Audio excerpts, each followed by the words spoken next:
So we're going to go live. We're going to see how this goes. I mean, I feel like it's going to go great. All right. Yeah, YouTube seems to have responded well.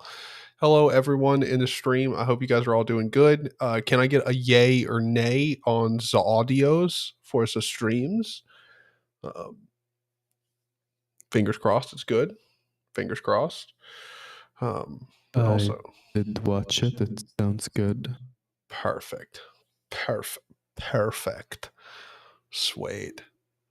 Well, we're going to be taking a dive into my config for this Arch install, and I don't know. We're not. There's a few things I need to fix up about the dot files, but I mean, we're not going into this with any like specific plans. I'm just going to drink coffee, and depending on how the stream goes, I might end up doing an exceptionally long one. We'll find out. But I'm not even going to attempt to say your username. I hope you're doing good, Mr. Baba. Hope you're doing fantastic. So let me go ahead and just show you my desktop. Why not? So pay no attention to the video that I was watching. I mean, I don't think anyone really needs to see how to create a loan calculator. But we got to fix a little problemo here on the GitLab. The image here, it's got these like weird, like I took a video, like an MP4 video that I recorded of my desktop, and then ran it through FFmpeg to turn it into a GIF or a GIF, however you want to pronounce that. And it came out with all these tiny like squares everywhere that like looks like, I mean, just don't look all that great. So we got to fix that. But I've updated the dot files quite a bit. It's much more cohesive and together. So if you guys want to go check it out, link should be down in the description. Well, the username works, but I'm not going to attempt to say it. It would absolutely destroy me. But so yeah, I've done quite a bit of changes to everything. So if we go down in my .config folder, you'll see actually probably if you've been to my dot files before, the first thing that you'll probably realize is there's a lot of shit gone out of here. I removed a lot because I'm just not really using it. Excuse me. I probably don't even need to keep my bash RC and bash profile in here, but whatever. They're there. But yeah, so like I've removed pretty much everything that I don't actually use. And I've completed up the configuration. So like, I mean, if I was to like load up something like Kdenlive, yes, the loading screen does come up for a second full screen, but it loads up so fast it doesn't really matter. So that's another thing. Kdenlive loads like I don't know. Like if this is a improvement with Kdenlive itself, or if this is like a Wayland thing, but Kdenlive loads freaking super fast. Like it is very fast. But you probably see I've got like blur everywhere. The animations have been sped up quite a bit.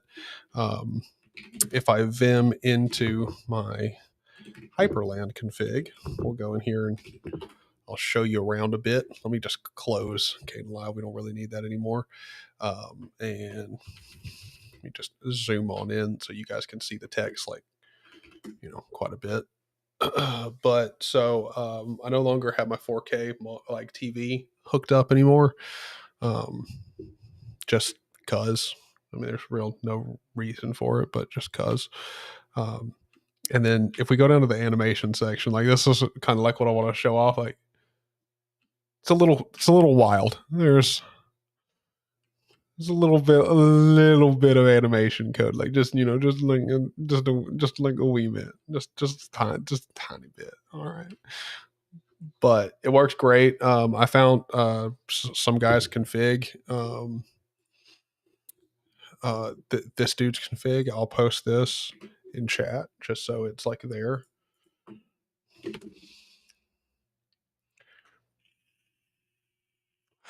Yes, it's quite a bit. But this dude's config, he's got, this is where I got all the animation code. It's really nice. It's fantastic.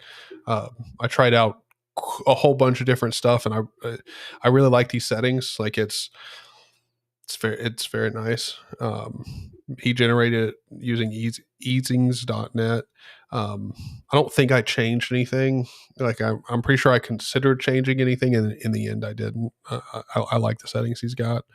So yeah, but I'll link that config. But anyway, so one of the things that's kind of changed is I've set some window rules for some specific things, like Qt5CT, because I want this loading up floating, just because, and yeah, I don't know. I've just done the theming. I need to get a image viewer because I don't actually have one of those, and I don't know which one I'm going to use. But yeah, I also set up. So one of the things that we do also need to do is we also got to update dunce. So I set up like my keyboard. Oh wait, my overhead. Oh yeah, that's right. My overhead got pulled. Hold on. Oh wait, I've got a super tall chair here, so I can try and fix this. Give me 1 second. Let's see if I can do this.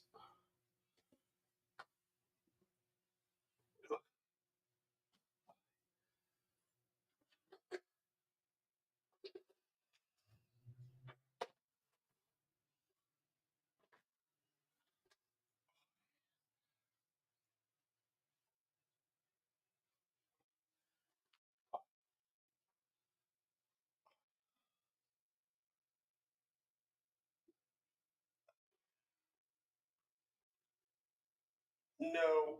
Oh,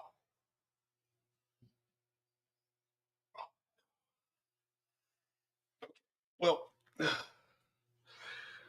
never mind. That's a big fat nope. That's not happening. So yeah, okay.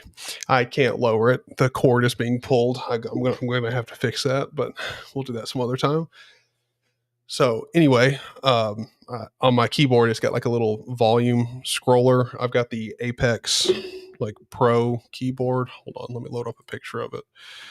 Apex Pro keyboard. Oh no, not shopping. Yeah, fuck it. So it's got this like little volume slider thingamajigger up there in the top right corner, and so I've got that set up so I can use it. Well, I mean, it's really just volume keys, but like whatever. Got that added in my config. And what else? Where am I doing it? So up here, I've got where it loads up. I've actually got some scripts I've kind of added. So if I go down into .config and we go into hyper, should be somewhere down here. Where's hyper? There we go. Scripts. So I've got startup, which this makes sure and kills running processes, which I don't have OO yet. We might set up a desktop dashboard at some point. All depends. Me and Kudu or Hamodi also got some stuff to do. Eventually, we might set up a Nextcloud instance. Yes.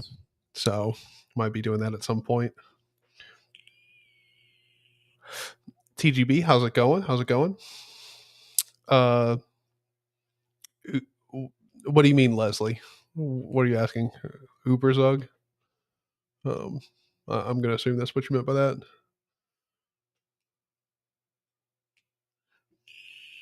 Anyway, so yeah, so this script just like starts up, it kills any running processes we need to, starts up the Paul kit, starts up Waybar, make sure I got the proper cursor set, sets my wallpaper, make sure and sets up the XDG portal correctly. Then loads up my network, like little applet up here in the sys tray, um, you know, and then we got apply themes, and this is another file in the scripts folder, and this just sets up the GTK themes. That's pretty much it.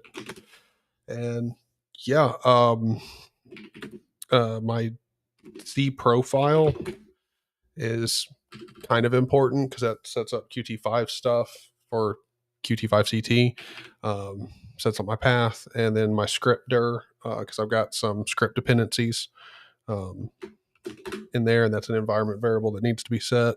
Then that's for my emoji selector. So if I press Mod E, this is a little script I've got.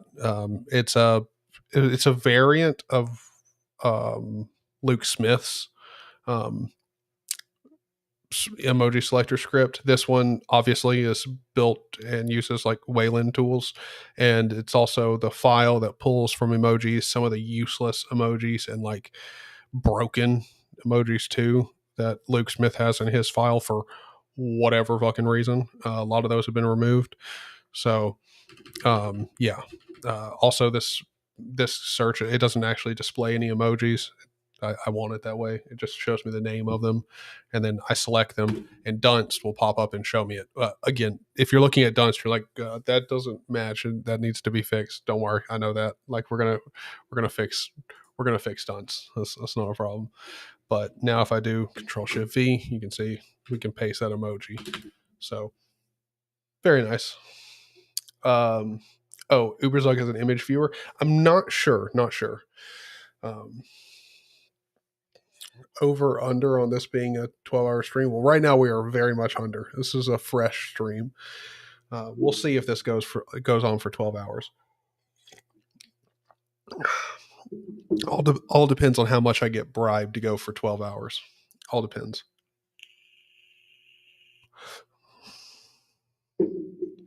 Well, if you want to guarantee this stream will like be a 12-hour stream, and also if you want to be cruel, just like it, like if people start super chatting and stuff, just know like I can't really argue with it. If people start like financially bribing me to doing a 12-hour stream, it's very hard for me to say no.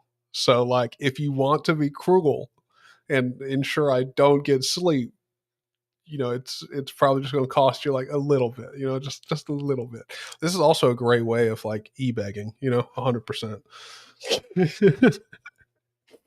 Anyway, so like when it comes to the Hyperland Wayland setup and everything, I'm really enjoying it. It's very, very nice, very fast.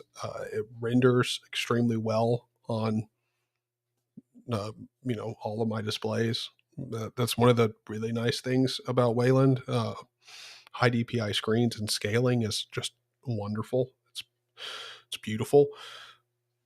But just so you guys know, if like you see the fonts that I'm using and stuff and you like them, just know they're Apple fonts. So yeah, like take with that what you will. I'm using a nerd font patched version of San Francisco Mono, which is Apple's font, and then I'm using San Francisco Pro Display as the like system font for like Chromium, or like not Chromium, Firefox, and GTK apps and stuff. Like if I go over here and load up GIMP, you can see like it's a very nice font. It's actually beautiful. There's a reason I'm using it.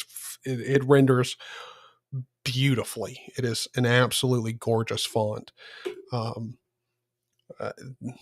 me see. There's some other stuff that I kind of also probably should show off. Some of the nice things about like my Waybar setup is I have a weather widget, and it shows me localized, weather. It's from WTTR. .in, I believe is the website, which I mean, I'm pretty sure if you've ever like tried to make a weather widget or whatever for a bar, or, whatever, you've probably used it before. But just so you know, just so you know also too, like this is on my GitLab, and also if for whatever reason you're one of those people who's like trying to track me down or something, just know it's a different city. So like, and don't worry, it's not like I'm doxing myself. But anyway, then we got a calendar little widget that pops up here, and yeah. And then also I've got my packages from Pacman up here that need to be updated. So Very simple. It's really nothing too complex when it comes to Waybar. Like, and also like if you're seeing this and wondering like what's going on, like with the workspaces and stuff. So like if I was to open up something here, like just another Firefox window, the the workspaces shows me all of the active workspaces on both my monitors. So you're seeing 3 up here because it's displaying all of the workspaces that are active. So right now I've only got stuff on both monitors. So you're seeing 2 workspaces. Just so that's clear. Like, oh, Matt, it starts now. The transparent browser would drive me bonkers. Well, see, here's the thing. Here's the thing. The blur is so good that it really isn't a problem. And like, let's say, just for an example, let me go to YouTube. I'll load up the last video I was watching, which Matt, I think you might know something about this video, like maybe just perhaps. Oh, that's right. I definitely did not watch that as my last video, but okay, sure, YouTube. I mean, don't I have watched that? It's a great video, but I was watching Hex. I totally forgot about that. But I'm gonna have a problem with getting lined up here. this video here, Just a Matt. guy with his future pops-in-law at a barbershop where Of course, an ad. See, this is why you buy YouTube Premium, okay? Tonight might also be the night that I buy YouTube Premium because I'm about fucking done with YouTube ads. Ooh, these 2 ads. Oh my god! You have to watch a new one. Yeah, I think it's about time we get YouTube Premium, boys. Might actually do that like very soon. But anyway, just use uBlock Origin. No, I refuse to do that because then that means the creators that I'm watching don't get paid, and I'm not all for that.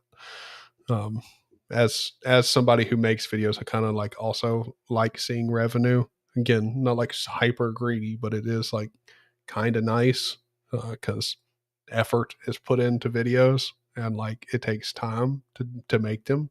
So I like to give the creator money. I'm that is okay. Like, look, I do also have to be clear about this. If you use uBlock Origin or some like ad blocker, it's not a problem. Okay, like it's not a problem. Like I don't give a shit if people use uBlock Origin. Just personally, I won't do it. Yeah, but like in my opinion, like I'll just buy YouTube Premium because it also means that the creators I watch, like I don't have to see ads and they get paid more. So it kind of makes sense. Like it's worth it. Plus I also get YouTube Music, which I mean it's kind of nice. Like, kind of. Like, I'm not paying for any other streaming service, so. Atosh, how's it going? How's it going? Now I sleep. Man, I'm just streaming all the time, man. Don't worry if people like Matt keep coming on in and giving me super chats. This is going to be a very long stream. So, but anyway, if I want to watch this video and like not have the blur come through, all I've got to do is just full screen. Oh shit, that's wrong button. Whoops. This button, full screen it, and now it's no longer transparent. So or blurred, whatever. You get what I'm saying. Yeah. So I mean, it's not like it's really a problem. I just got a full screen in the application, and then blur and transparency and all that's gone. So it's kind of just like I don't know. For me, I love it. Like it's perfect. I like the blur effect. I'm just one of those people. I like the blur. I like all the fancy effects and shit. Full screen Firefox and not YouTube. Well, if I full screen it, it's also going to go no transparency, no blur. So it doesn't really matter. But I was showing like for applications in general, if I full screen them, the blur goes away. And normally if I don't want blur, like, I mean, I'm probably focused on the program itself. And for me, like personally, most of the times when I don't want blur, it's because I'm watching a video or I'm watching a movie or something like that, and that's going to be full screened anyway. So, but yeah, that's pretty much the extent of everything. We need to go ahead and theme Dunst, but I kind of want to see like some other people's configs and see like what some people have been able to do with Dunst, because like my config with Dunst is always just like super duper basic, like very basic. And I kind of want to see like, just like what other people have done with Dunst.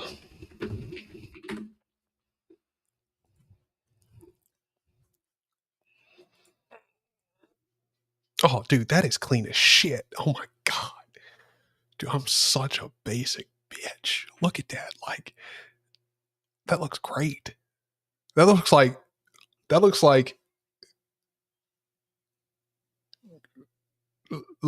looks better than Apple's notifications. Damn. That is nice.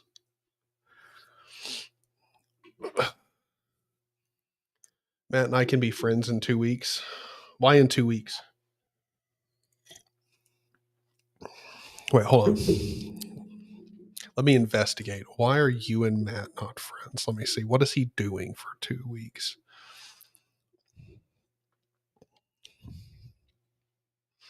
Wait, is he? Is he stopping using XFCE in like 2 weeks? Oh, wait, hold on. Is the Super Bowl in 2 weeks? I don't even know. I'm so not into football. So when's the Super Bowl? Let's see. Yep, February 12th. Yeah, so I'm gonna guess it has something to do with that. Bengals lost, dude. I don't know shit about football. Like, I'm just like super like it's not like I don't like football. It's just I don't care. Like, I don't like.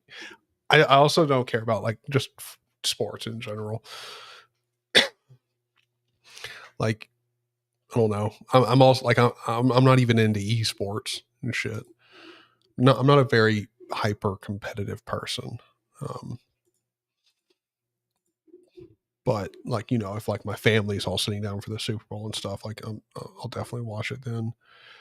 No, I want to see like what your dunce looks like. Okay, nope, we ain't got no pictures there.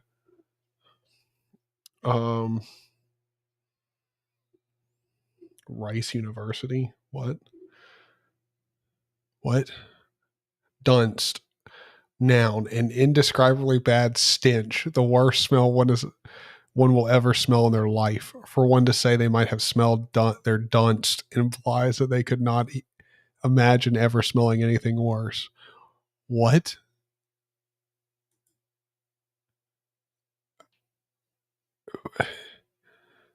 What have I found? Dude, this stream's just starting and I feel like I've gone brain dead. Like, what did I just... Kirsten Dunst? What is going on? Making Dunst beautiful. Let's see. Oh, come on. Gotta have a picture that's like visible. What is this? What is this horse shit? Where's the picture, bruh? Okay. All right. I see. I see how it is.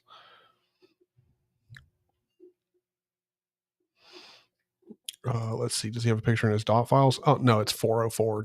Yeah, that's wonderful. Dunce configuration. Oh no, this is question. Nope. Go back. You know what? I like this guy's config right here. We're gonna go and mutilate it. Let's see. Config dot files. Nice. Dunst RC. Display notification on focus monitor.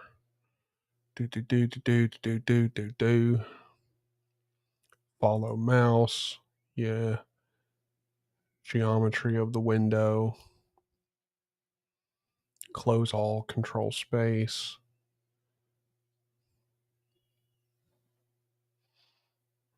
Okay.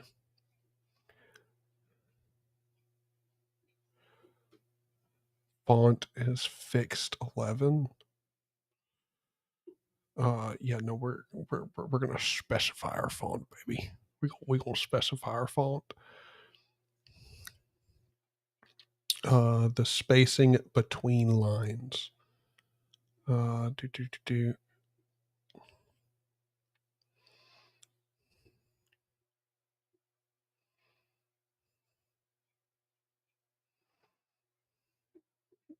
Dude, this dude's config is like pretty freaking long. Okay, he's got all of this commented out down here. I don't see any of this.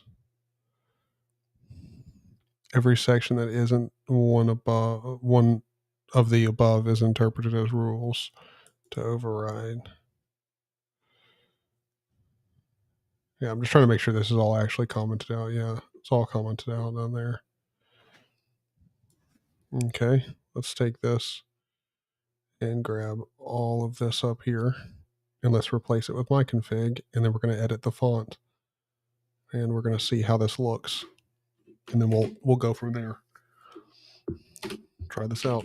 vim.config dunstarc, and let's delete all of that. Make sure we control C again and paste all of this in here. WQ, go all dunst. And now if I do like turning my volume up and down,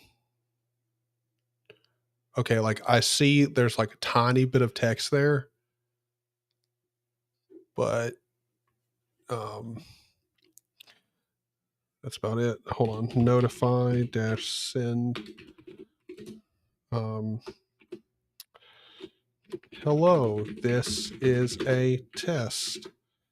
We still didn't change the font, but it's like, is that like why it's completely fracked? Because I know that is not how this is supposed to look.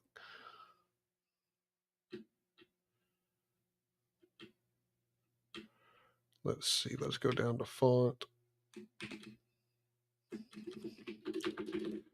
SF Pro display and 12.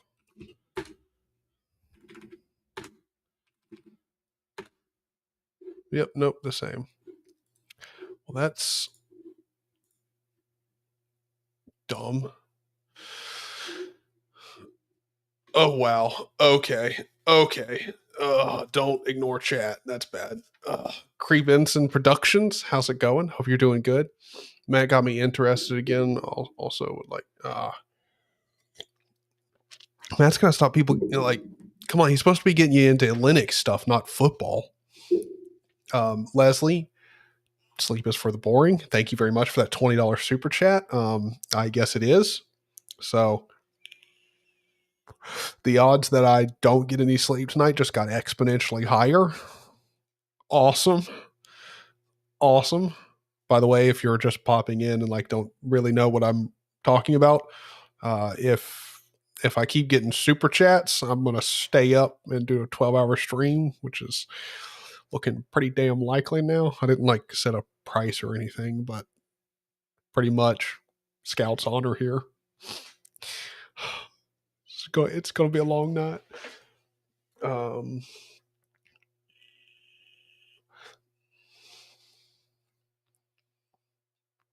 Yeah, like I don't know. I enjoyed using no bar, but I don't know. Like Waybar is new and interesting, and I do very much enjoy the aesthetic that I've got right now. So,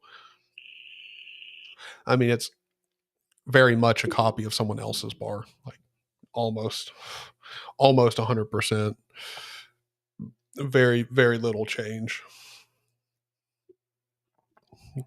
But Yeah, so I don't get why this wouldn't be working. Hold on, I'm just for shits and giggles, I'm going to copy the whole bit, like from bottom to top, and we're going to see if that makes a difference. Come on.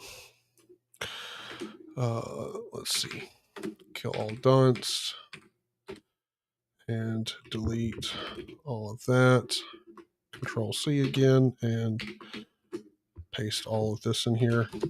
Imagine it actually makes a difference. Yeah, no. Damn, man, that sucks. Wait, hold on. Is dunce is probably, wait, hold on. Is dunce rendering with Xorg? Like X Wayland?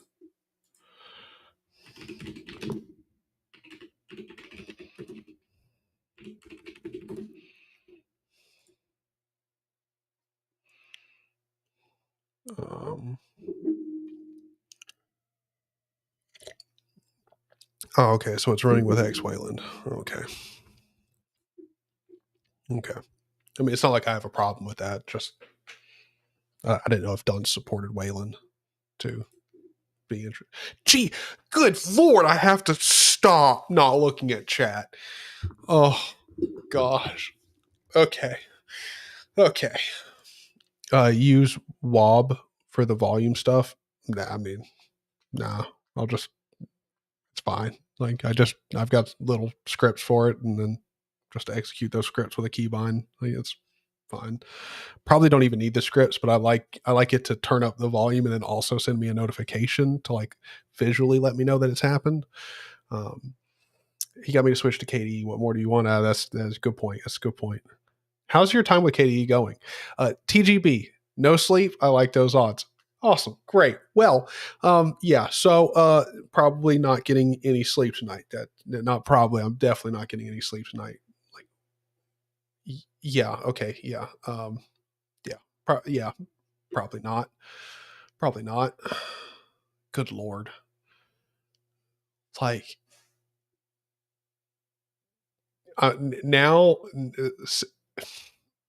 now the fact that we got like 2 sizable like super chats and a third like decent one from my homeboy Matt, like I'm so nervous. Like if this stream goes on for a couple more hours, like it's going to end up being like financially impossible for me to like for me to go to sleep. Like it's going to be like, nah, like bro, we've invested in this stream. Like you're staying up the whole night. You need to have more coffee. I need to sip on this like a lot.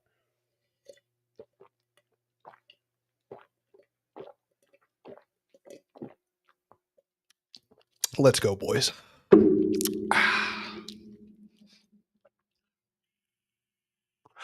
Yes, exactly. Like that. The fact that it's just like configured, or Waybar is just configured in CSS, is so nice. So nice. Adrian, hope you're doing good. Mako. See, I heard about that, but I did not actually. I heard about it from this dude's config, wait, no, it's in his. Yeah, Mako. See, I don't know anything about Mako, so I guess we'll check it out. Mako, Linux. Mako, a lightweight Wayland notification daemon.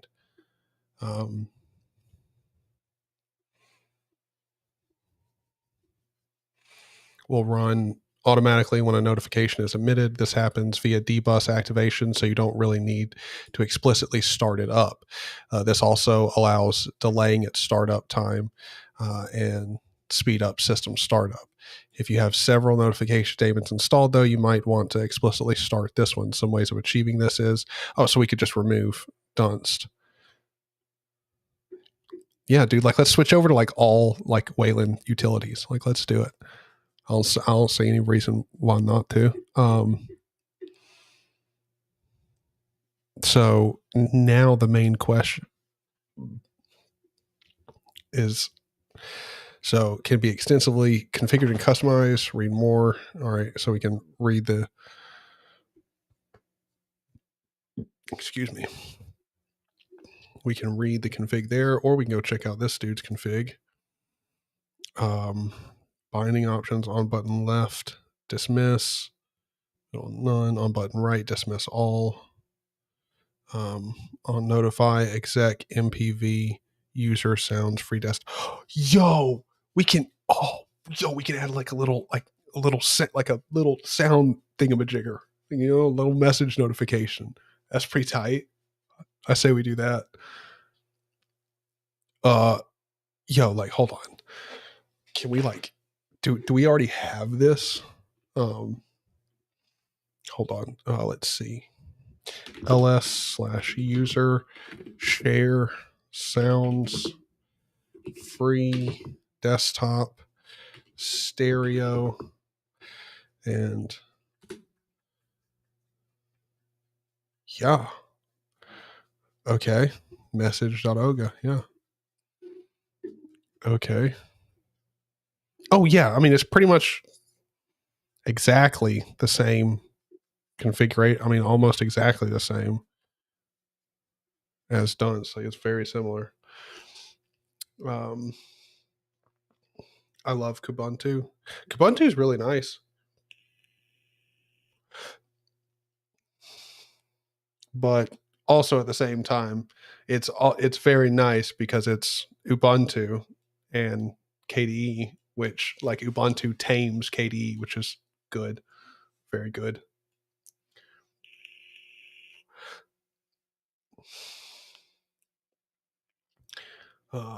Leslie, I mean, I think I'm going to be doing it. I think this is going to be a pretty wild ride tonight. It's going to be a long stream, and it's also going to be a lot of setting up, doing a whole bunch. And Kudu, if you ever like want to chime in or tell me like, hey, do something different, just speak up. Okay, no problem. All right. Behaving like GNOME. Oh. Yeah, I don't know about changing my bar to OO. I might do that. It depends whether or not we set up a dashboard like here, because the same guy's config that I'm showing off here, he also has this dashboard, this OO dashboard, which looks fucking clean, like very clean. And I think we might do something like this, customize it up a bit. I think we could do that. Might have to do that because this looks very nice. I mean, it looks very nice, very nice. So I think we might try and do that at some point. And if we do that, then we might switch over and use OO for the bar too. But I don't know. We'll have to figure it out. I'm considering going to MX Linux. I mean, I don't know. Like, KDE is one of those things where, like, I feel like you really like KDE, and then you try, like, have you tried Window Manager, Hipdad? Like, and I don't mean like i3. Like, i3 is a terrible example of a good window manager. I mean, if you like it, that's fine, but it's not the most efficient window manager, and it's also not the most fun to configure, like, at all. Yeah, I really like the look of this dashboard, Adrian. Like, I think we're gonna. I think we're going to do this tonight. Now, I have no idea whether or not this is going to be something I'm capable of, because I'm pretty sure you configure OO like with Lua, and I'm an idiot when it comes to Lua. So let's go ahead and do this. Let's do, well, first let's kill all Dunst, make sure it's dead. And then we're going to do sudo pachyman -r Dunst. Good Lord, major brain fart. Let's do that. Let's remove Dunst. And then we're gonna do because I don't know if, hello, can I not go up? Thank you. Oh shit, what am I doing? Okay, dash at what the frick am I doing? caffeine hitting hard. -s Mako. Let's see if it's in the repositories. Oh, it is. Yeet. Okay, cool. So now that we got Mako, let's vim.config. Let's see, does it already make one? No, it doesn't. So we'll just make dir.config/Mako, and then we're going to vim into that. And we're going to create a file, and then this is going to be called, what is it? Just config. Cool. Very similar to Dunst. Then go into this file, and in here, we're going to go copy and pasty all of this. Boom. Beautiful. All right. Let's go max history. 100. Yeah, I don't think we're going to need that many. Let's turn that down. Let's turn that bitch down to like 25. That's still like, wait, I'm not ever going to want to go that far back in my notification history, but like, we'll go with that. Let's save that. And now, let's also do my config. This is for like my alias for my bear repository. So we're going to go config rm.config. Oh wait, rm-r, I believe. I think I've got to give it the recursive flag. I'm pretty sure. .config / Dunst. Dunst RC has local modifications. Oh, so I've got to do -f as well. There we go. Cool. All right, so the Dunst has been removed. Cool beans. And now let's config add, and let's add .config / Mako. And then we'll do a config status, check on it. Cool. So we just got that. Yeah, we'll take care of doing the update and everything later on. Let's vim into, oh shit. Nope, let's not do that. Config, Mako, and config, because I totally forgot. We got to change the font here. Wait, hold on. FC-list, pipe that into grep, and we're going to grep for nerd. Let's see, where is it? SF, like nerd font. It's gonna be in here somewhere. Shit, I probably passed SF mono. There we go. SF mono nerd font. Okay. SF mono nerd font.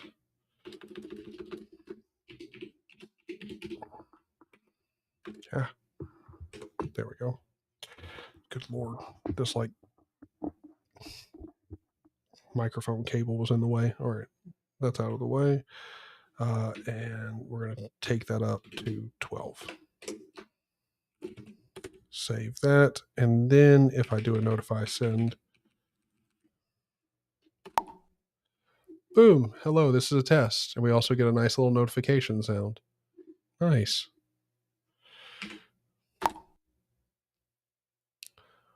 Word. Looks good. So now if I like do mod E and like grab with these, boom, copy to clipboard. I like it. I don't even need to customize. Luckily, one of the nice things is this guy also likes Capuchin and he also likes Mocha, which is exactly the one that I use. So like, I don't even got to theme it. It's just immediately like, yeah, it looks good. The only thing that it doesn't have is round borders, which I don't know if that's a thing that we can add. Border radius. Oh my God. Yeet. 10. Save and quit. And we don't have rounded borders. But why? Why we do I need to kill it? kill all Mako. And now if I do notify send, yeah, there we go. Perfect. Awesome. Yeet. That is beautiful. Mwah, mwah, mwah. Gorgeous. That was super simple. All right. Dude, this dude's dot files are lit. Again, just in case you weren't here. Actually, you know what? I'm going to go ahead and go in here to this. I'm going to Control C this and let me see. Can I edit this? I want to add this to the description. Yes. Control V. Dot files I am using and abusing. There we go.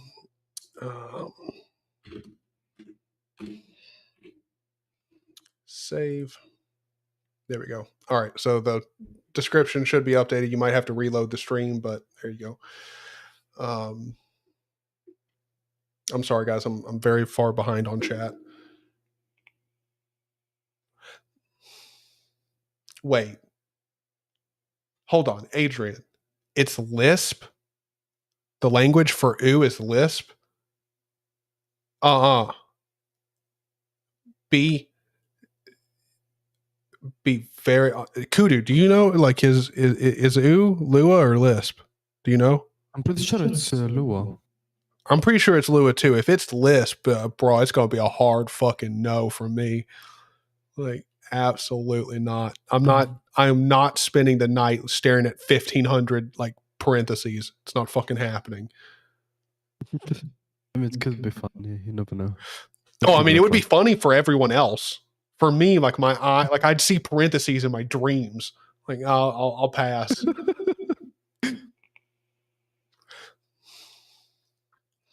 Let's see.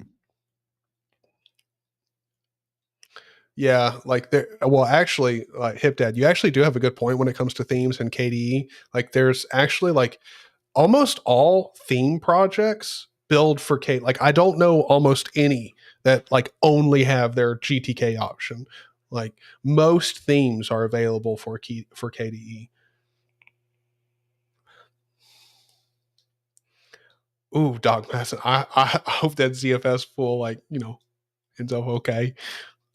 That's a long while to wait.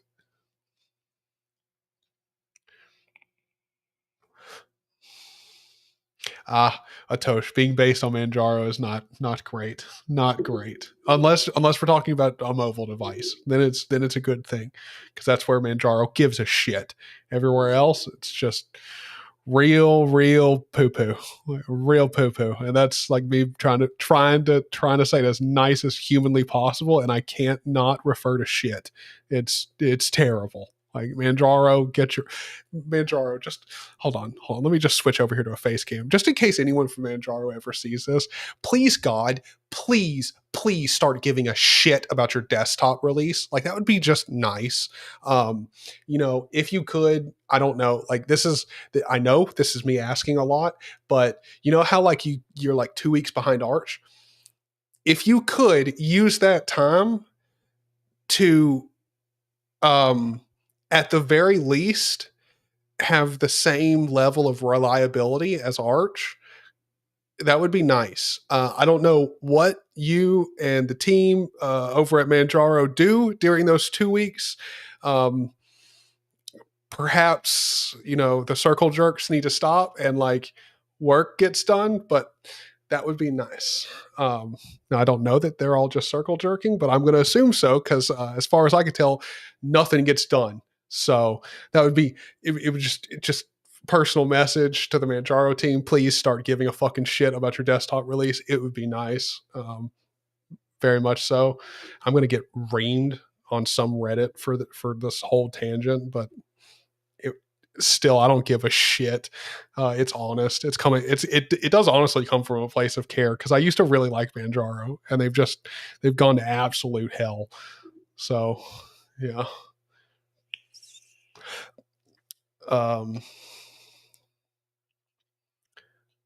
Let's see, which means we'll receive further maintenance updates. Wait, hold on.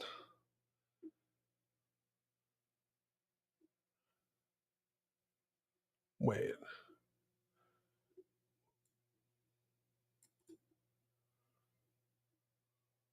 I have no idea what you're talking about when it comes to like your I don't know if you're saying MX Linux won't get more security updates. I'm not sure what you're talking about, HipDad, but I mean, I would assume MX Linux is still being actively maintained.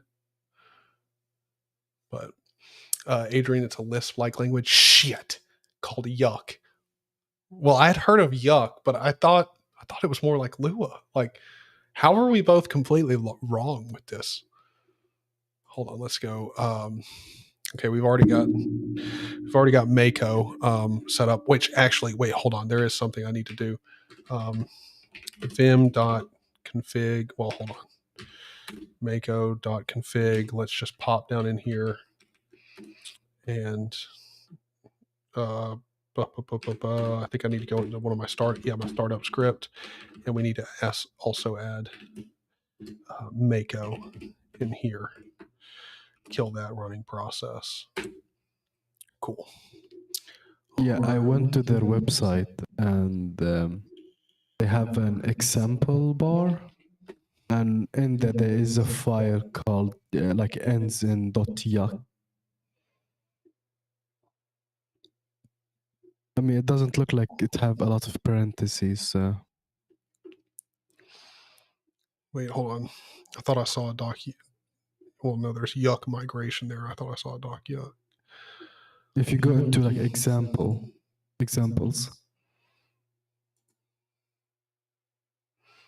Oh yeah, this is not terrible. Okay. No, I've seen some Lisp code before where I'm like, what in the fuck is this? Like, it's atrocious. This is not that bad. I mean, like, there's 3 parentheses right here, but like, look, I've seen way worse. Like, I've seen so much worse. It's not even funny. So, seems pretty nice. Seems fine. Yuck looks more like C. Yeah, I mean, this does not look like straight up Lisp. Like, Lisp looks way different.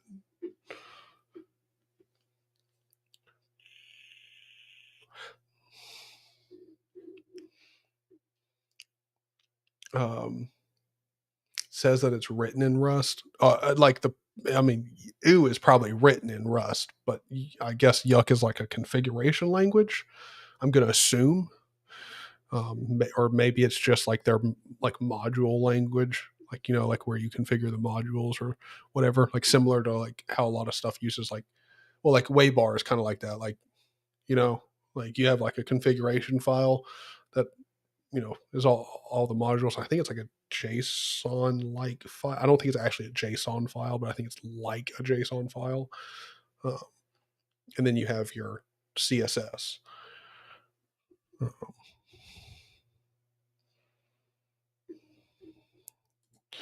But I also do not get.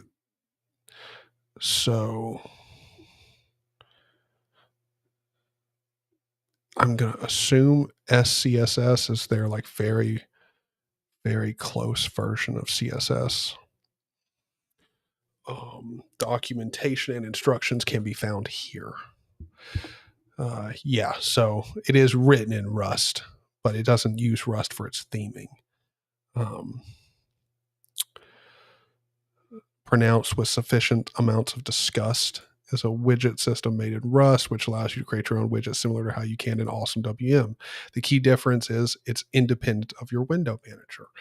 Configured in Yuck and themed using CSS. Yeah, okay. So I'm assuming SCSS is just like their version of CSS, and I'm going to assume they one-to-one it, which that means like we can do a lot of shit. Like if it's pretty much like just straight up CSS, like we can do a lot, which that's kind of nice.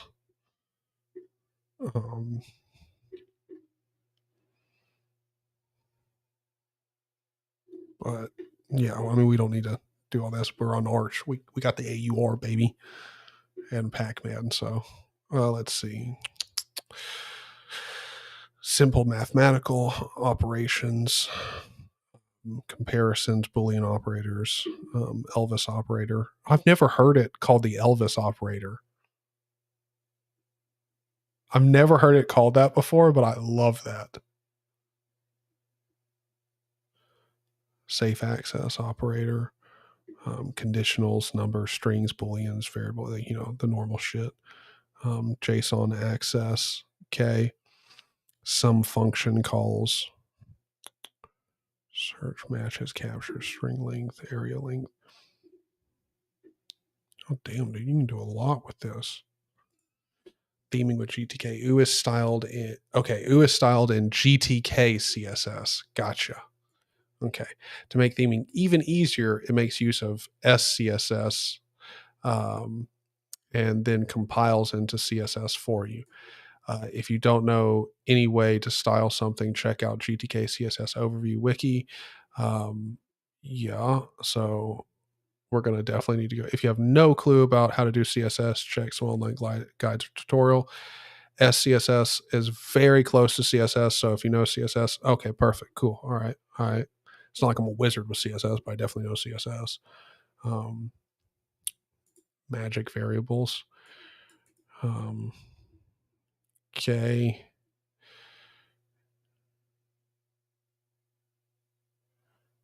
Yo, what the fuck? That is, oh, that's nice. Oh, that sucks. No Mac OS support. I wouldn't have been able to use that. Oh, that's very nice. Not too long ago when I was on the Mac.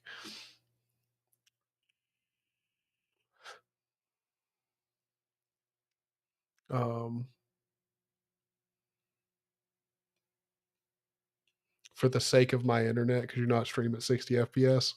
No. I mean, I could not, but no. I'm only streaming at 60 FPS just cause like I've got, I don't know, I've got 165 hertz monitor, so I figured like at least try it out, see if anyone noticed, if it's smoother with the animations playing and stuff. I don't know. Compiles in CSS. Yeah, it looks very, very neat. Very neat. We're just going to have to do a little bit of edgementing on this dude's config. Yeah, we'll just edit it and then change it as we go. Because most of it I like. The fonts need to change. Definitely, we'll change out like the picture and this stuff. I don't know like what music player he uses. I also need to right now I'm just using Rhythmbox. And by using it, I don't even mean I haven't even used it, but that's what I've got installed for right now. But yeah, so I guess we'll go ahead and wait. Hold on. Should we go ahead and try out Yuck, or should we do? What should we do, boys? Just go ahead, dive deep into Yuck, get started. Because we've got Mako configured. Wait, hold on. Let me go ahead and vim into the README and excuse me, sorry about that. Let me change. Well, for one, I need to do this. NeoVim. And where is it? Dunst. Change that over to Mako. Save and quit that. So dots config OO and dashboard. Launch dashboard.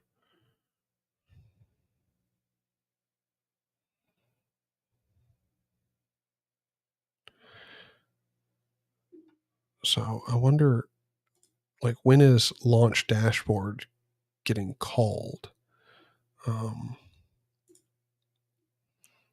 Open folders.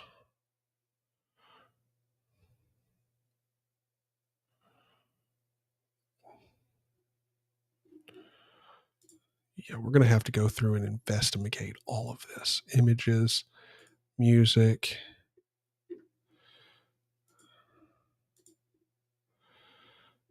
Okay, so it plays. Oh, okay, so the actual image for the music is just a static one. I actually like that.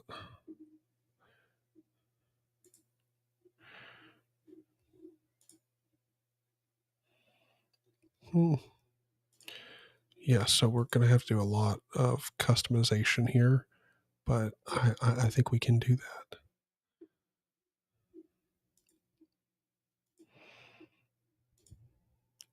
So let's go ahead and let's clone this.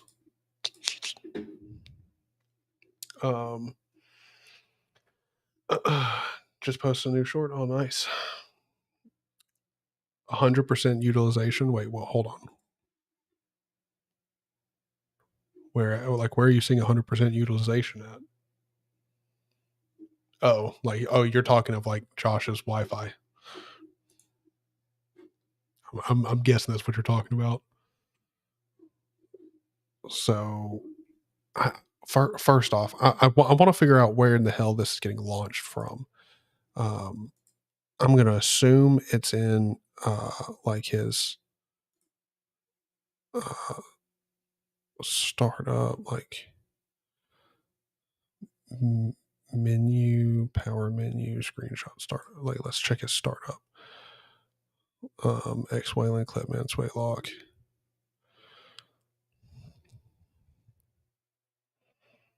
No.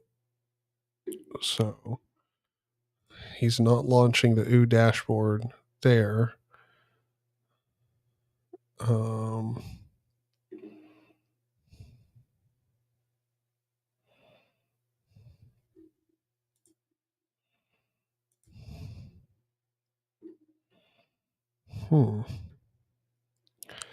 So where is he starting his dashboard? Very confused. Yeah, no, he's using Wofi.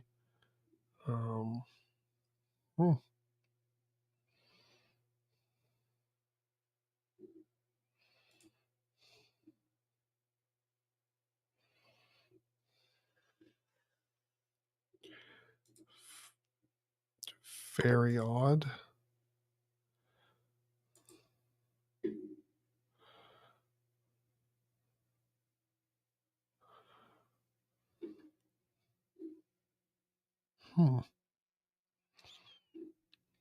Well, let's just go ahead and let's do sudo pacman -s eww. Enter my password. Okay, so it's not in the regular repos. So let's do yay. And now let's grab it. Remove make dependencies. No, we'll keep them. Go ahead and install Rust up.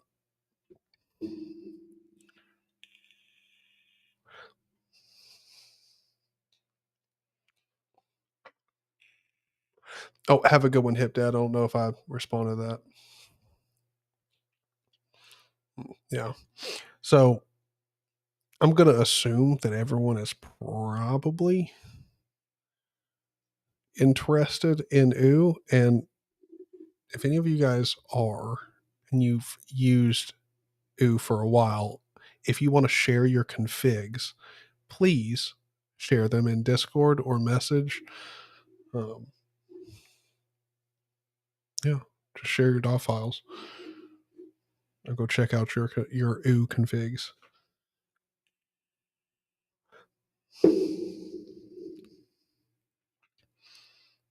Hopefully this doesn't take too long to build.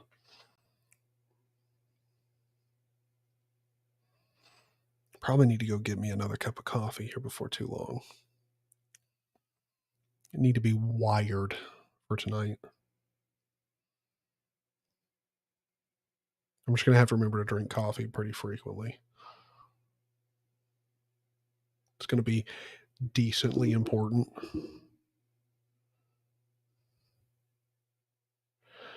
Come on, baby. Build this shit.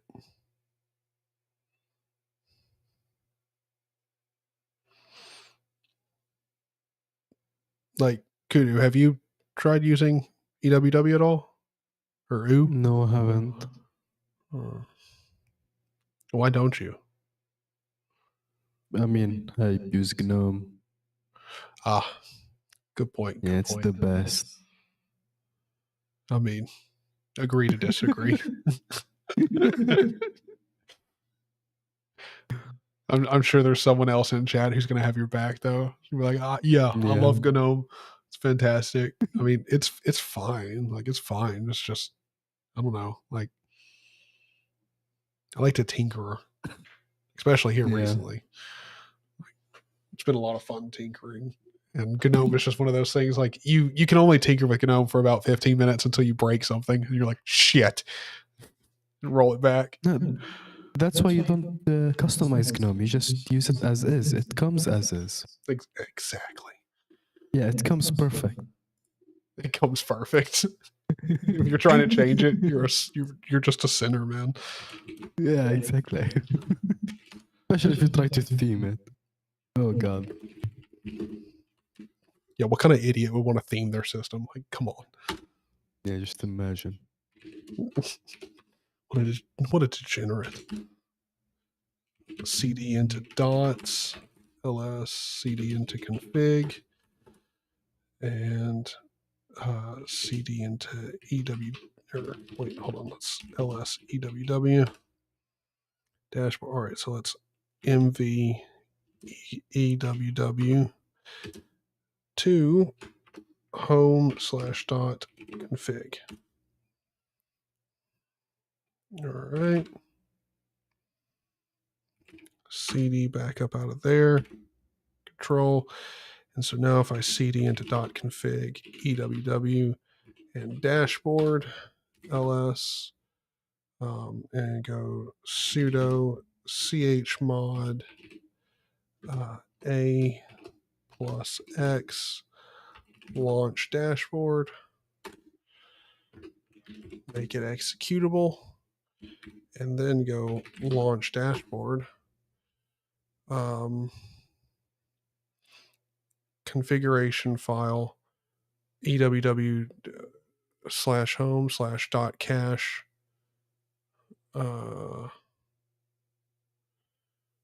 error. Wait, the configuration file /home/Zaney.config/EWW/yuck does not exist.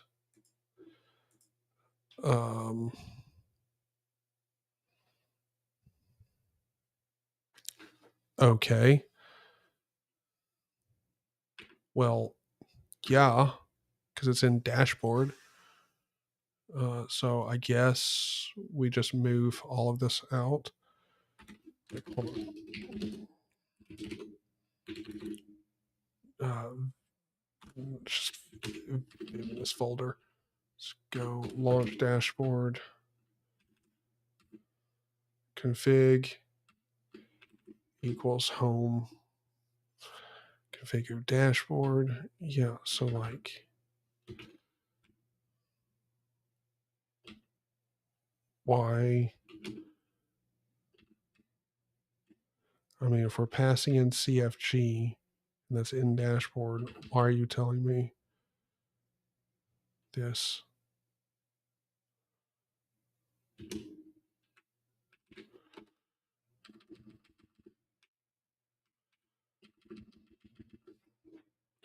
I'm so confused.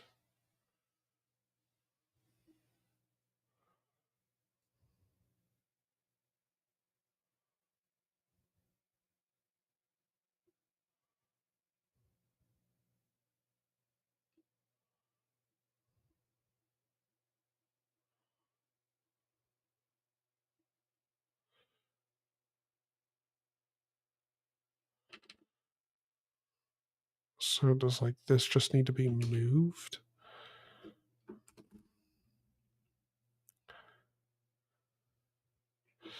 MV EWW dot yuck to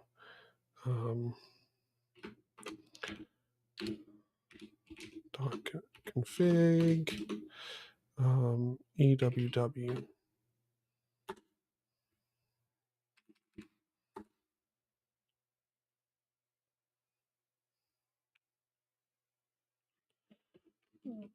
Well, yeah, it wasn't open.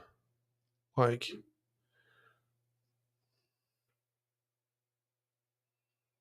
I am so confuzzled.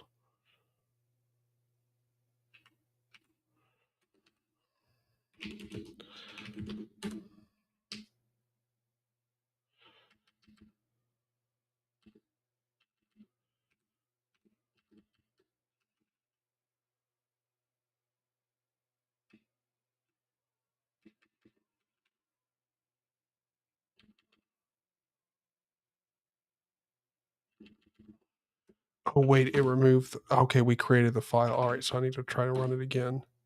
There we go. Didn't get any errors that time, but we also do not have a dashboard. So, like, that's a thing. That's like kind of lame, but you know, is what it is. So,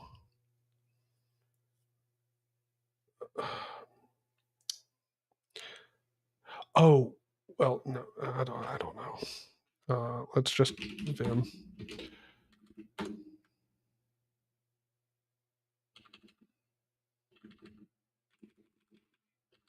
Probably need to make all of these executable.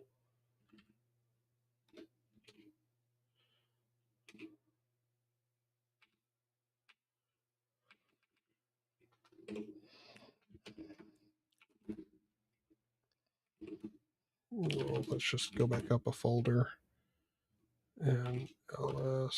So we've got just Vim here. Let's go down to eww.yuck.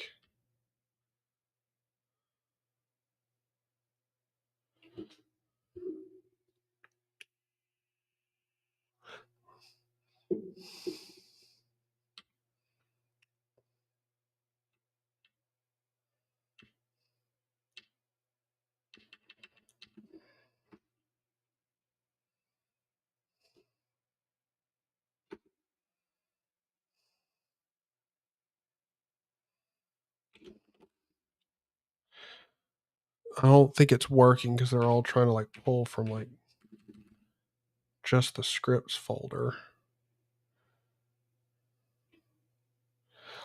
I guess the whole dashboard folder should be moved out up here.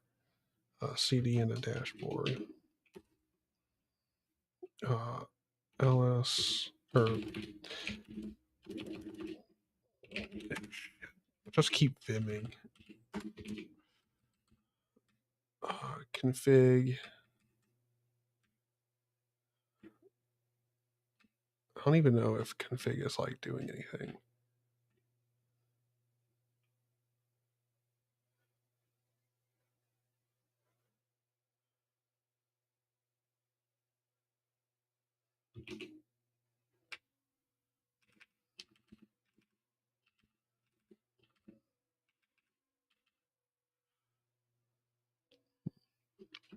I have no idea. Sometime before when I recommended it to you, I seen someone's Git link. Oh, if you try to send it in YouTube chat, YouTube automatically deletes it. But let me go in here, see if I. No, okay, so I haven't missed anything in Discord. Yeah, if you want to send it on Discord, it'll probably work there. Let's mv everything in here and move it into .config eww. All right, so let's go back up and go rm-rf dashboard. And then go /launch dashboard. Dashboard does not exist. Okay. We got to change that. Launch dashboard.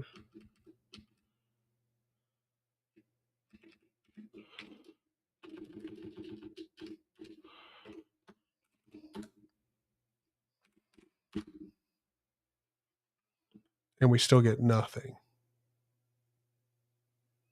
Getting no error, no nothing. Okay. So stealing someone else's OO config is just apparently not a good idea.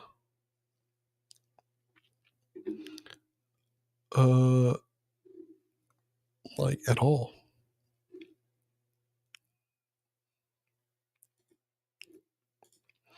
Let's go to OO back. Oh my God, let's get out of the documentation. Here we go. Let's go to this.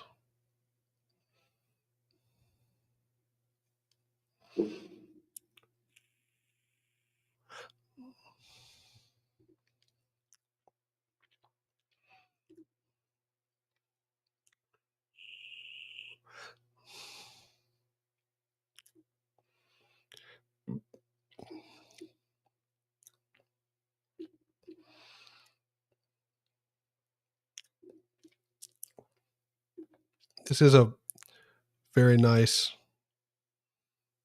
setup. Why is it not launching? All you need is the deps for the scripts they're using. So let's cd into well, yeah, we probably need to take care of that. Cd into scripts ls. Let's sudo chmod a plus x,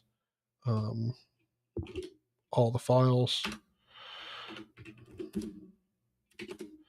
Cool. Now if I vin open apps,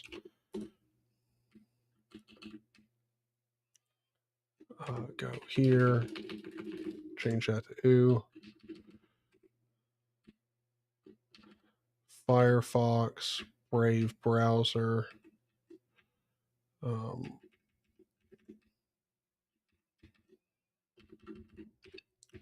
Discord,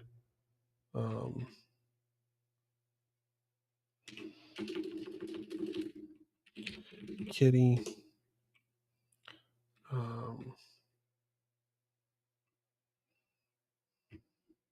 well, I think Kitty has the same flags as Alacrity. Go PCman FM.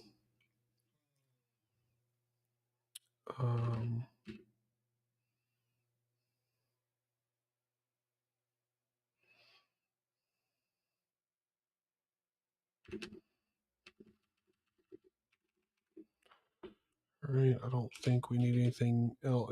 We can fix all that up because there's some programs in there I don't have, but it should still work. Then mails.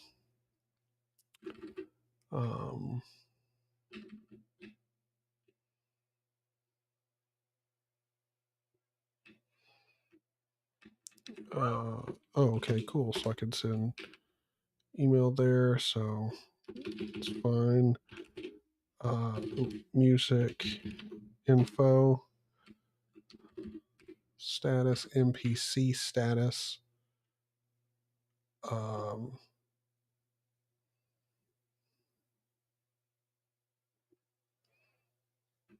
So let's do where is MPC? Do I have that already? Nope. Sudo pacman-s MPC. There we go. Install that. All right. Cool. We got FFmpeg. That's no problem.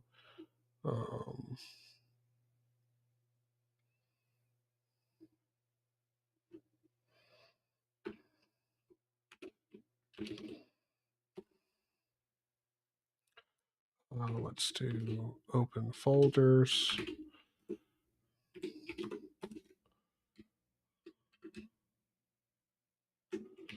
Ew.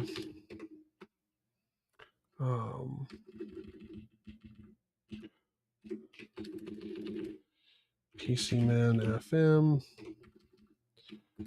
PCman FM.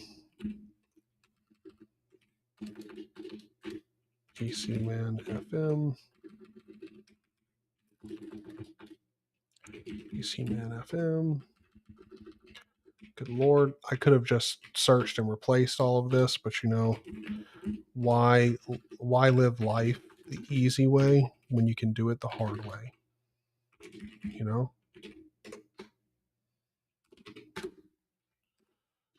Open links.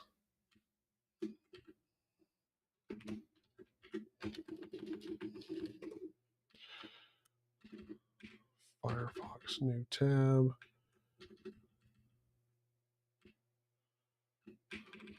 Okay.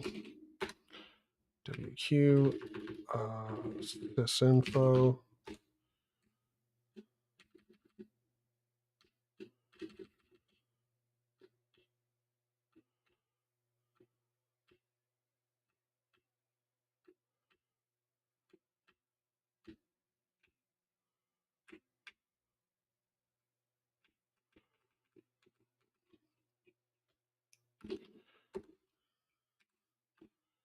Weather info.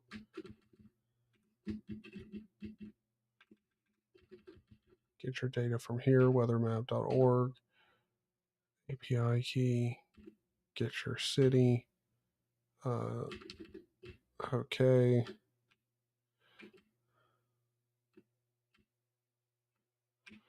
Yeah. Shouldn't have any issues with any. Wait, JQ. What the fuck is JQ?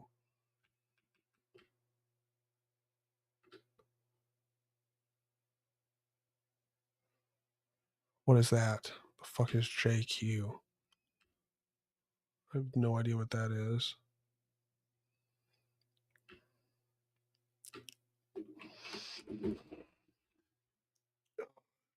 JQ. Where is JQ?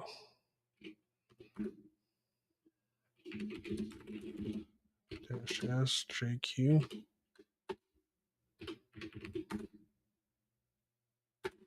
Don't know what that is.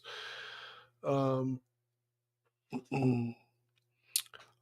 Nate, hope it's going good. JSON query from the command line. Oh, okay. Huh. Interesting. Well, all right. So now let's try it. Let's go .launch. Oh, ./launch dashboard. Tried to close, but no such window was open. And still no dashboard.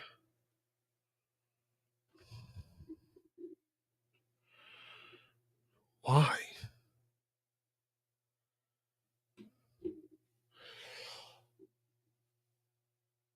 We've got all the scripts. Like, oh, close that. We've got all the scripts set up. Images are there.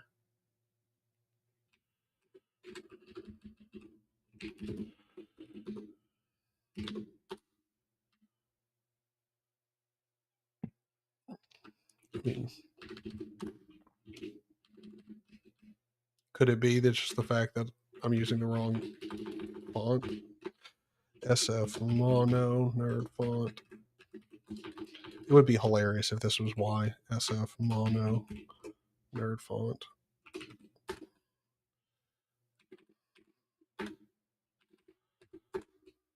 Nope, that's not it, because that would be way too easy. Very much. Wayland's really nice. I'm not quite liking EWW right now, but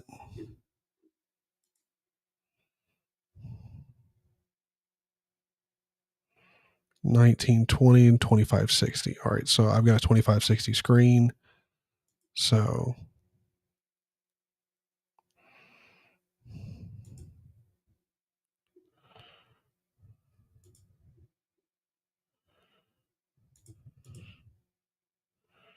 scripts. Wait. So scripts is just a folder. That's a symbolic link to the 1920. Yuck. Or excuse me, scripts folder. Good Lord. That's got even more going on in it.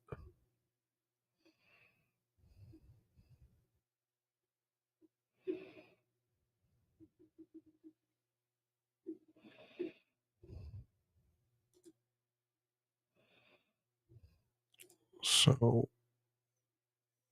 wait.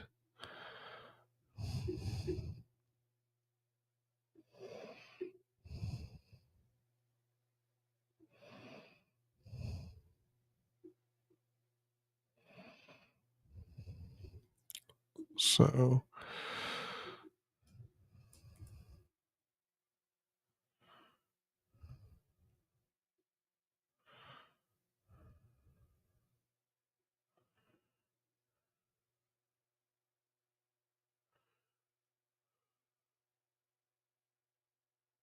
comment the lines that try to close the windows. Yeah, I have no idea.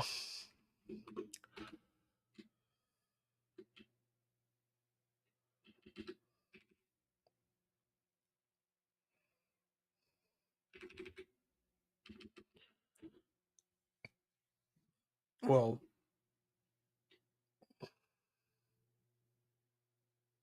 I don't think this is our issue at all, because it should try to close out all the ones that we've opened if our cache file already exists, and then redo it. I don't think that's the issue. But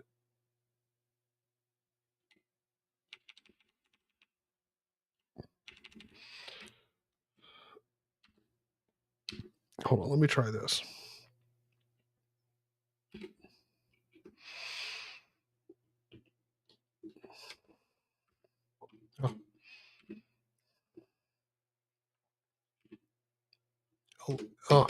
Hello. Let's do hashtag. Let's just go down the list here. Let's uncomment. Oh.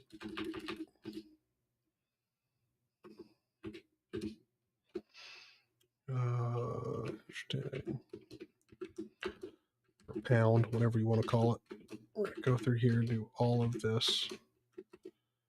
Just comment out everything.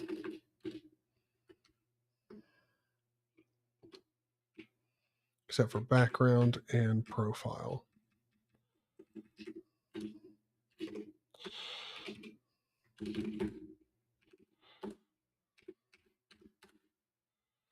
Caused by fail to get X11 window for GTK profile or GTK window.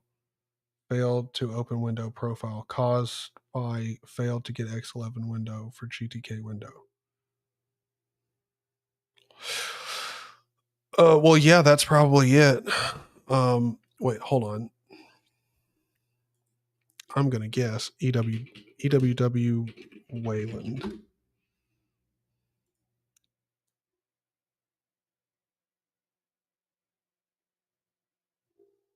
Wayland-get.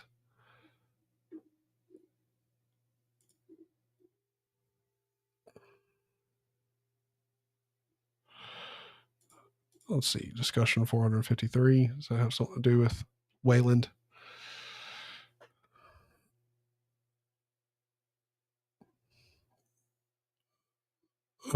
Yeah. Nope. Way too technical.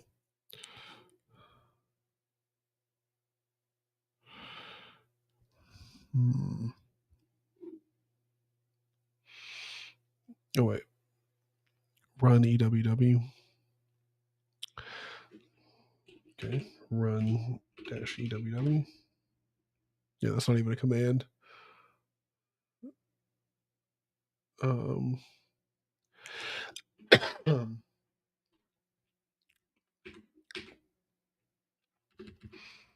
So, like, hold on.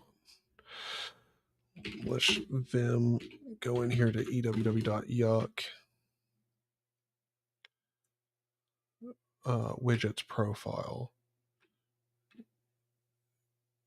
box, gen widget, space only, hexpad. Yep. Okay, so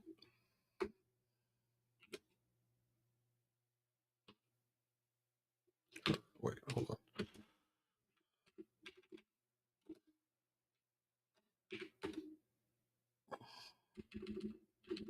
Yeah, I don't get it.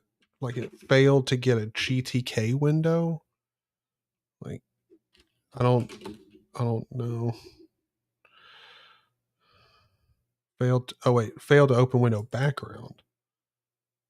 Oh, background's the problem. Hold on.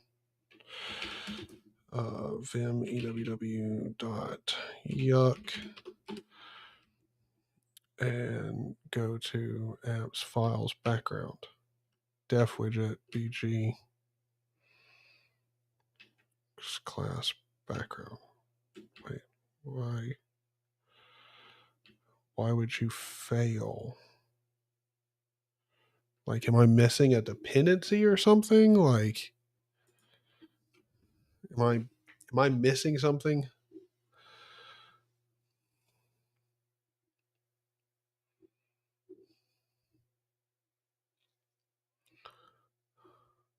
Oh wait, hold on.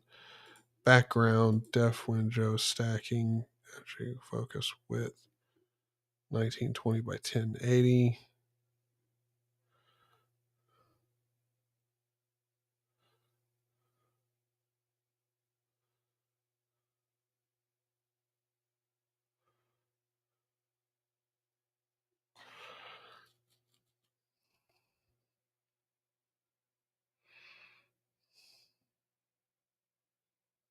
I mean, it wouldn't take up my whole screen, but I don't get it. libgtk.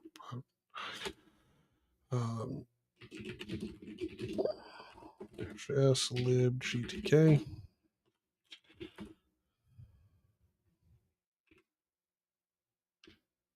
Wait, is libgtk not a package by itself?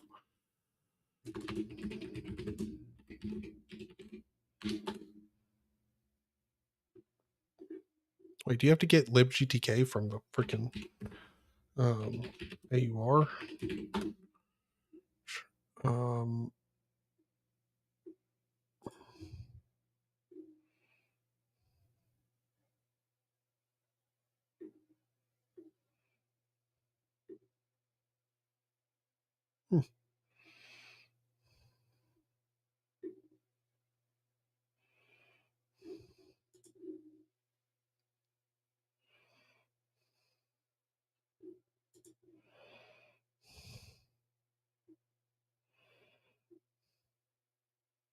Oh, okay.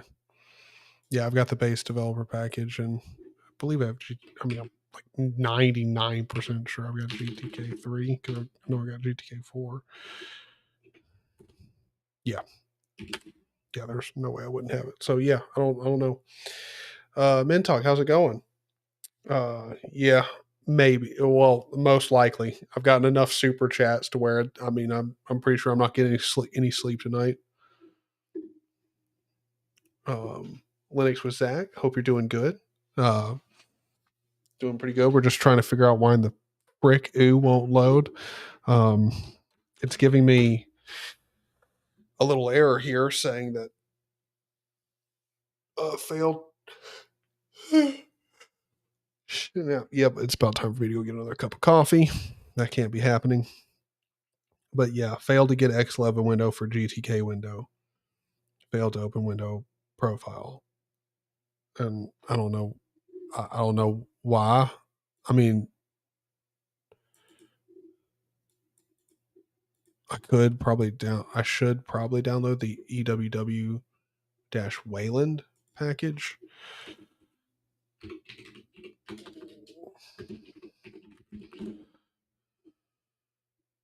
Because there is actually a package for it.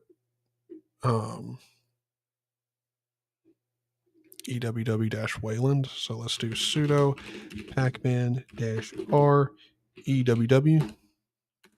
Remove that, and then we're going to go -s EWW-Wayland. Wait, is this on the AUR? Oh, yes, it is. Well, wow. Okay, just like pay attention.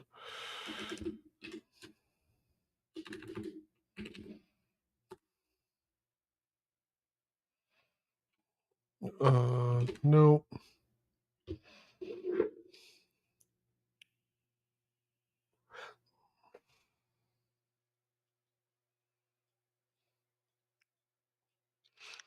Coffee's on me. Oh, dude, thank you, man. Thank you very much.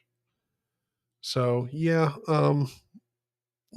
we're getting kind of high up there. Let me go ahead and I'm going to go ahead and let this compile and see if this fixes our issue. Fingers crossed. And if it does, then we'll just go ahead and I'll take a break, get up, go grab the coffee. If it doesn't work, I'll also get up and go take a break and grab coffee. But, you know, fingers crossed this freaking works. Really hoping. Be real freaking nice. Be awesome. But how's everybody been doing? Like, what are you guys up to? What have you been fiddling around with? What you been playing with on your system? Oh, good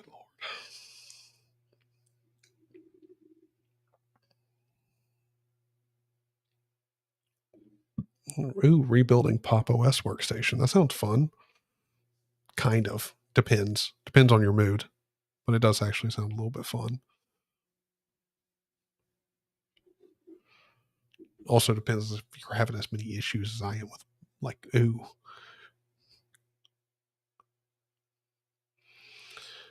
Locate libgtk should be in user lib.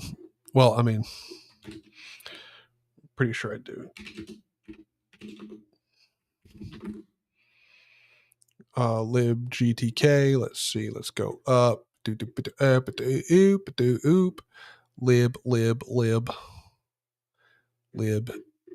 GTK, lib Vulkan,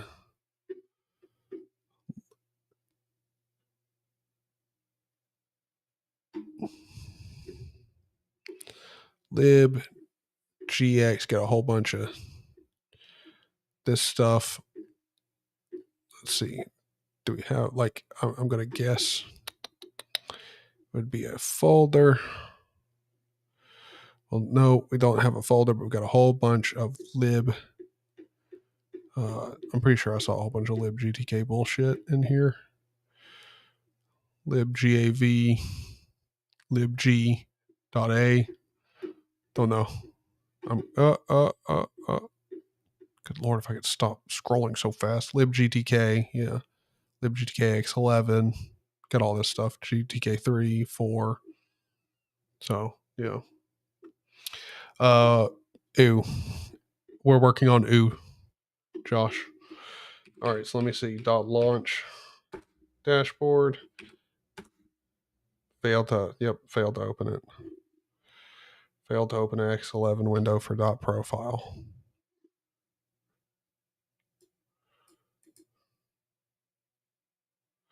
Well, it failed to open background, but caused by profile. So I don't get it. I don't get it. Vim.yuck.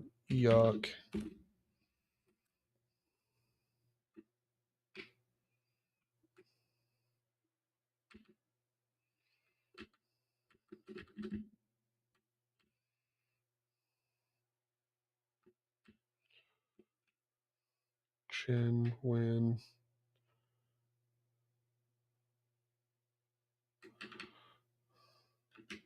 So widgets. Good Lord.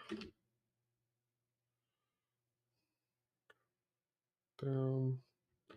Windows, profile, stacking, focusable, false, mono.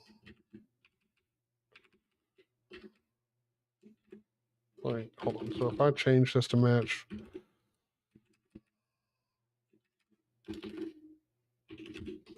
my monitor, I mean, I highly doubt this is going to fix it. Yeah, no.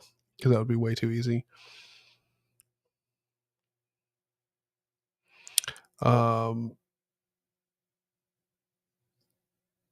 Display var, that very well could be it, because I am having to do some OO stuff, like, let me see, Vim Z profile. Oh wait, no, it's not in there. Where is it? It's in config hyper, or no wait, it's in my hyper start script. Right? No. Where is it? I think it is actually in my .config hyper. Oh no, wait, it's in scripts. Startup. Yeah, because I am setting import environment, Wayland display, XDG current desktop. I don't know. I don't think so. Oh, thank you, Matt. I hope you have a good one too. Who knows? Might end up lucking out and get some sleep.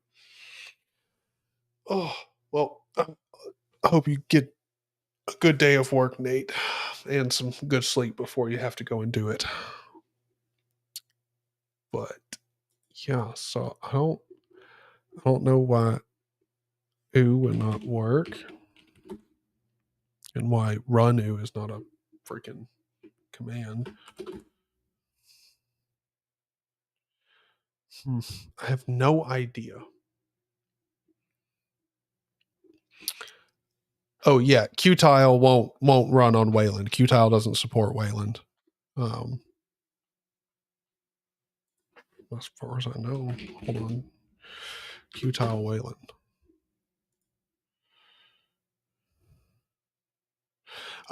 Yeah. Yeah, but yeah.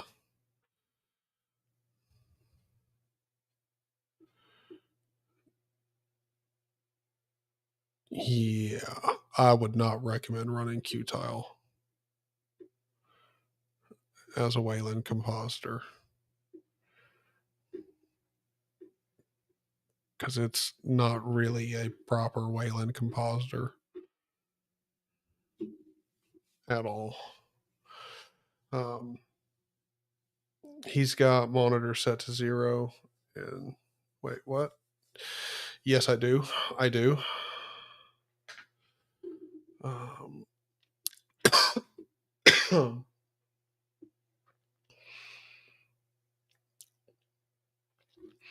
Well, I mean, you can use Wayland with an NVIDIA card. You just got to set some kernel module parameter bullshit and a whole bunch of other stuff. But yeah.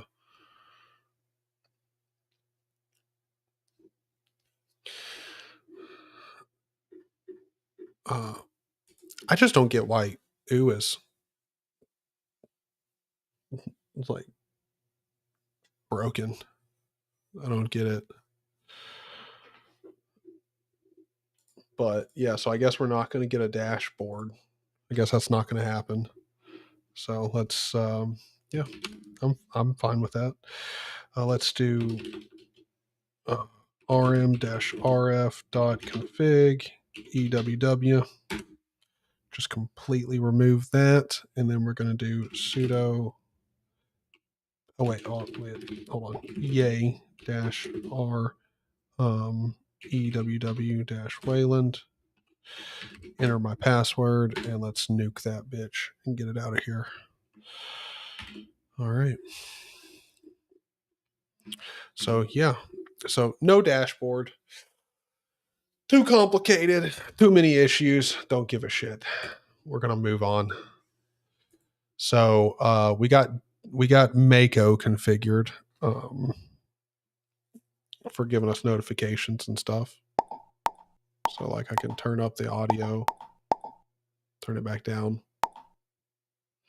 and get the notifications. Now, what should we do now? I guess, I mean, we could do, I honestly don't know.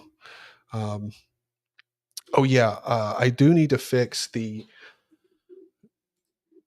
I'm trying to think because I'm pretty sure there were other things that I wanted to configure, but I'm just like blanking on it right now. But we've got to figure out how to use FFmpeg to take a video of the screen and fix this GIF here, because FFmpeg destroyed it. I don't know why it's got the squares all over it. It makes no sense. But yeah.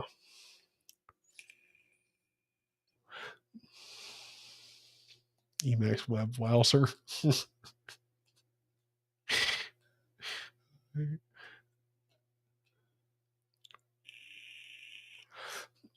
Yeah, apparently everybody was thinking Emacs.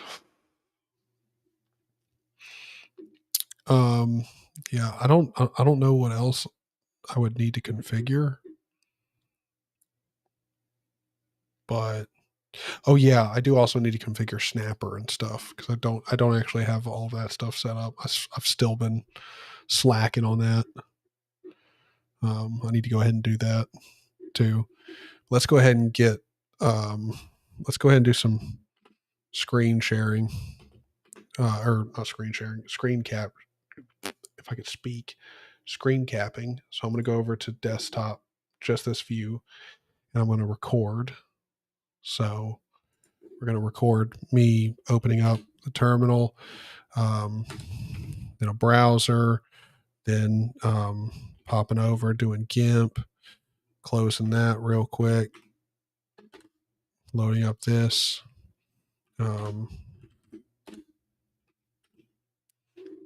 All right, cool. So we got that. Now let's go into Kden Live, and we're going to edit it.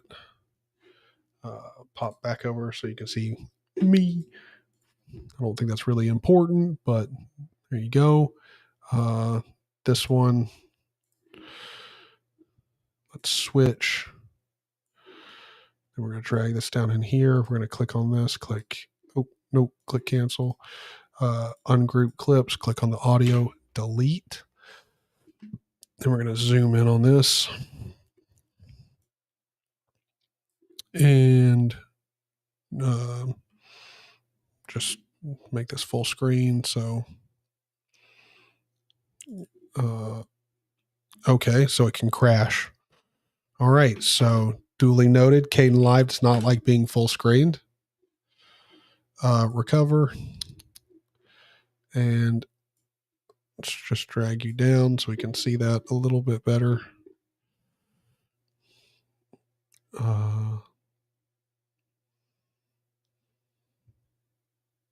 Let's do cut right there, delete that, pull this back, and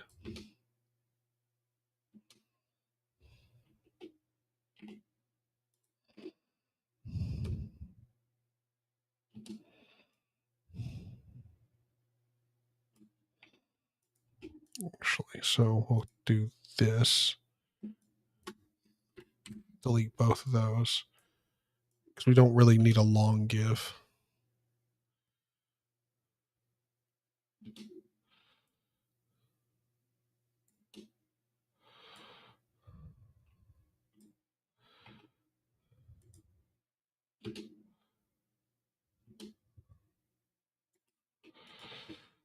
Delete, go back here.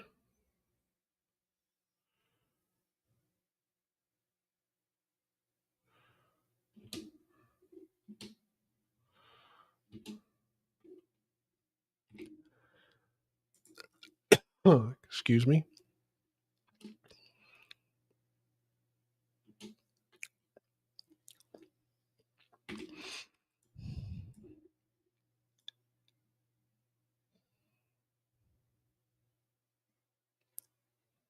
Let's go right here. Click delete. Bring this one back.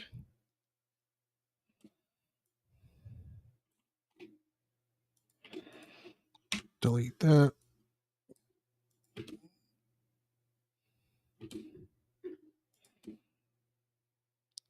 Get loads up, we close it, go back over, close, pop this up, and close it. Got that. ending off there. Perfect. And so now here's the here's our GIF.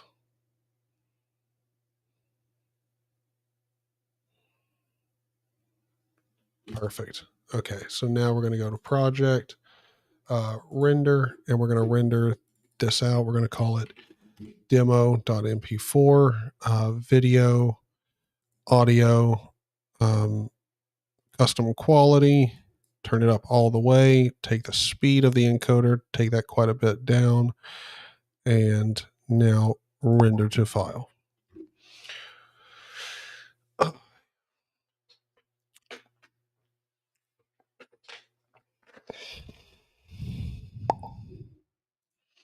So now click do not save. Let's pop back over here, close out of that terminal, and we're going to go and see ffmpeg tiny squares.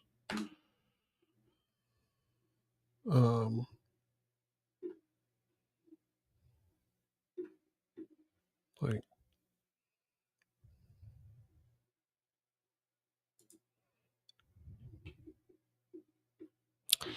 nope, that's not it.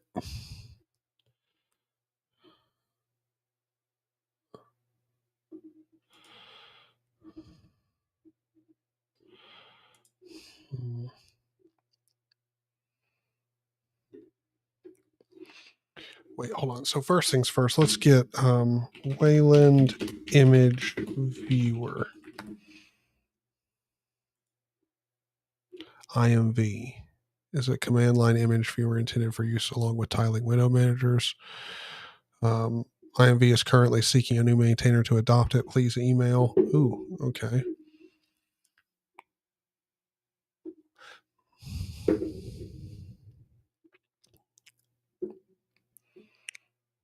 I don't know. Sway image.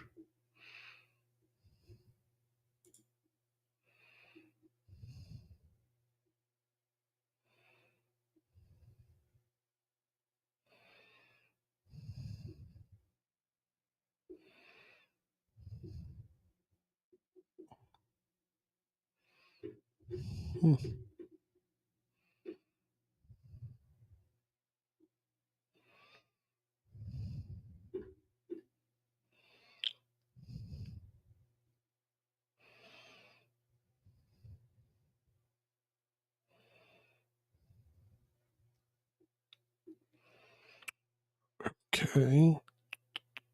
Like kind of the key bindings. So let's check it out.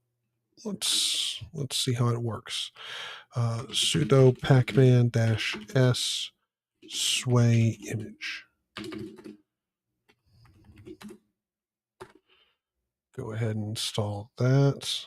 And then if I load up a file browser, click on pictures and click on this one here, open with custom command line. Sway image.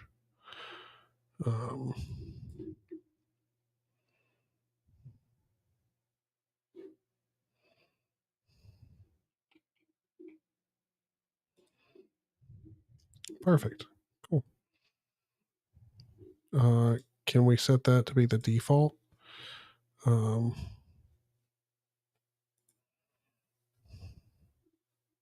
Yeah. Sway image. Set default action for that file type. Cool beans. And let's see. Oh, dude. Beautifully simple to use. Love it. Okay. Nice. Now I can just add a floating window rule for that. Let's go to vim.config hyper so I don't forget hyperland. And we'll go down to window rules and go sway image. Save that. Q. I think I have to like reload it for it to Pretty sure I have to reload it. No, why are you? I sweat. What?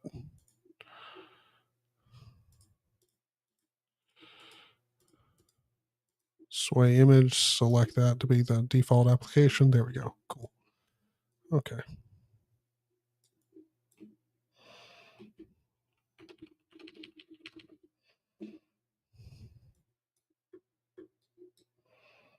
So, very simple application. I like it. Yeah. Cool. Oh, thank you, Linux. Linux with Zach. Excuse me. Almost didn't even finish that. Oh, thank you. Very, very humbling to hear that. I don't exactly think of myself as an inspiration, but thank you. Get some more coffee. Oh, yes, that's true. Thank you for the reminder.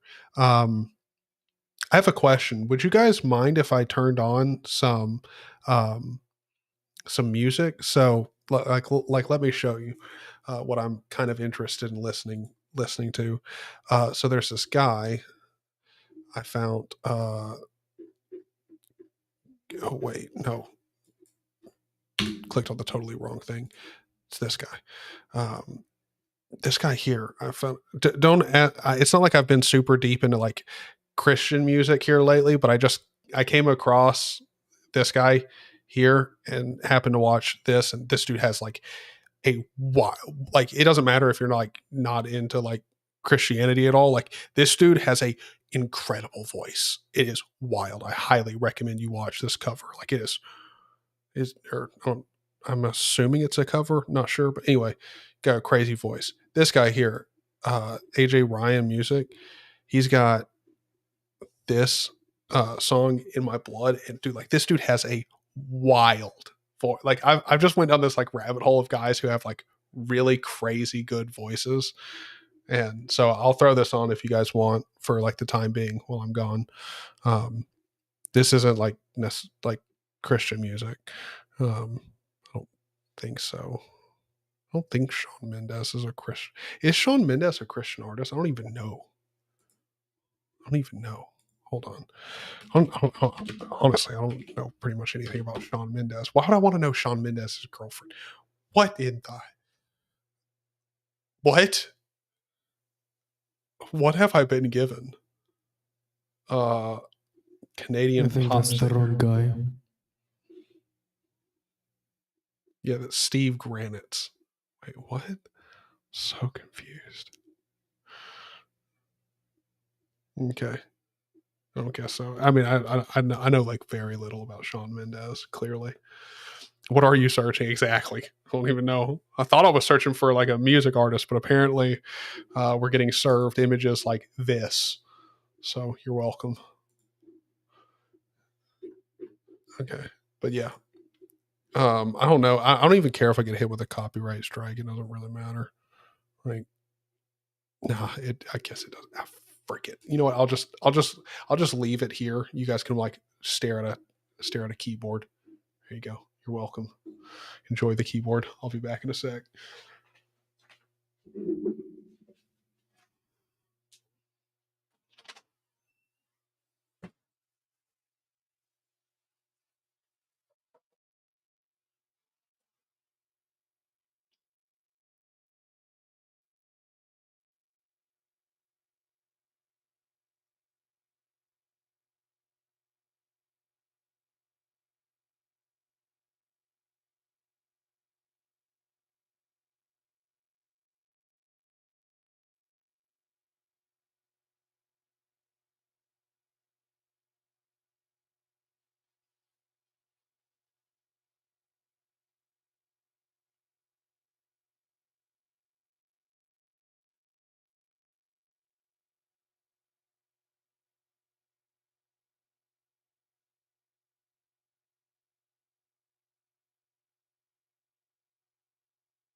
totally forgot the chair was there and slammed the door into it at 12 o'clock at night. So hopefully I didn't wake up the entire house, but you know, like whatever.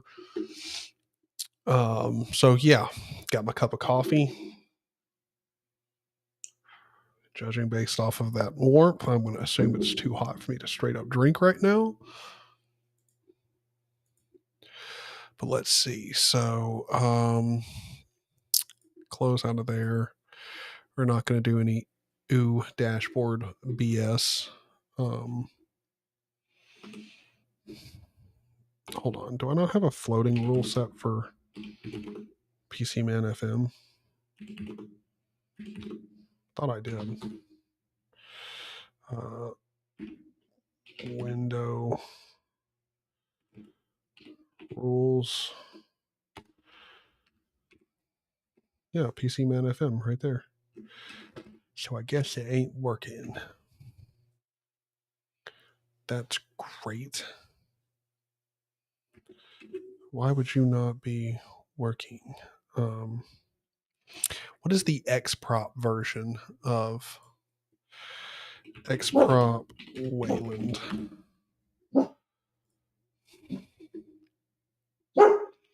Buddy, shush. Buddy. Good Lord. Like, I guess one of our neighbors shut their car door too loud. Buddy, shush. Lord. He's like literally laying down. He's got his eyes closed and he's still barking.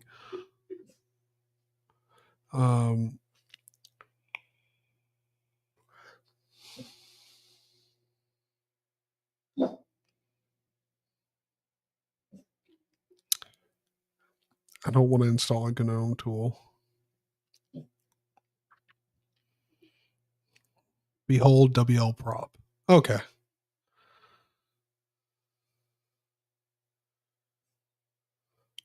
Okay, cool. So that's pretty simple.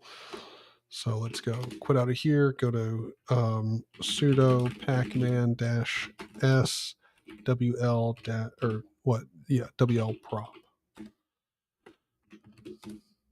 Okay, so it's not found there. Let's go EA -s WL prop. No. Wait, I have to install Sway I have to install Sway just to install it? That's funny. So wait, hold on. If I do EA-R Sway, removing Sway breaks compatibility with WL prop. So now if I click on like this, unable to retrieve socket path selection canceled. Yeah, because we're not actually using Sway. Oh, great. It's hard dependent on Sway. That's fucking awesome. EA-R WL prop Sway, and what was the other dependency? I mean, we could do this a much easier way, but you know, like WL roots. Well, I mean, WL roots is already installed.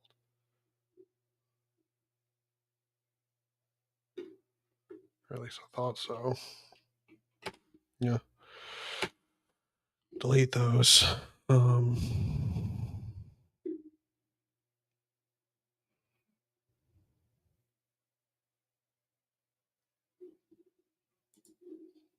That's great. Hyperland XProp. Hyperprop. XProp for Hyperland. Yeet. Oh, yes. Gotta love it. Gotta love it. Remove make dependencies. Nah. Hyper events. We'll keep it. keep all these dependencies. Why not? Load my system up. We're going to live on the edge. Okay, so now if I run hyperprop. Oh, cool. Actually, okay, that makes a lot more sense now. Also, class is Firefox. Beautiful. Beautiful. So now if I go mod F and run hyperprop, click there. Yeah, so it's a capital P. So now let's go back into the Hyperland config, go to window rules, and in here we add a capital P to that. And then if I go over here, go mod G, hyperprop, click on that. Let's see, classes GIMP, but just with a capital G. So let me close there, go over here, and instead of doing it this way,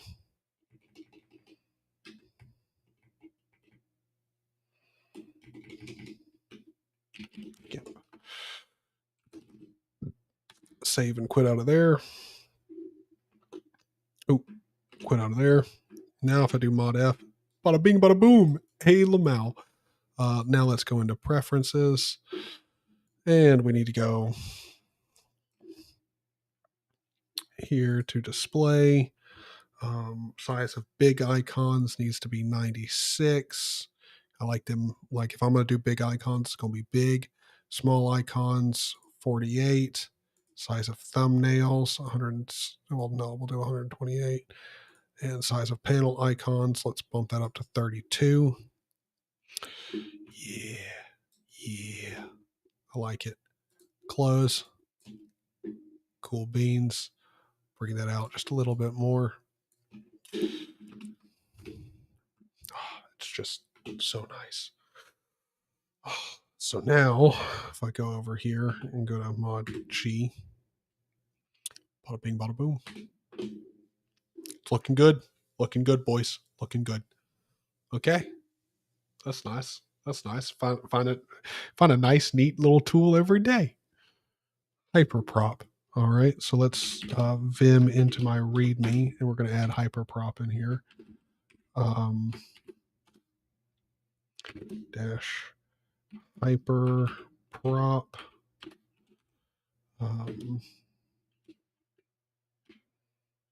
And we're gonna make this an actual link to it, because I'm sure other people are going to want to find this if they want, to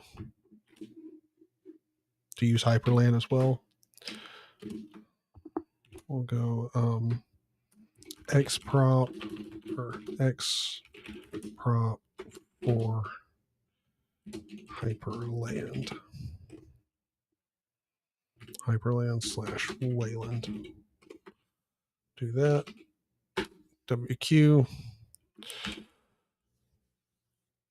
We could also probably do some like theming to ZSH and my ZSH.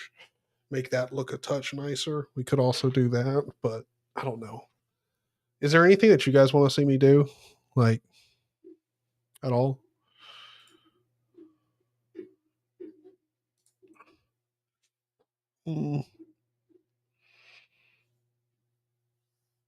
Like, at all? You guys got anything you want to see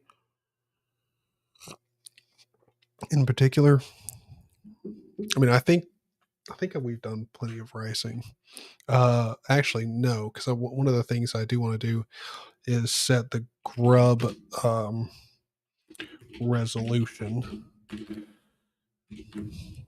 I mean, won't be able to change this until it's ready.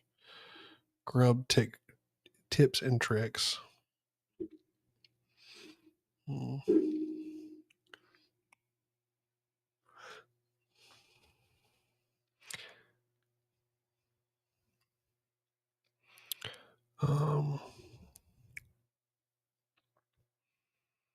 In Grub, it is possible by default to change the look of the menu. Make sure to initialize the Grub graphical terminal GFX term in Etsy default Grub. Okay.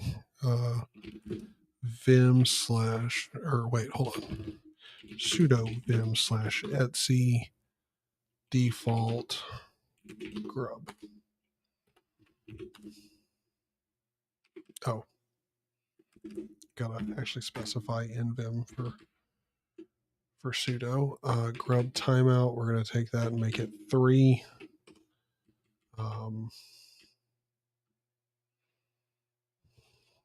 Terminal input, terminal output.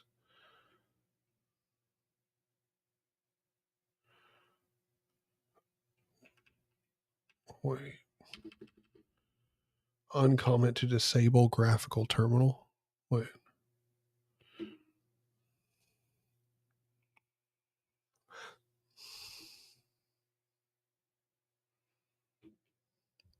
Yeah, it's the same thing.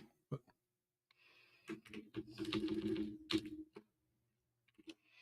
GFX term.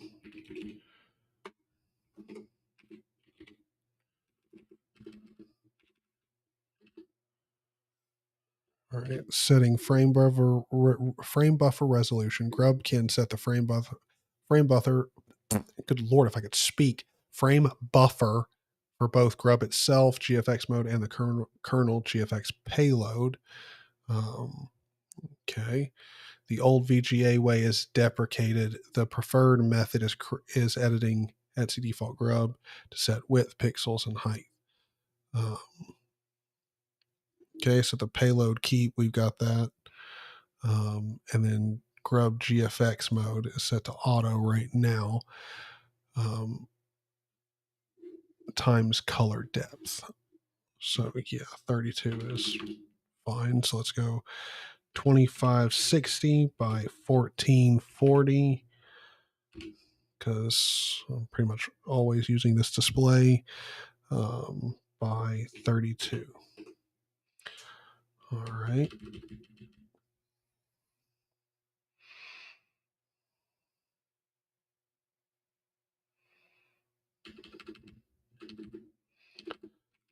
So now we can set a theme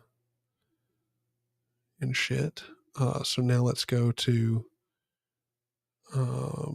Cat Poochin and let's get their Grub theme.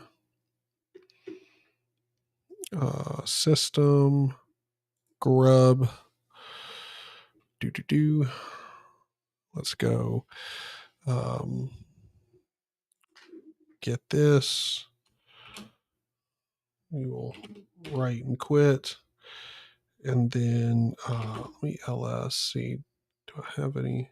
Yeah, okay, cd into public ls rm-rf r Machner. Get rid of that, and we're going to get clone Control Shift V. Oh shit! Did not realize I had already copied that. Let's cd into Grub. Oh, I'm already in it. Oh, good Lord, if I could pay attention to some, like, commands, that would be nice. All right, so we got that in the Grub themes. And now let's copy the Mocha line and let's go into sudo vim grub. And then we're going to go down in here and go to Grub theme, Control Shift V, WQ, save that, and then sudo mk, grub -mk config -o/boot grub.cfg. Okay. Bada bing, bada boom. We got our theme all set up and installed. So now I should have a higher, like an actual high resolution Grub with a nice theme. So that's nice. Yeah, no, I didn't already have one, but I use Cat Pooch and Mocha for pretty much everything. And there's a reason why, because they've got support for just about everything. And it's also it's a really nice dark theme. I went with it because, like I like Dracula, but like everyone uses Dracula. So I started using Cat Poochin. Like, I can't remember who told me about it, but somebody randomly mentioned it. And I was like, oh, I really like this. And so I've been hardcore on it for quite a while. So let's see. We got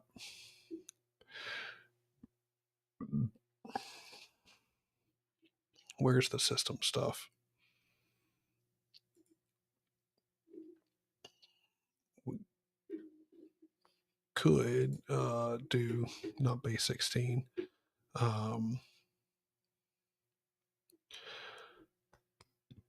Good Lord. Dying here. What am I looking for? I have no idea. TTY. There we go. We could also think the TTY. That's what I was thinking of. Could also do that. But the only thing, though, is the reason I don't like theming the TTY is my ultra wide, because it's smaller than it's not actually 1440p like my big Dell monitor. The TTY is like smaller, like it conforms to the smaller display. So it'll just like it won't actually render right on my big screen, which is what I actually use for the TTY, which I guess that's a problem that we could address. Figure out how to do that. Get the TTY to just render at 1440p and not the smaller display size. That's probably something I could fix and just look into. RM-RF grub.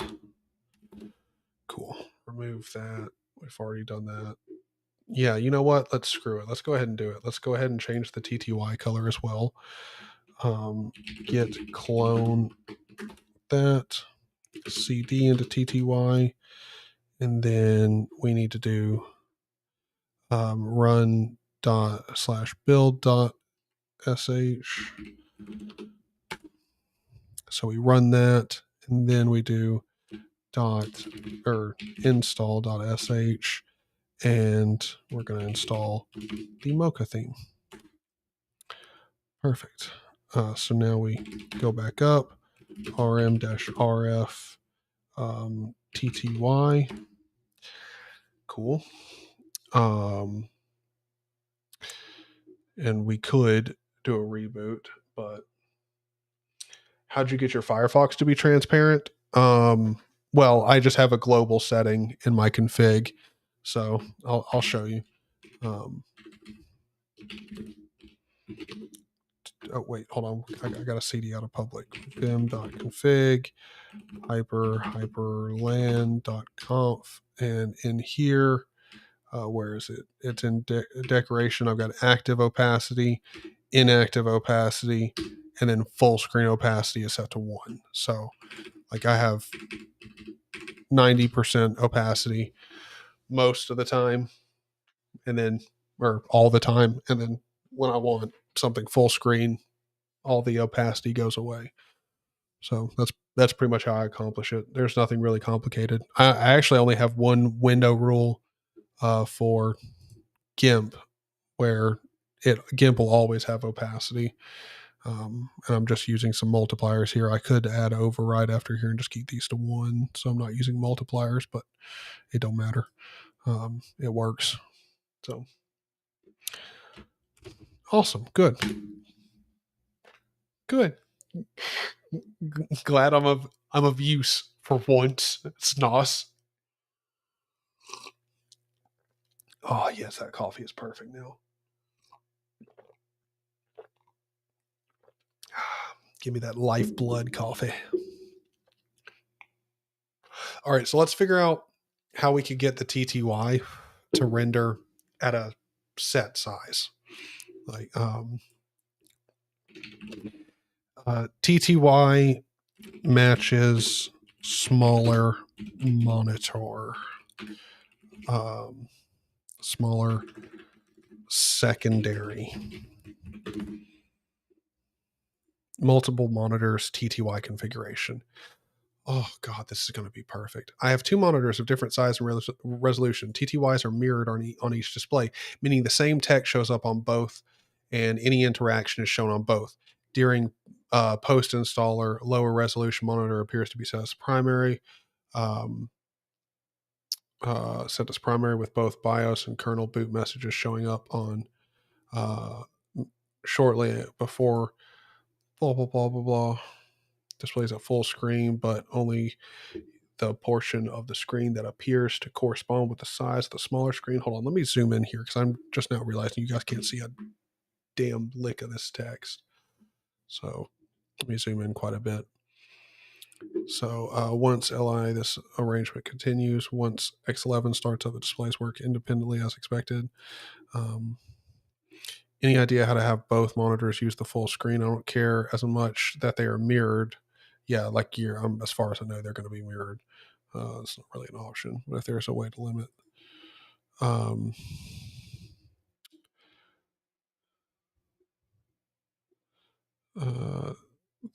they'll display the same stuff. You can either disable one of them or align the resolutions. What should give you full screen output through handling of resolutions below the physical might run better. So root log letter. Oh, you can. Oh. So you can do that. Like you can specify monitors and shit in the kernel command line. You can do that. Get the fuck out of here. Really? Oh, did not work. I've also tried using a hyphen. Look again at the output of xrandr-q.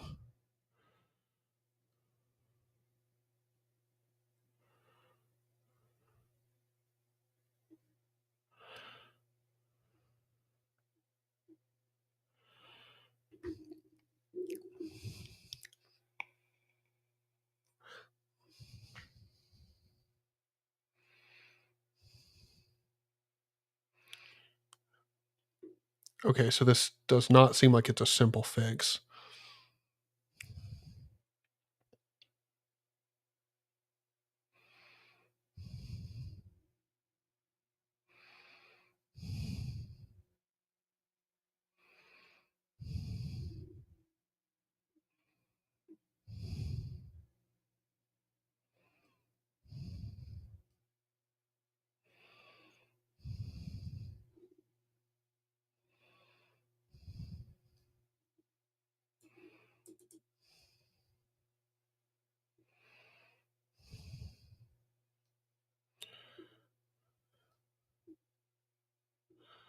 Does anyone ever fix this?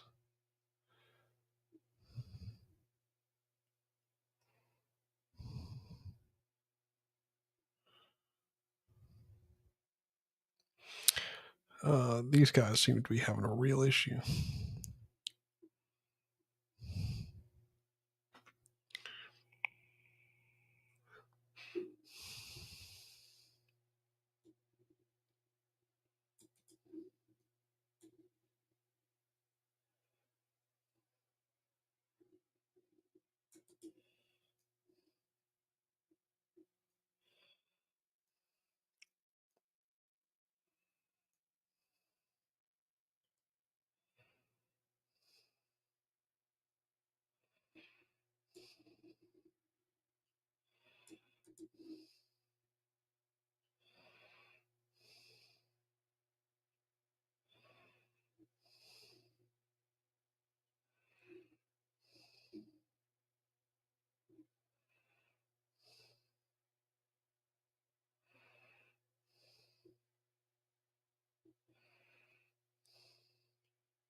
Wow. Okay. So all of that. Show TTY only on one monitor.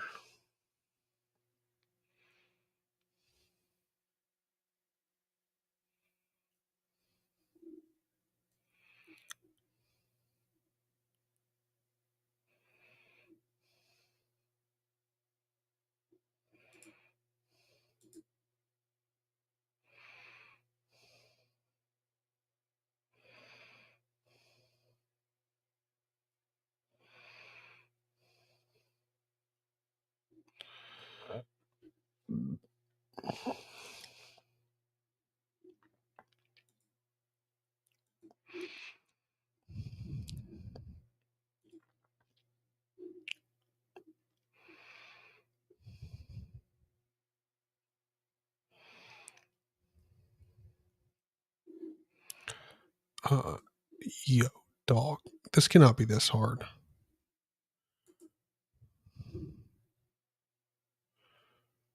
Setting external monitor as default from BIOS work for me. Oh, I could check that. I don't think I've checked in BIOS for that. I guess I could do that. I don't know. Maybe that'll work. You might have to pass GFX mode resolution to grub shell directly. Yeah. I don't think so. Well, I mean, it's not really like I'm trying to get grub to like grub only shows up on my main display and works just fine, but it's the actual TTY like that renders at the lower resolution. But it seems like the best way of approaching it is to have it disable the second monitor, and then when we've actually launched like Hyperland or something, then re-enable the monitor. But that's something that's like that's going to require testing and like a lot of like turning off the system and back on. So we're not going to mess around with that bullshit right now. No. I'll faff about with that at some point. It's all good. I mean, I guess we could go on to like setting up a Nextcloud server and stuff. I guess we could do that.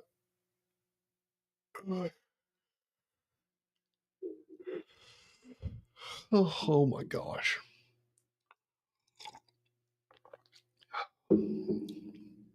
Gonna need to keep pounding this coffee. Cooter, are you still there? Yeah, I'm still here. Okay. What do you think we should do, man? I mean, we could start setting up the thing is over. I forgot the name again. Nextcloud? Nextcloud, yeah, thank you. Yeah, we can definitely go ahead and do that. Let me see if I can log into DigitalOcean. Log in. Yeah, no, that's not my login for DigitalOcean. Okay, so I can go. Let's see. Let's create a droplet.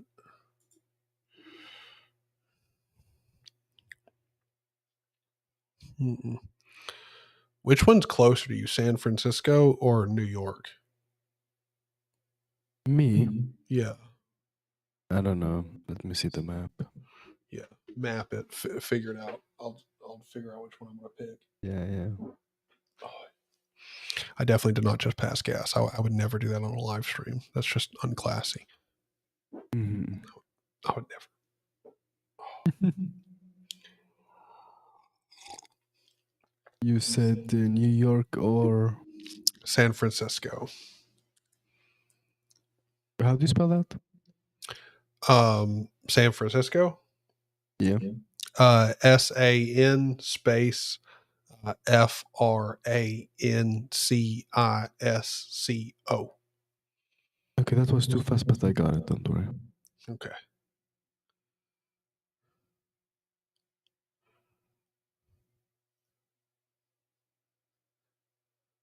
So, according to Google,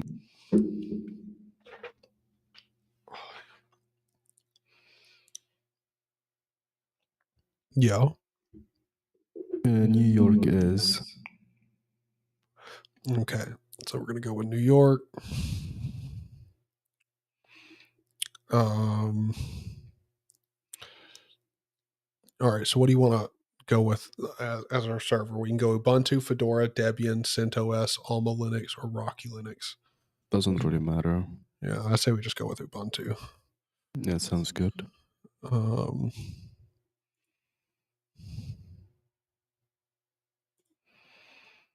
Do you like Snap? No. Just have to ask. Basic. We want the premium AMD.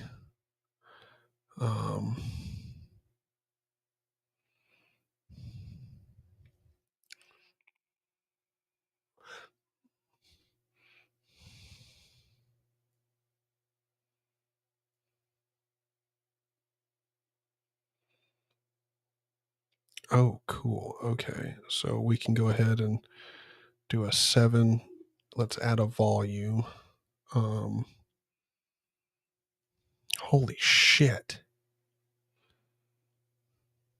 Well, it's only $10. So for $17 a month, we get pretty much 125 gigs of storage. okay. Cool. That's pretty good. We can do ext4 or XFS. Just want to go ext4. I don't know. Are you familiar with FSF? I mean, it's just a Nextcloud like instance. I don't really think we need to go super fancy.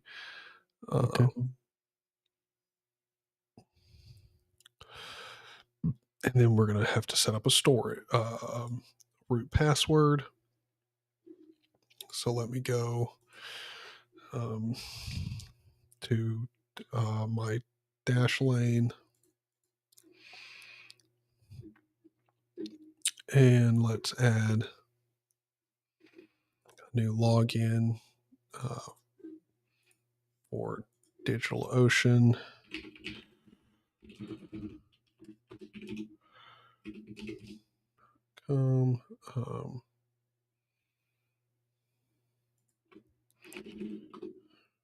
And then we're going to generate a password.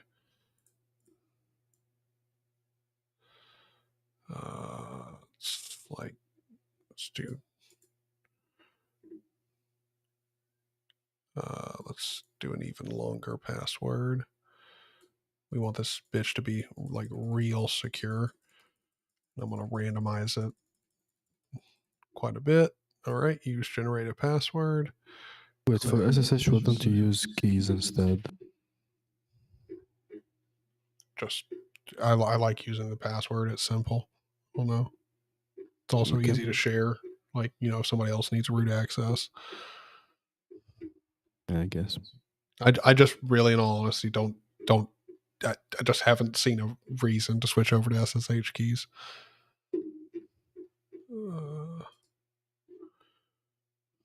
I mean, it's better than passwords if you have a weak password, that is. Plus, it's much convenient to log in. You don't need a password.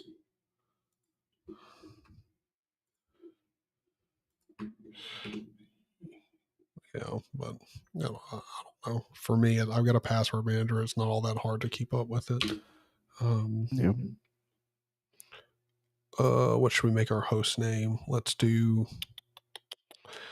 I mean, hostname doesn't really matter. It's going to be like a local thing.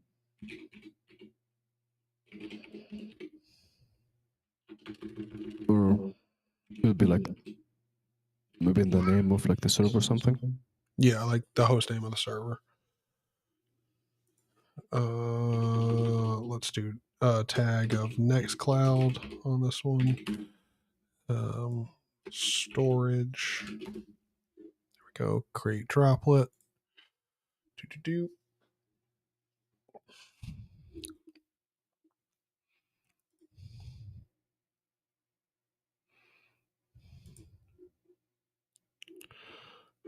right.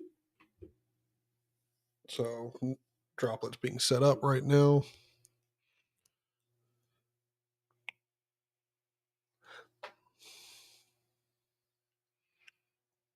Be on soon. Oh, nice.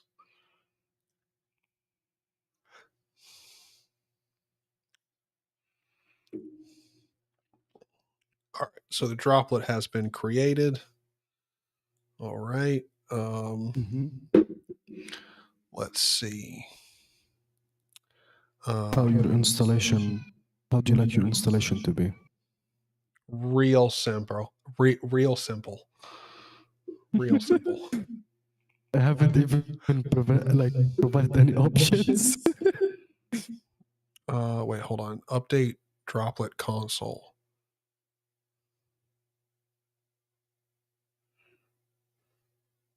The agent installation script. Like, okay. Or I could just SSH into it. That's fine. SSH. And I know you guys can't see my screen right now. Are you sure you want to connect? Yes. Oh, whoops. Yes. And the password is, I believe, this one. Fingers crossed. Yes, it is. Cool. Nice. I mean, I don't think it's a problem for me to start sharing my screen now.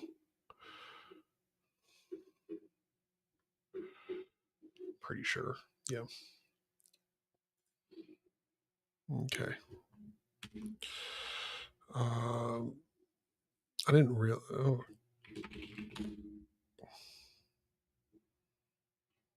Oh. Okay. Well, I'm not clearing the screen.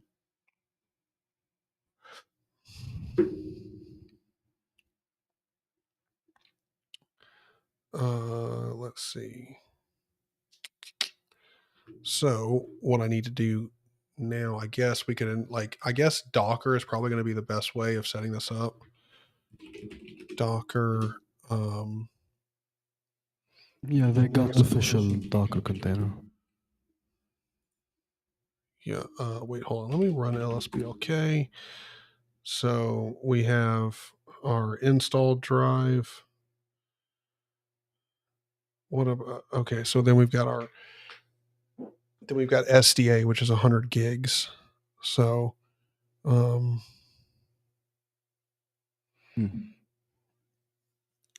guess we just need to figure out like how to make the Nextcloud Docker image be able to use up that space as well. Yeah, you can mount what's it called? The data file inside of the Docker container into your like outside of the container. It should automatically have the big size. I mean, sometimes they could also include some variables you could change. Yeah. I mean, use Docker compose file. It's much easier. Yeah, here they have all of these variables here. Yeah, environment variables. Where? Yeah, you need also like data. databases and stuff.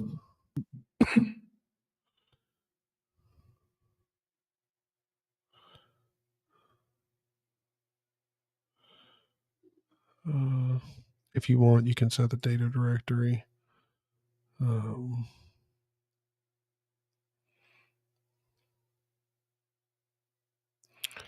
Yeah, we're gonna have to do a whole bunch of setting up and configuration here.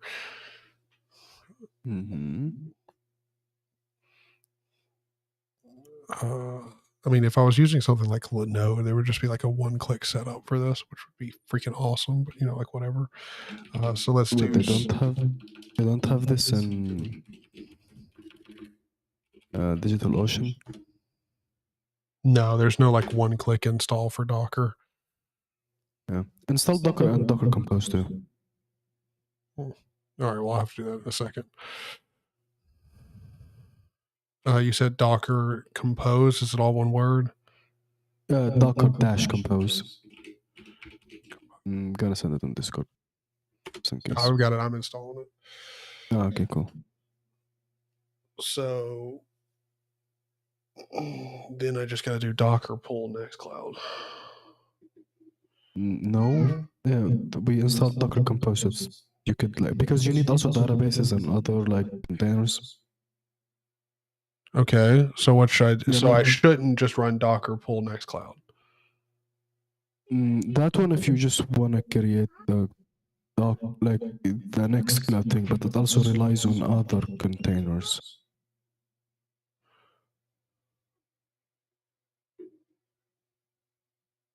I'm confuzzled. What do you mean it relies on other containers? Just give me a sec.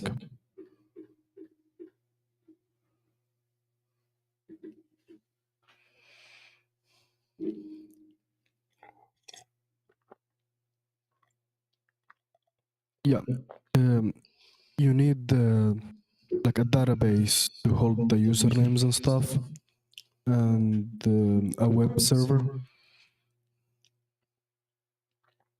Okay. So here in the first, how to use this image.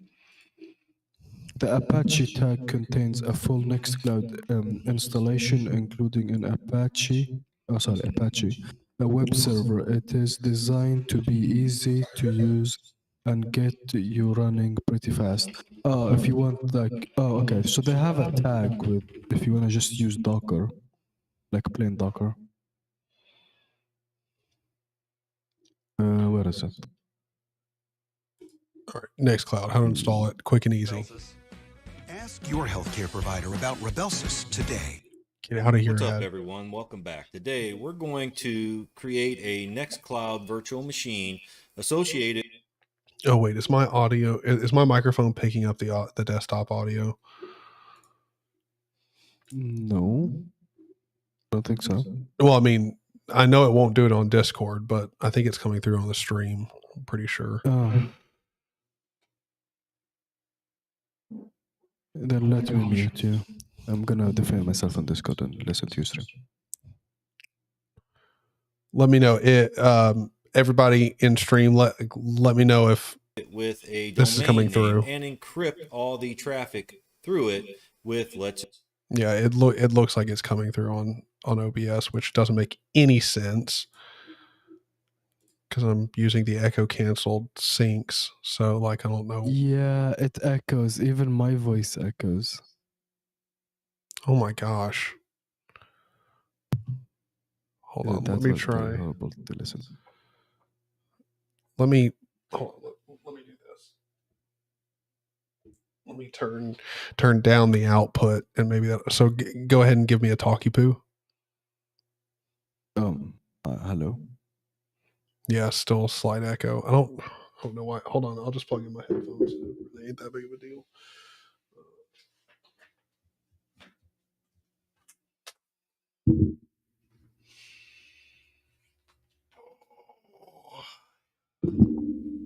Oh, let me plug this biatch up in here.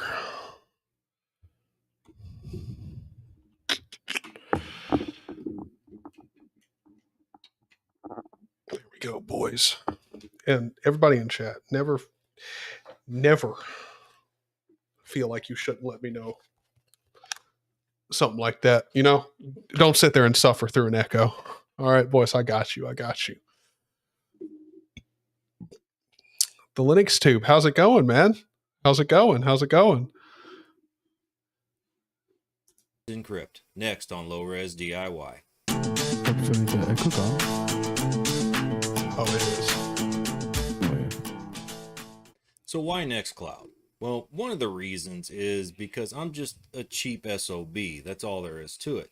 I don't want to have to go to Google Share or to Microsoft OneDrive, start saving things up in the cloud, and then find out, hey, I'm getting ready to overextend this, but they're going to come back at me and say, but hey, what you guys are talking about, because that's some highly sensitive information right there. Really, do you want to risk a world first just because you were too lazy to set up a Nextcloud server?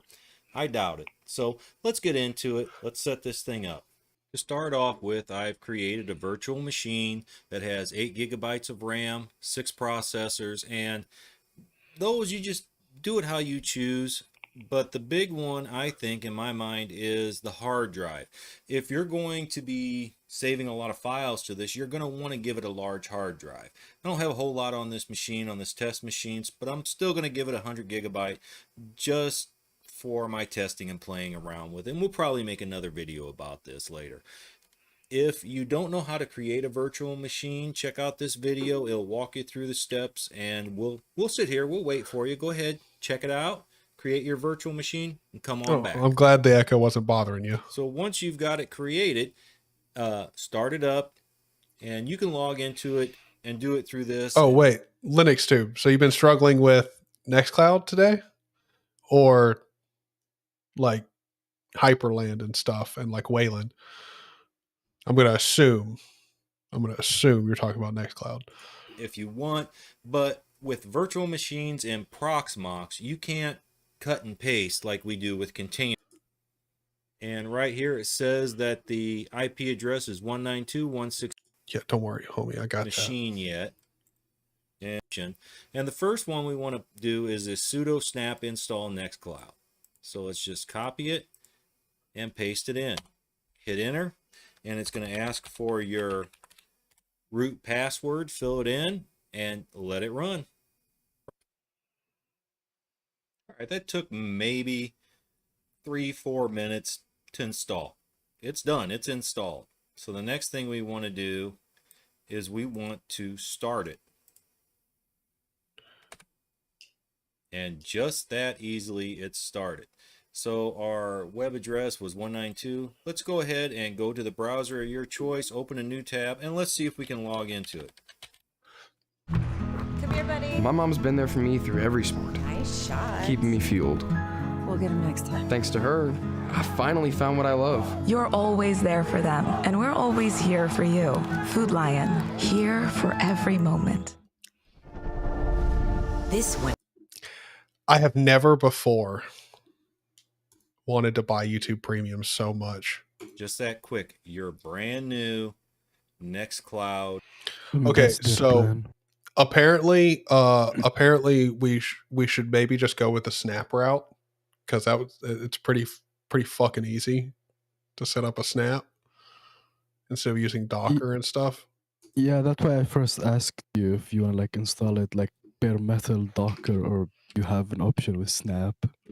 Yeah, we're just going to go ahead and use that, because I mean, this is going to be it's dedicated for just Nextcloud. So I don't go know. ahead In my and use opinion, the like the Docker Compose sounds good, but I mean also server. what's it called? Snap's also good. Like Snap just seems super easy. Yeah, they also have a way to like have an SSL encryption on it. So I mean that sounds good. Let's see how to add an extra drive. Add extra drive Nextcloud Snap. External storage local configuration. I've installed Nextcloud using Snap. I'm trying to configure the external storage local, but cannot get the permissions correct. On a regular install, I set the permissions for www-data, but it's not working for the Snappy install. The user in a snap is root, but your problem is that you're probably trying to access data located outside of the snap, which is not allowed unless you run the snap in dev mode, which is not recommended.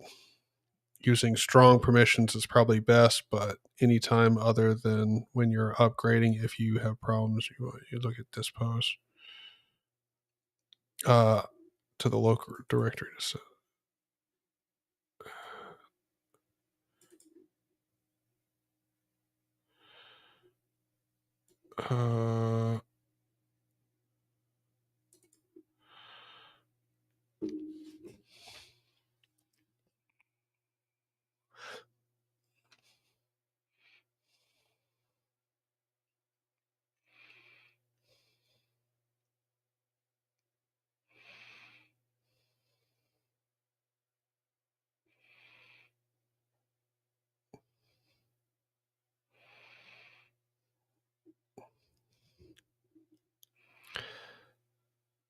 Well,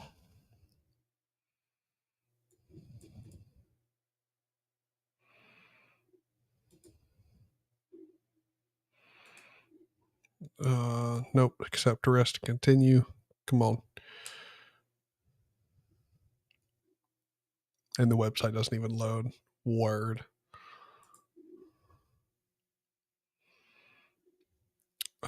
So Snap enable Nextcloud. Connect the remove media snap plug so that the Nextcloud server can access your external hard drive.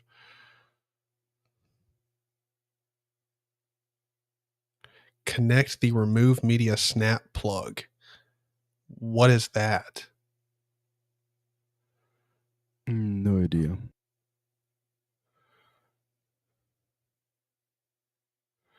So I went to help.nextcloud.com and the website is taking forever to load. change the Nextcloud server's config file to point to the new data directory. So do I prefer Pluma or gedit?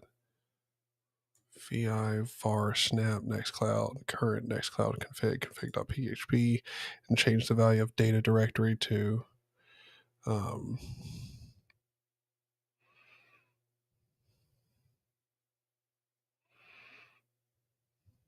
wait, hold on. ls/media. Oh, ls-al.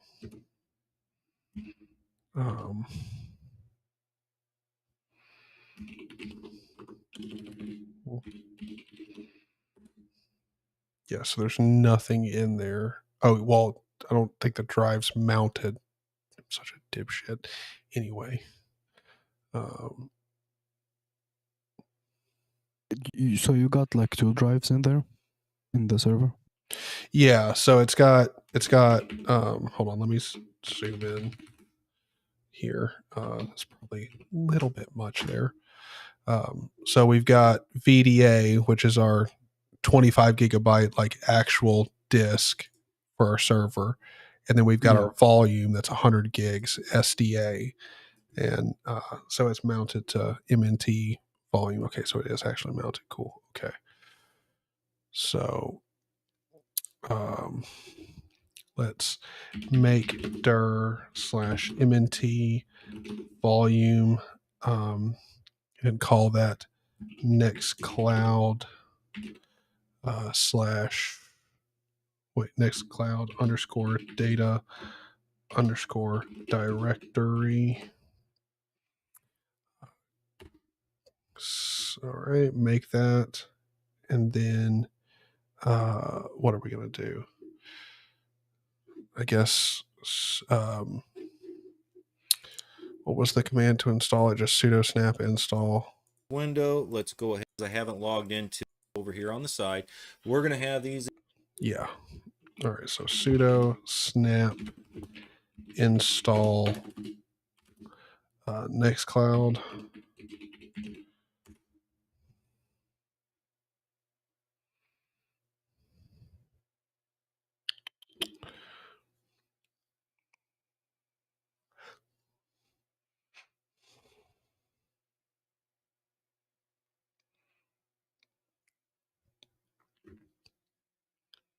Wait, on this website I found it's like as easy as just changing the permissions.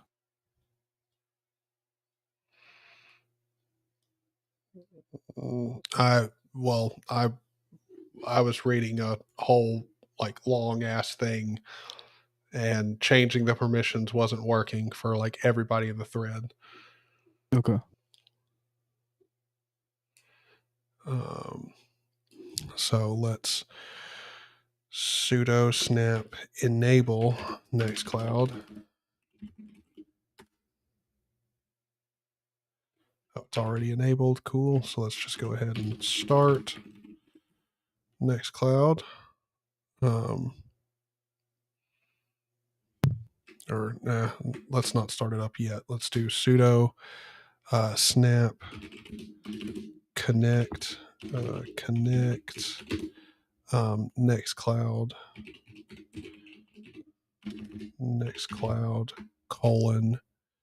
removable dash media.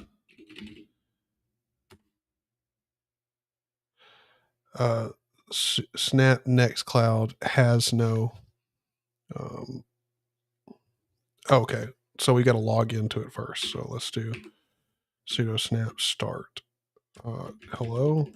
Okay, great. It's all fucked up. Sudo snap start Nextcloud. Started. Cool. Now I should be able to access it. Instructions in the description of the video, so don't worry about trying to memorize them or zoom it enter. And it's going to ask 3-4 minutes to the browser of your choice. Open a new tab, and let's see if we can log into it. There it is. All right, let's go over here. Zaney. Copy. Yes. What's up? Mentok just sent me this link. It's from DigitalOcean, a tutorial on how to set up Nextcloud with Snap. Wait, what? DigitalOcean apparently have a tutorial on how to set up Nextcloud with Snap. Okay. In order to complete this, the steps in this guide, you'll need the following: a non-root sudo-enabled user and a firewall configured on your server. Okay. A domain name pointed to your server will be securing connections to the Nextcloud installation with TLS and SSL. Nextcloud can set up and manage a free trusted SSL certificate from Let's Encrypt if your server has a domain name. If not, Nextcloud can set up a self-signed SSL certificate. Can't speak.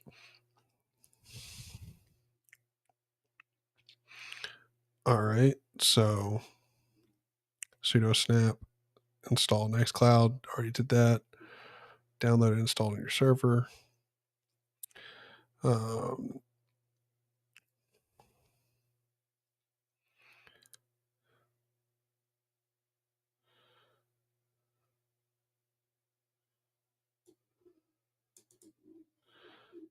Yeah, let's do. Okay. To learn about specific services and apps that Snap provides. Yeah, no. Configuring an administrative account. Okay, cool. So we can go ahead and do this. I'll switch over to my face cam so I'm not showing this. But let's do user add dash m. Good Lord, dash m dash g. And it's going to be wheel. I mean, I could add a whole bunch of other stuff, but really don't need to. Let's add a user of Zaney. Oh my God, I've got to do a group add for it. Group add, just wheel, right? Pretty sure. Wheel, then user add wheel Zaney. Cool. Apt install sudo. All right, already installed. Cool. Okay, so it's VI. Okay, VI is on the system. What about Vim? Okay, cool. Sweet. All right, so editor equals Vim and vi sudo. Sudo G and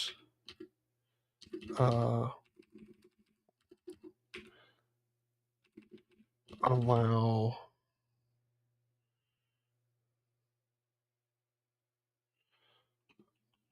copy and paste this and go instead of admin, it's going to be oh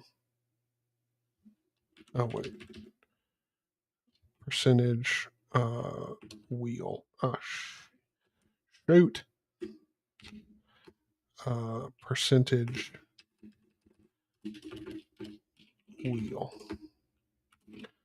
WQ, save that, and then I should be able to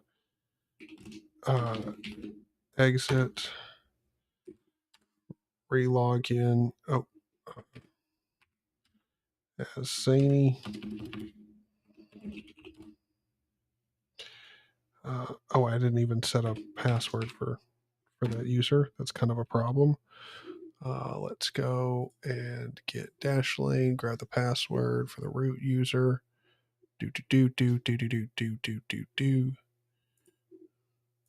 Boop.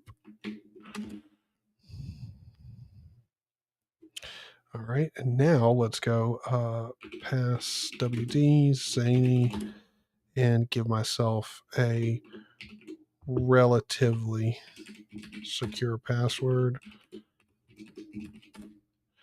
Okay. Now log in as Zaney.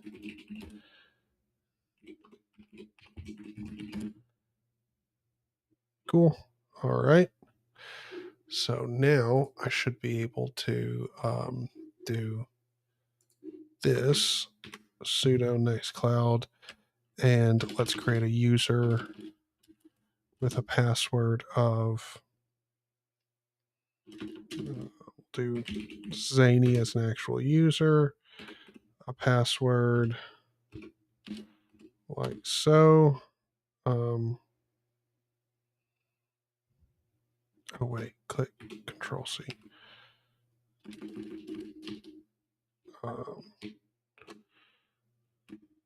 Zaney, and then password.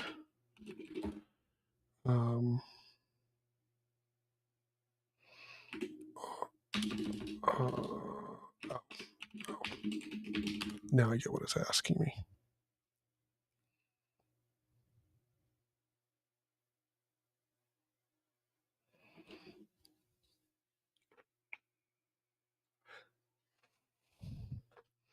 All right, it's taking it a second. I'm going to assume like the install for Nextcloud takes a second.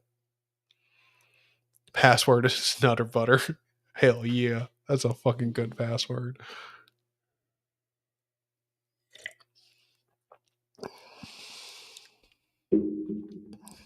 Yes, it is all very confusing.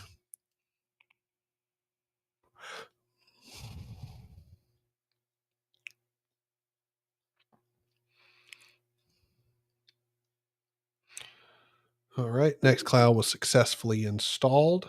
Nice.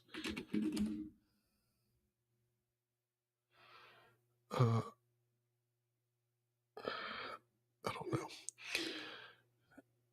How do I, like, it will not let me clear the terminal. It keeps saying xterm kitty. It's not. Let's go term equals, I don't know, xterm clear. There we go. All right. Let's go back over to the cam desktop. Let me zoom in a bit here. All right. Nextcloud, when installing from the command line, Nextcloud restricts the host names that the instance will respond to. By default, the service only responds to requests made to the local host name. We will be accessing Nextcloud through a server's domain name or IP address, so we'll need to adjust this setting to accept these type of requests. You can view the current settings by querying trusted domains. Currently, only localhost is present. As the first value in the array, we can add an entry for our server's domain name or IP address by typing the following. String to example.com. So let's go ahead and I need to go and load up I believe GoDaddy is where I've got my shit,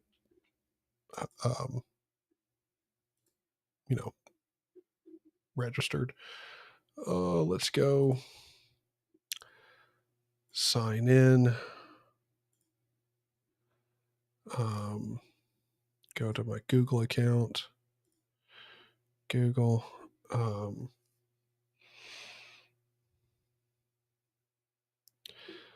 I mean, technically, this is going to be for business use, but like I'm going to be using it for my own hosting like stuff as well. So we'll go, yeah, let's go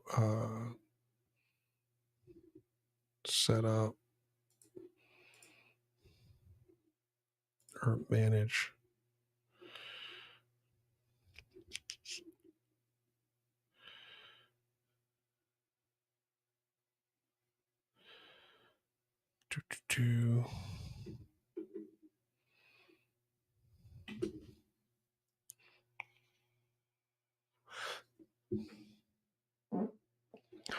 Sorry, I'm passing so much gas. It's terrible. Domain, manage DNS.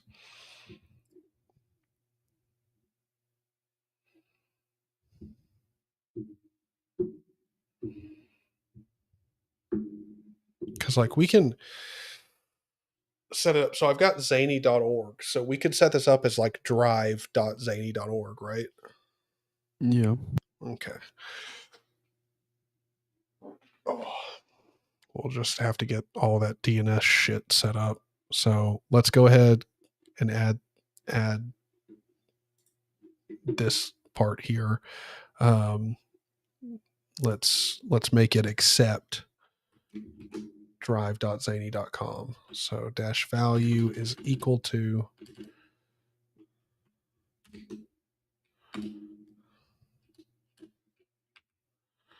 hello. Why can't I continue? What the fuck? There we go. That's such a dumb thing, but okay. So the value is drive.zaney.org. Do you have one set up already? Well, I mean, drive.zaney.org is not actually set up. No, it doesn't point anywhere. But I just added that. So let me see it. Let me, I can now do this. Trusted domains, local system config value, trusted trusted DOM drive set to empty string.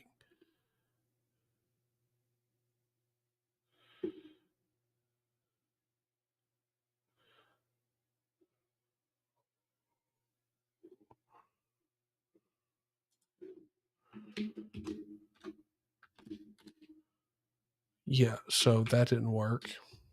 Awesome.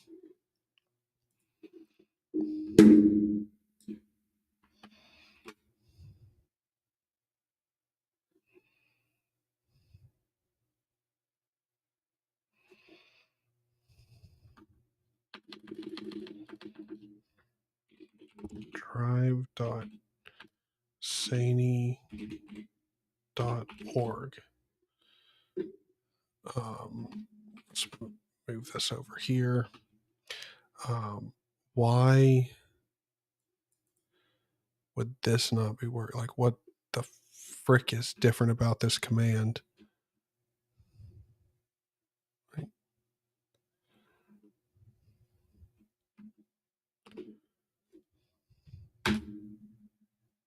There we go. Okay. I don't know why it didn't work last time, but okay. Oh my God. Let's go copy this one. Control-Shift-V. All right. So drive.zaney.org is now trusted. Cool. All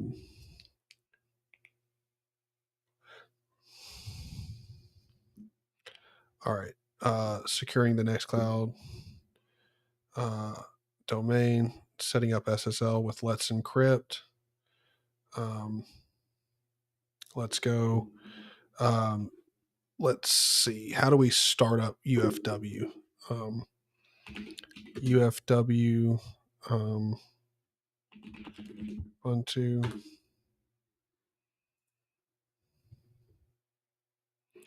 Perfect.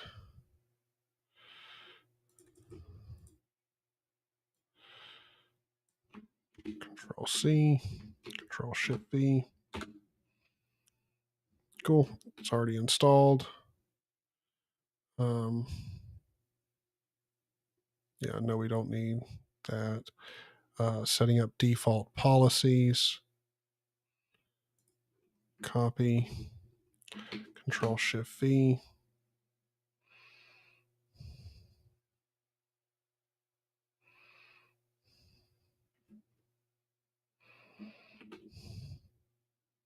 Wait, hold on. Let me rerun these commands individually because I just don't trust that that worked. Policy change to deny and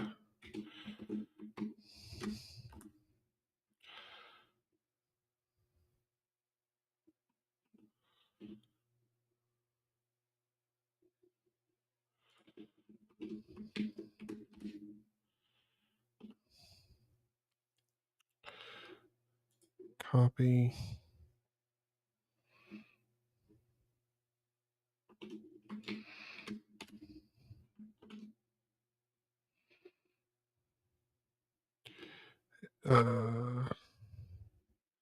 Configured your SSH daemon to use a different port. You'll have to specify the appropriate port. Yeah, we don't need to do that. Enable it.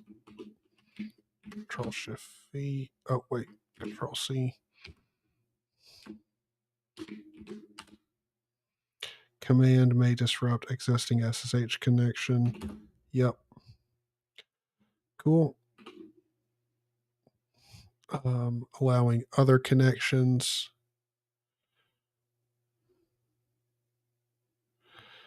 Let's see. Copy here.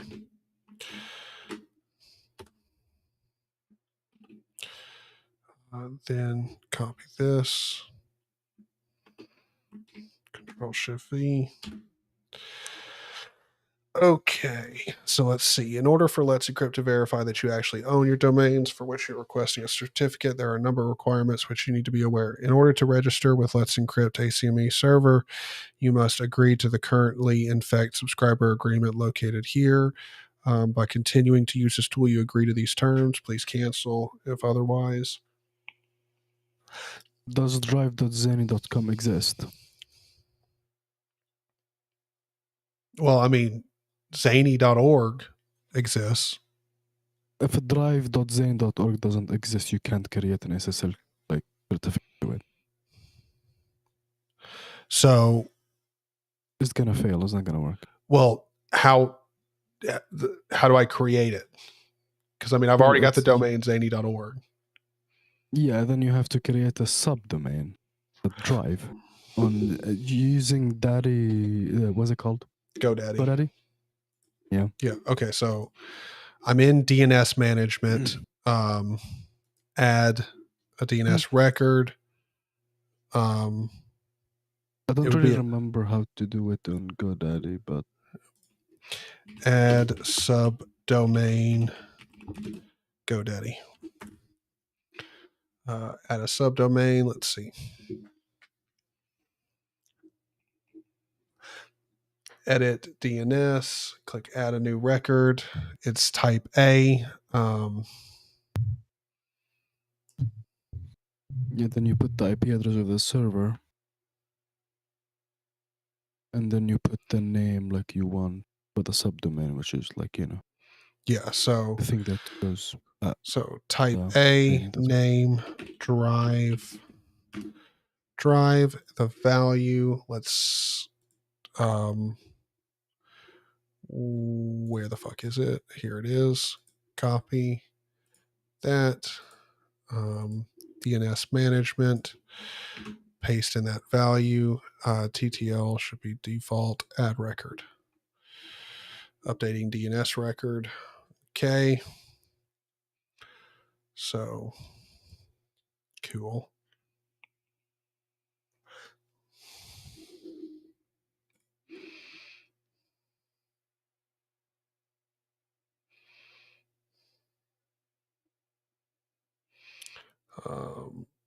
Cool. All right. So I guess we should probably wait like 10 or 15 minutes before we continue because that DNS record's going to take time to. Yeah, it usually takes way less than that, but yeah, but I mean, we'll still give it a while. Like, don't want to fuck anything up. Yeah.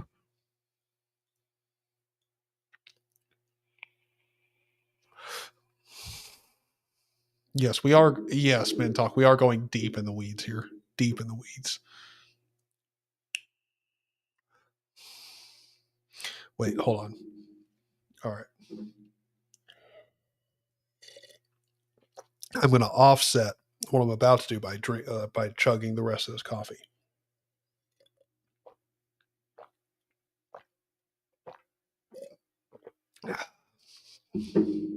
Now what I'm going to do is hit the weed pen. Mm-hmm.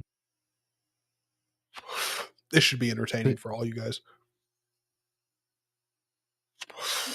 Because I'm about to cough like a baby back bitch. I'm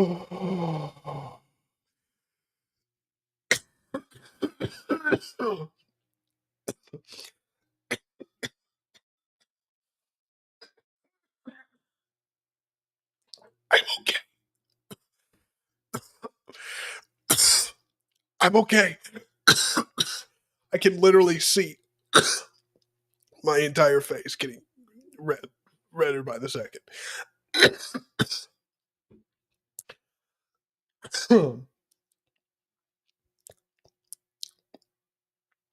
Wow.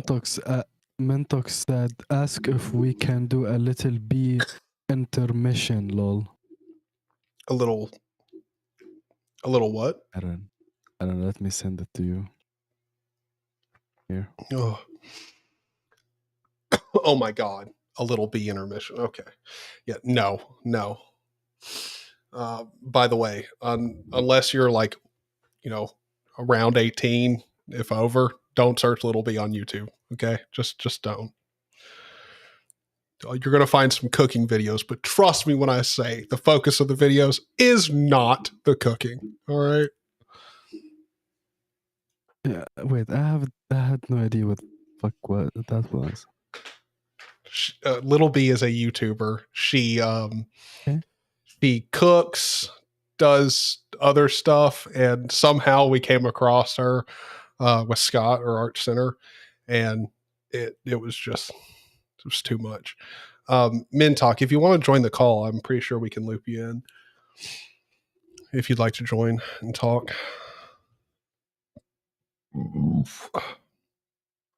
But also, do got to say, we'll try and keep it from getting like too complicated. Because I mean, if we get a whole bunch of people in here, it's going to get so distracting that it's going to take like 6 hours to get a Nextcloud instance set up. Actually, you know what? Hold on, I'm going to go ahead and raise my desk up. Oh, I've been sitting down for too long. Oh, yeah.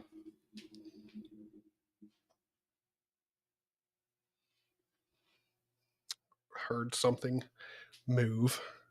Does not make me feel comfortable. All right.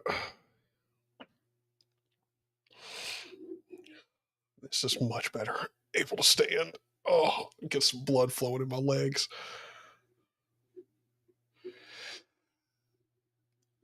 Good Lord.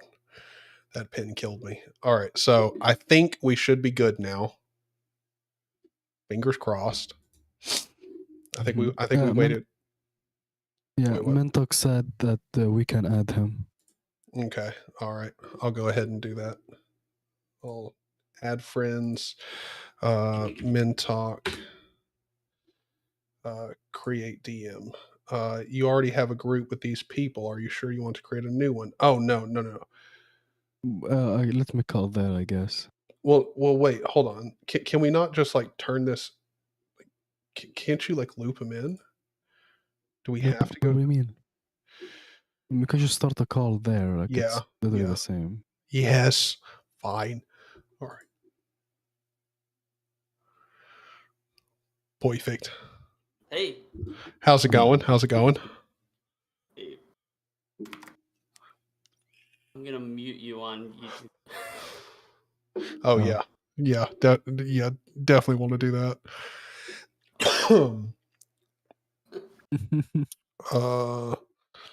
So, good Lord. Dude, that was pretty hilarious. Good. I figured it would be. You're just like, you know what? I gotta do this. I gotta finish my coffee and then take a huge hit. Exactly. Yeah. I was like, hopefully the coffee will offset it. Like just a little bit. Oh gosh. Yeah. So, all right. So we've got Let's Encrypt running. So, all right. So I agree with whatever their terms of service is. I'm going to be like every person ever, not read it, just accept it. Sounds good. I don't care if they want my firstborn child. It's fine. I read it and I can tell you it's fine. Okay. Well, I mean, again, it'd be fine if they were asking for my firstborn child. Fuck him, or her. You know. Free. You know. Yeah. Exactly. I mean, you know, someone's got to pay the cost. Yeah. You must have domain names for which you want certificates pointing at the external IP address. I got you. Both ports 80 and 443 on the external IP address of this machine must point to this machine. Wait, what? Both ports 80 open, right? Yeah, they just gotta be ports open. I think so, because we set up 80 and 443. So yeah. I saw you do it. So yeah. I mean, like I literally saw it because it's like it's literally right here. It's the last command I ran before this. Like I have it. Look, man, I swear the pin has not hit that quick. Okay, pretty like, high, dude.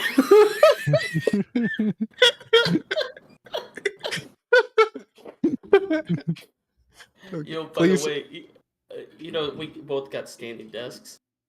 I see you, you're like, oh, I gotta get up, and you just hit a button, and here's my broke ass bitch thing that's just like cranking. Well, the funny part is like I guess I guess I'm completely lying to myself when I say it didn't hit that hard, because I held the up arrow on the standing desk all the way up to like a certain point, and the ironic thing is I have a preset button that I can just press once and it'll just go up there. Oh, really? Okay. Yeah, and instead of doing that, my dumbass is just like, let me do it manually. And I brought it up to the exact preset level. Like, the exact preset level. Oh, well then, like, whatever. Please enter your domain names. Okay. drive.zaney.org. Attempting to obtain certificates. Cool. Fingers crossed. Failed to restore initial working directory. Home Zaney. Permission denied. Permission denied. Oh, shit. Is that normal? No. Yes. Yeah. No. Should just say done.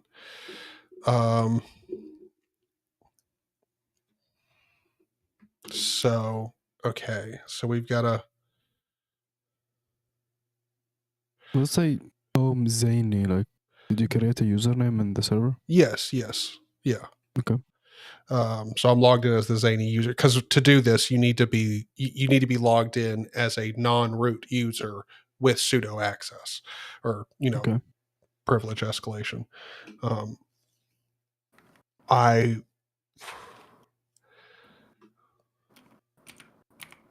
Why would I not? I mean, you even run it as sudo, so yeah, like why would sudo not have access to Zaney? Hold on, let's do what? What are you laughing at?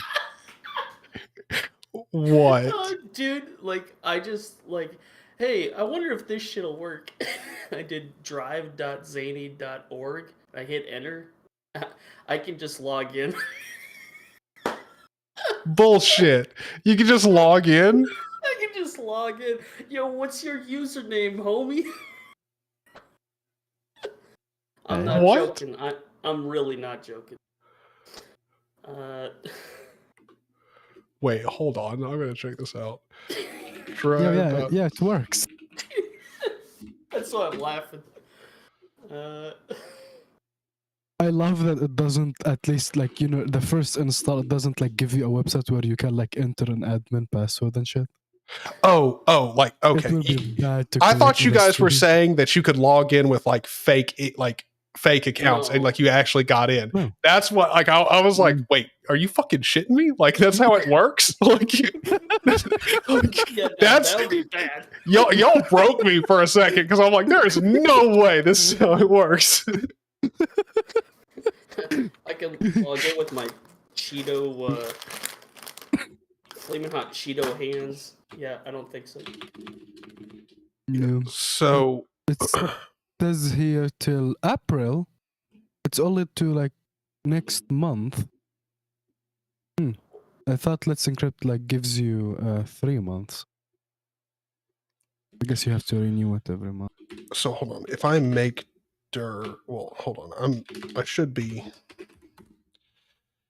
Yeah. Okay. So make -p maybe. Well, no. If I make a directory in here called pictures or picture. Okay, so it works. So if I do sudo make dir pictures, yeah, both work. So both have access to the home drive. Oh my God, this not being able to arrow up is killing me. Okay. The GNOME terminal looks very nice right now, doesn't it? No, absolutely not. At least you can arrow up.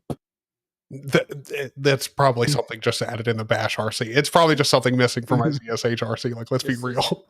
Yeah, this is some bare bones stuff, everybody. Yeah. So I've been on multiple like servers that are like that, so it really sucks. Yeah. Why would this be failed to restore initial working directory?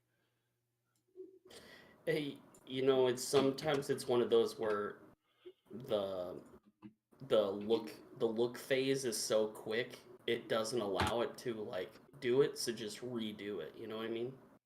Yeah. Like the time to live kind of thing.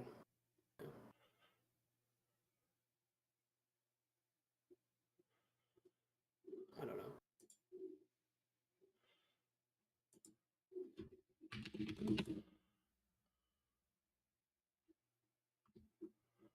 All right, I'm gonna try running it again, see if that works. Oh my God, and I can't. Jeez, I keep trying to arrow back up. Let's see. Copy. Yep. Email address. Don't do it multiple times. Why? Why? Well, I mean, continue and see why. I'm pretty sure it's not gonna let you do it multiple times for the same domain. Well, that's going to be a problem. Or drive.zaney.org.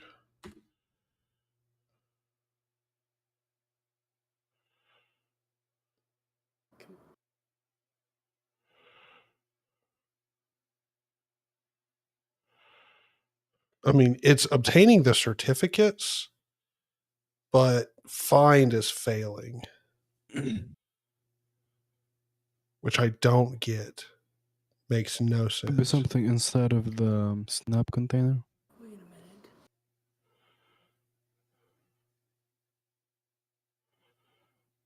So when you type sudo nextcloud.enable that whole thing, it should you have to put your password in, and it doesn't.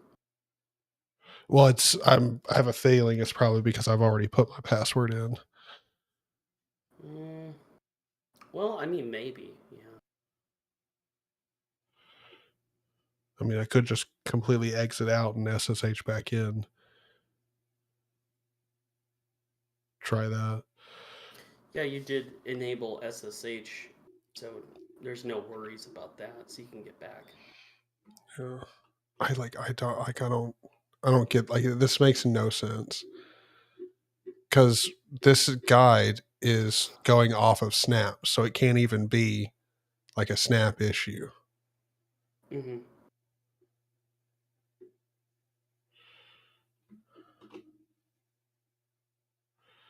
Like, I'm so fucking confused. How can root not have permissions? Like, what in the fuck? Maybe do su dash. Well, no, because again, I'm supposed to be running all of these commands from a sudo, like a regular user sudoed. Like I'm supposed to just be privilege escalating everything. Oh, okay. Like, I'm doing it exactly the way the guide tells me to do it.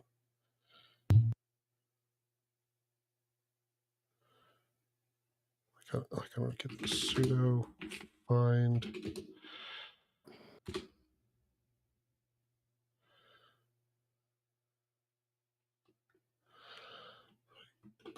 What?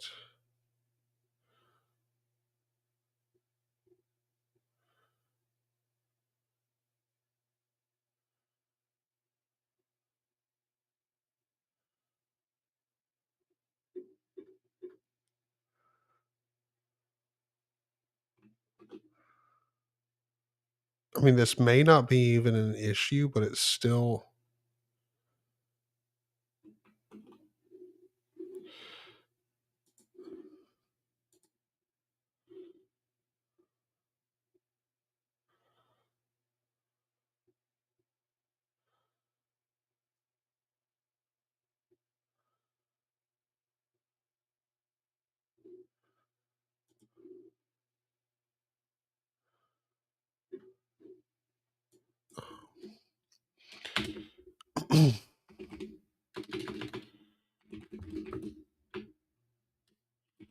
Snap. Somebody said in chat, probably a Snap thing not having access to your home directory.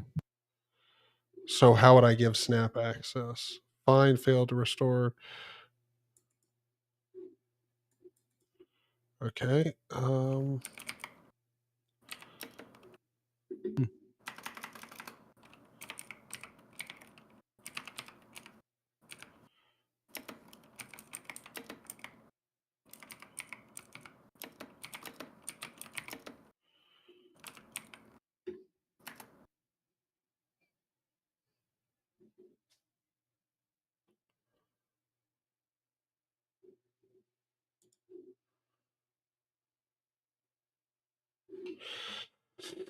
I don't know. I'm going to try logging back out and back in and see if that works.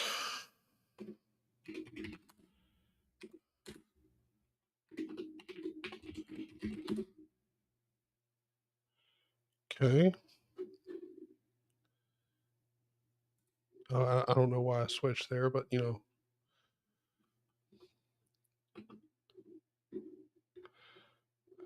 Hey?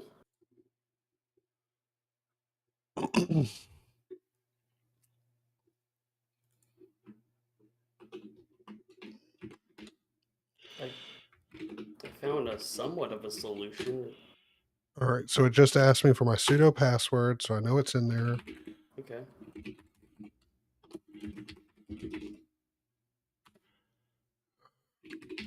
drive.zaney.org.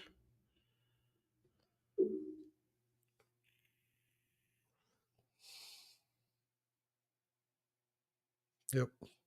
Find is still failing. I mean, I think it is work. I think it did work, but it's still like, that's very weird. So now I should be able to log in to Nextcloud. Let's wait. Hold on. I'm not gonna say that's a full like fix, but that's what I found so far.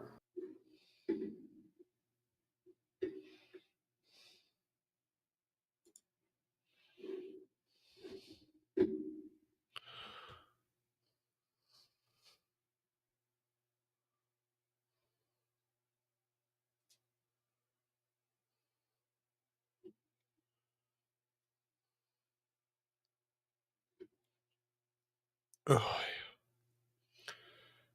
yeah, I think that's for like adding extra storage, which we'll need to do that here soon. But yeah, it's like sudo snap disable nextcloud, and then they chown -r root colon with root. So like remove the root, I guess, or all right, so I'm in. Yep, I don't getting know. HTTPS. So yeah, it's all working. Cool. Okay, well then, okay. Now, one more thing. But still, can you still access it through the IP address without any SSL or anything? I have no idea. I'll have to check. Got you. Start using Nextcloud. Set location for weather. Let's go. Nashville.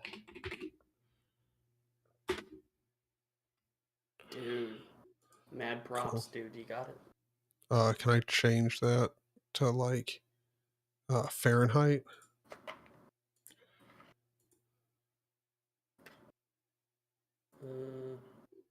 No, that's not what I need.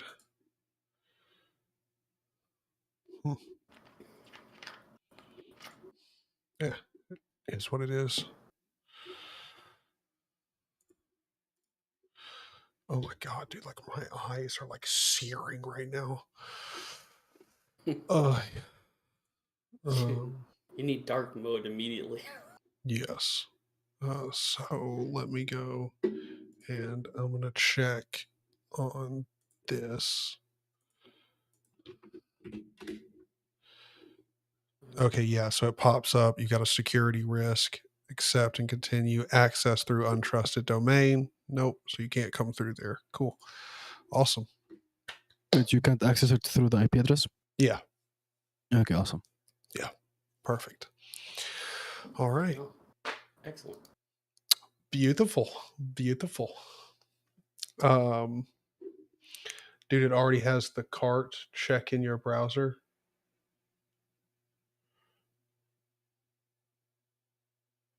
Oh, the cert. Oh. Well, anyway, whatever. Certificate. Yeah, This I mean, a little bit old. I know what a cert is, but like, Yeah. just, I again, I did just like hit pretty big hit off the pin. So, Yeah, I understand. I know you're on this Hyperland fix right now, but you for sure, I'm not checking out another window manager. Sorry, like it's just, nah. Hikari. Yeah. I highly doubt it's going to be something that I'm very, very interested in, because I'm really liking the full featuredness of Hyperland. So like really, really nice animation code. Like there's just a whole bunch I'm liking about Hyperland. So I'll be sticking with it. Plus also the developer was, really nice. Got to talk to him for quite a while. He's really talented. So I like it. Yeah, it looks clean, dude. Yeah, thank you, man.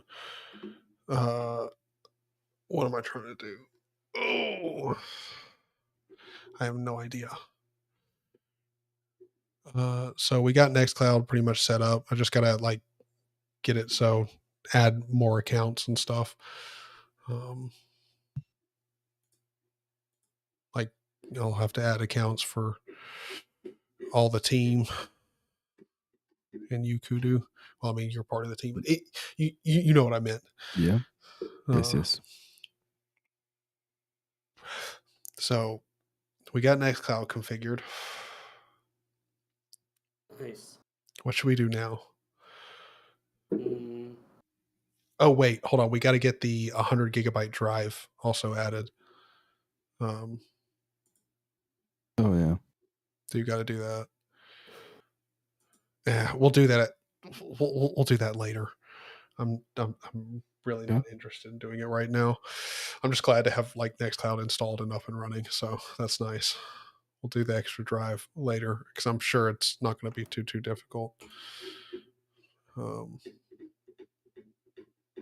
Yeah.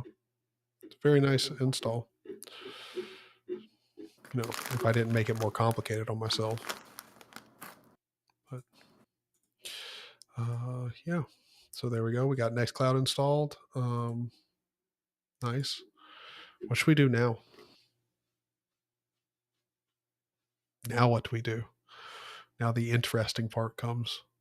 What do you want to do? Oh, that's a good question. I have no idea. I mean, we could play games. I haven't tried gaming yet, so we could do that. Oh boy. Sure. Could.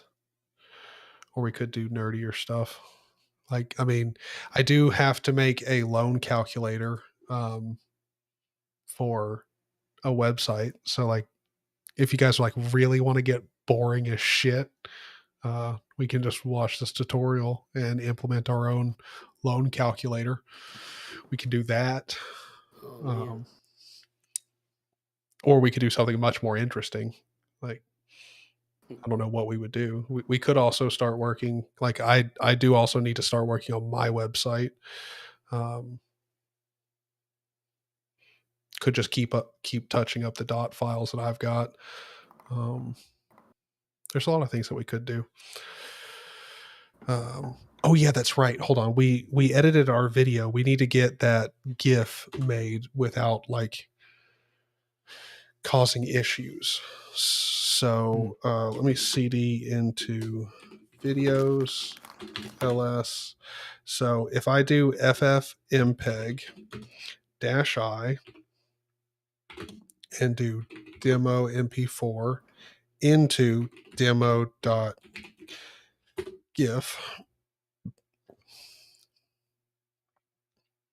go ahead, convert this over.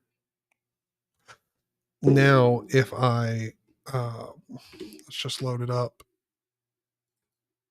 here. Oh, wait, it's in videos.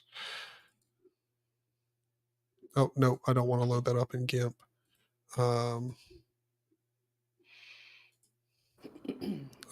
We want to set it to, where is it? Graphics, sway image. Auto sway image, not accept. GIFs. Oh, no, wait, there it comes. Okay. See, yeah, it's doing the same thing here that it did over there. Like it's got these like weird artifact, like squares everywhere, all over it. I don't know why.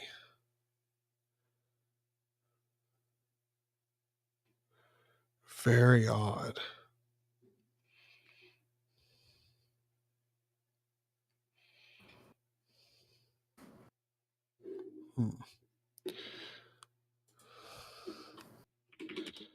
MPEG MP4 to get has artifacts.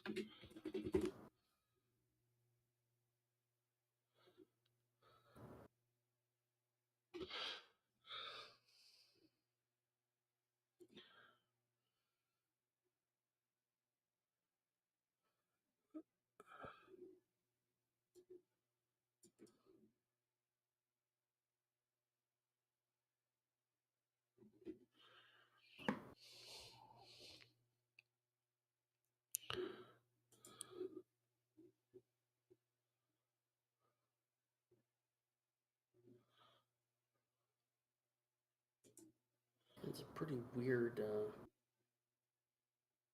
bug or whatever.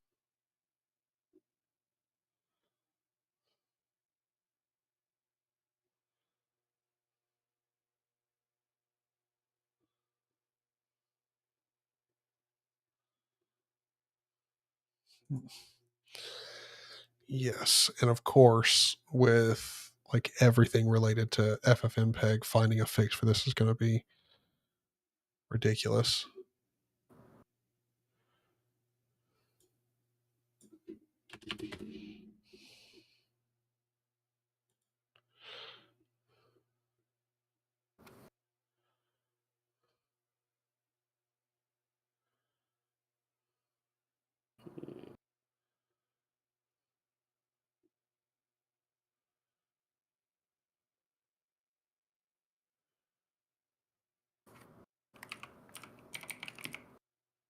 But you used FFmpeg to convert a video to GIF. Yeah. Why didn't you use? I mean, you could use what's it called? Get Alive. I did use Get Alive before to do such thing. Wait, Caden Live can do that? Hold on. Yeah, I mean, just take the video in, put it in the timeline, and then when you want to like render it, just render it as a GIF. Oh, hold on. I did not know Caden Live lets you render out to a GIF. I mean, I've never tried to, so that's why I didn't know. But learn something new every day. So let's do MP4. Even GIMP lets you do this too.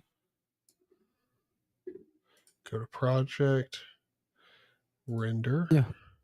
You have GIF, high quality. Generic. Yeah. GIF high quality is there. Let's do demo. No, obviously no audio.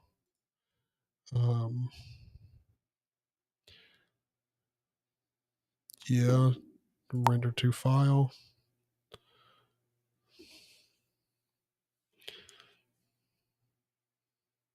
It's actually taking way longer than it would for a... It's rendering on your CPU, isn't it? Yeah. Yeah. But it's still taking way longer than it would for an MP4. Yeah. Cool. So now don't save, mod F, go into videos and this one. And give sway image a second because apparently for GIFs it likes to take a while.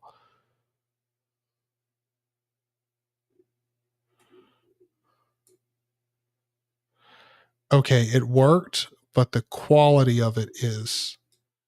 Well, you can manipulate the quality in there, so... Well, it didn't let me, but hold on, let me just delete these. Move to trash, yes. Back into Caden Live. Let's go add clip or folder, demo MP4, switch, slap that bitch down there, go to render, GIF high quality, audio. Yeah, it's not letting me select like encoder speed, custom quality, none of that. Wait a second.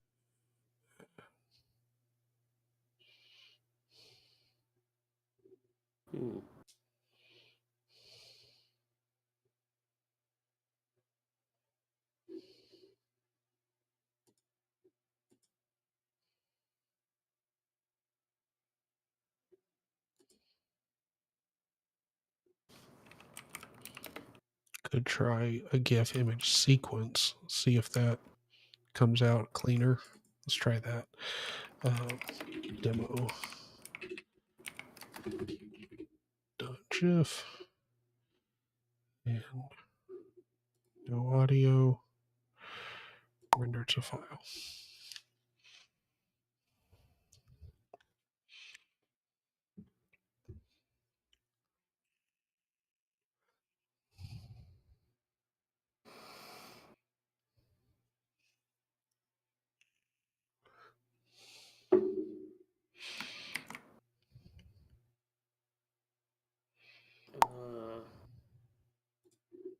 Okay, close.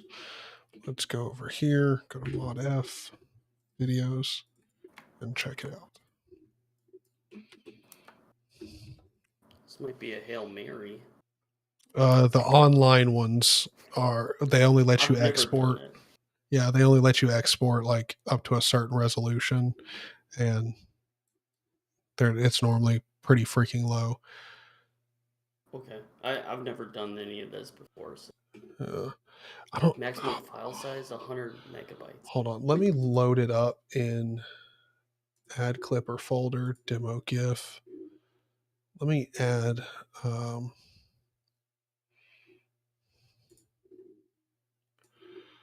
me plop it down in here over this one and see if the quality is. the same as what it is in Sway. Yeah, very blurry, low quality. Okay. Why? Why won't you let me cancel all jobs? Why won't you let me export it in a higher quality? I don't know why I brought that up.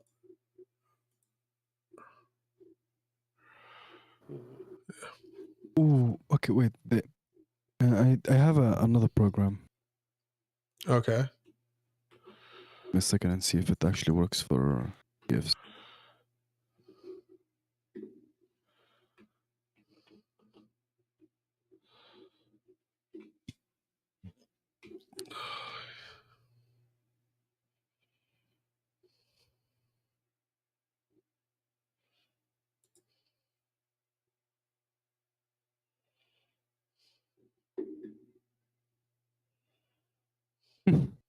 Yeah, it's only for images.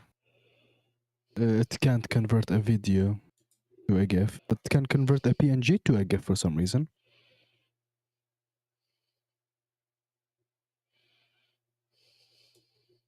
Yeah, why not, right? Let's go and set this up with -I. Let's do -R. -R60. Let me see.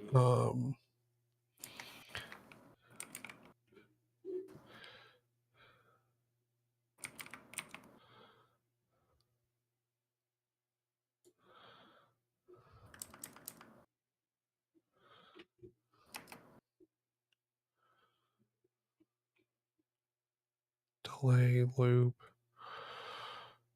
GIF.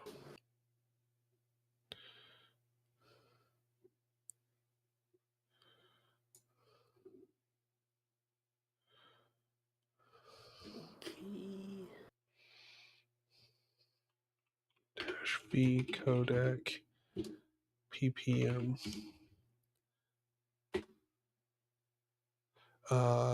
Yes, overwrite.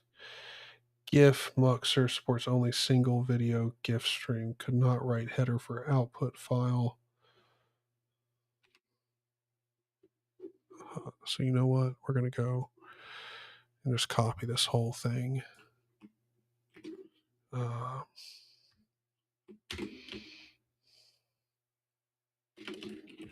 Where is convert? Yeah, so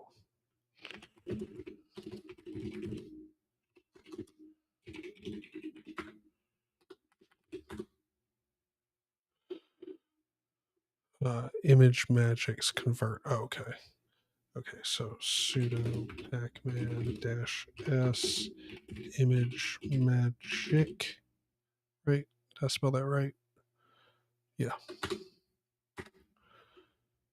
Install that. Now if I go where is convert. Perfect.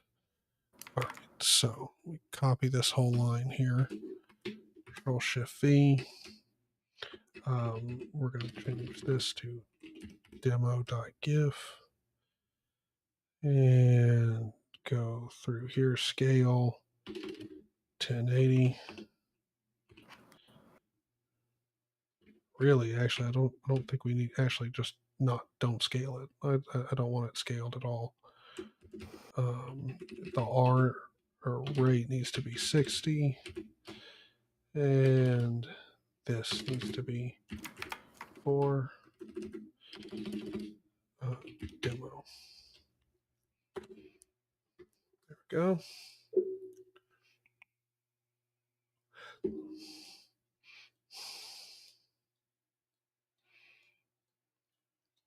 Fingers crossed, boys. This comes out high quality.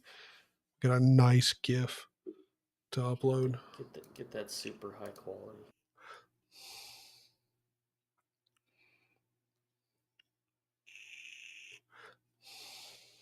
I love how I'm putting this much effort into getting just a GIF. God dang, this is taking a long time.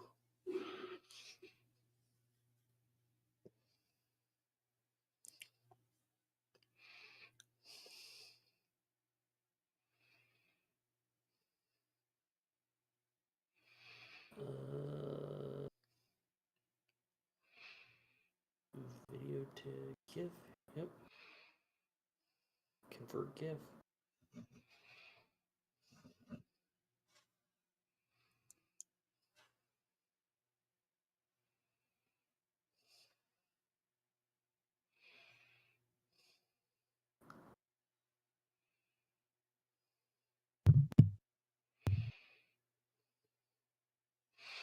Okay, hold on. I'm going to need sufficient memory.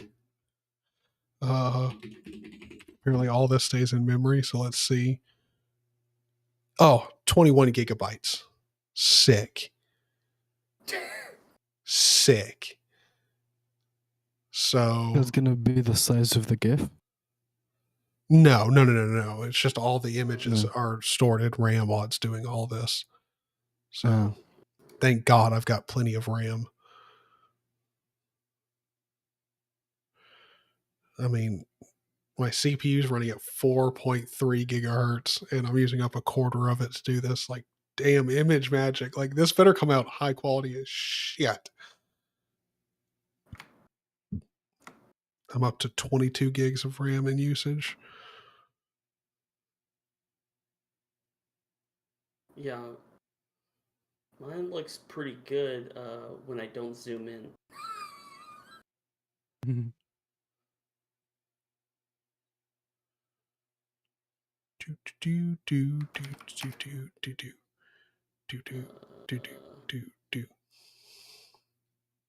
Okay, size.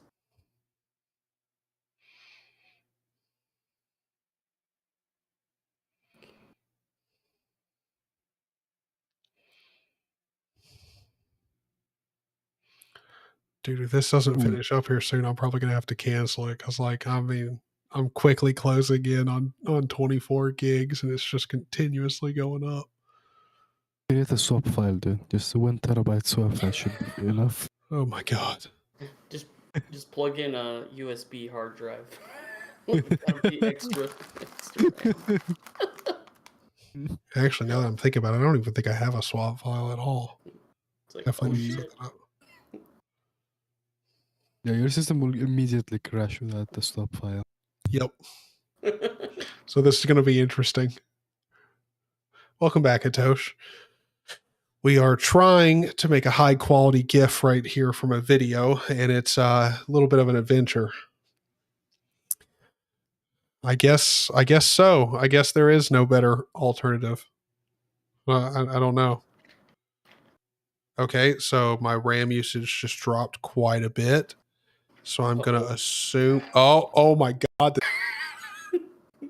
I said you'll be right back, so don't worry about it. I mean, I never saw this coming. Just your average crash, just trying to convert a GIF, I know. The typical us, actually. So let me go back up here, and I think this time around I am going to give it a scale. Just a wee bit. Right. Let's downscale it to 720.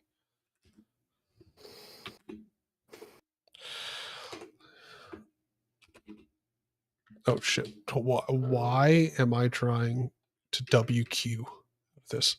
It's not a Vim file. Demo MP4, no such file. Oh wait, hold on. CD into videos. Yeah.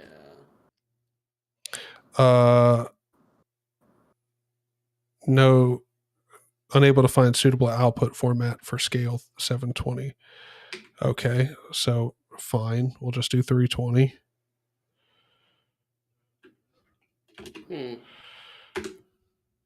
Unable to find suitable output format. What the fuck? Oh, it's dash. I forgot to add the dash VF before it. Whoops. That's kind of important. Now I can set it to 720. Video format, yeah.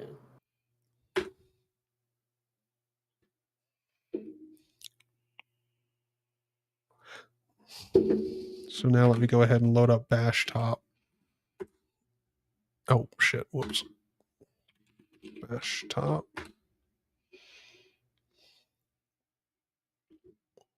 All right. Let's keep an eye on this bitch. Because I mean, if it starts getting up to 20 gigabytes, we calling it a day. Yeah.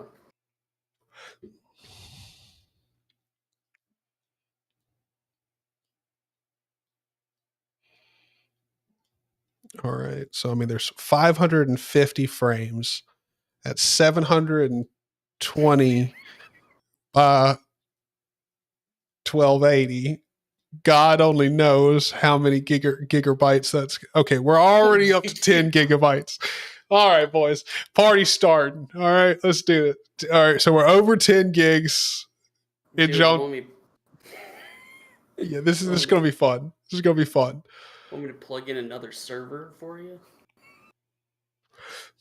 Apparently, we might need it. Just for a GIF, a lame ass GIF. Oh, dude, it worked. It worked. All right, it stopped. We have it. Okay, so let's go. Let's open it up. But first, I kind of want to check something. Let's see. Can I check the properties of it? No, not permissions. Okay, yeah. So I can't get the details of the picture from PC Man FM. Let's just open it up and see the raw quality. Well, I mean, I can't even see anything yet. The frame rate is not great, and the quality is terrible. So that's something. Let me see here. It's a different kind of terrible.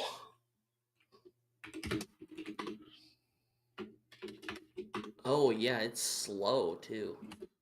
Yeah. Oh, my God.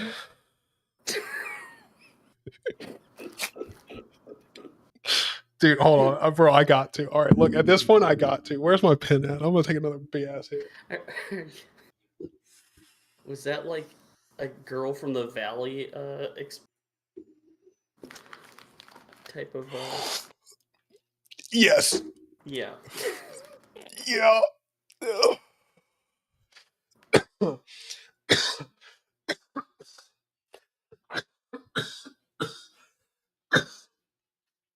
Oh. Just a minor cough. No biggie. Don't worry about it. Shit. Okay. I'm okay. Okay, maybe not. All right. Struggling hard. I'm okay. Okay, I'm not okay.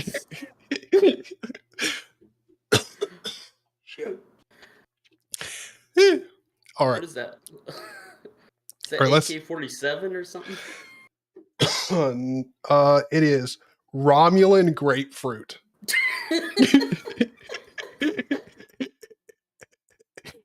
Dude, like, a mega stoner came up with a name for this shit.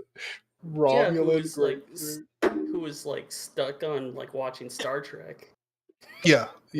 Like this guy, like this guy binge watched like the entire TNG series, and then like as soon as he came out of it, he's like, you know what? Like I got this like new strain I've been growing in like the back of my farm, and like I haven't been able to come up with an idea for it. What about like if I took Romulans and like combined them with something I like? I like grapefruit, and then boom, there it's born, and it's actually really good. Yeah. So dumb. It's like there's a lot of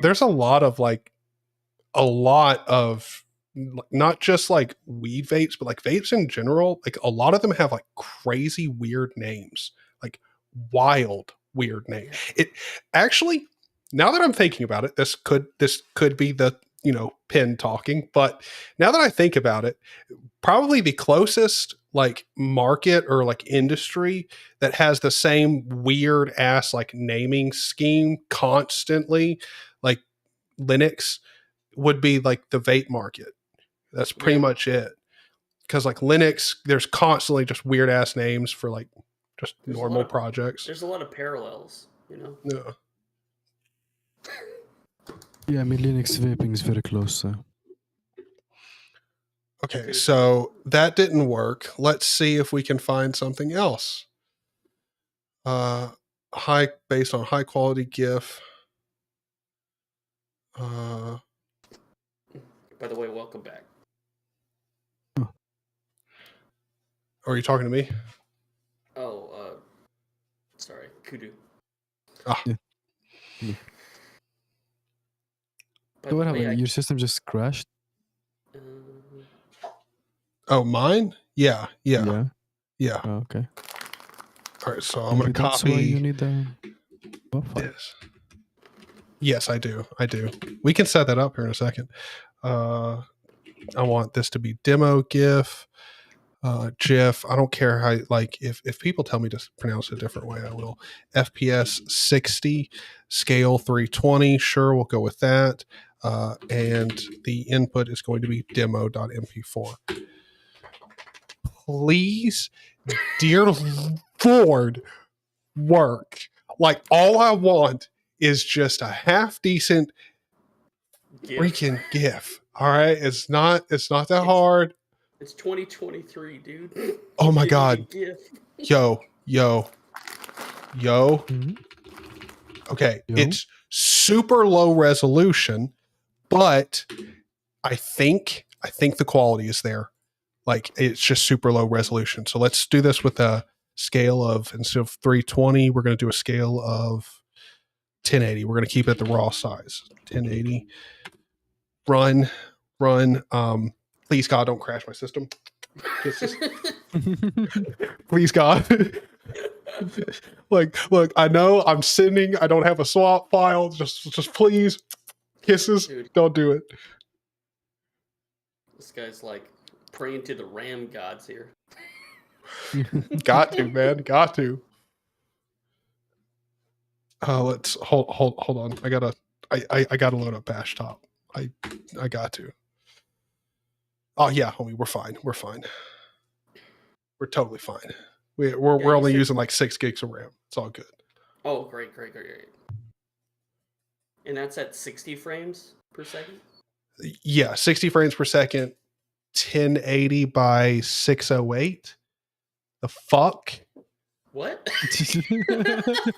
That's a very nice resolution. Jiggle, what? Shit.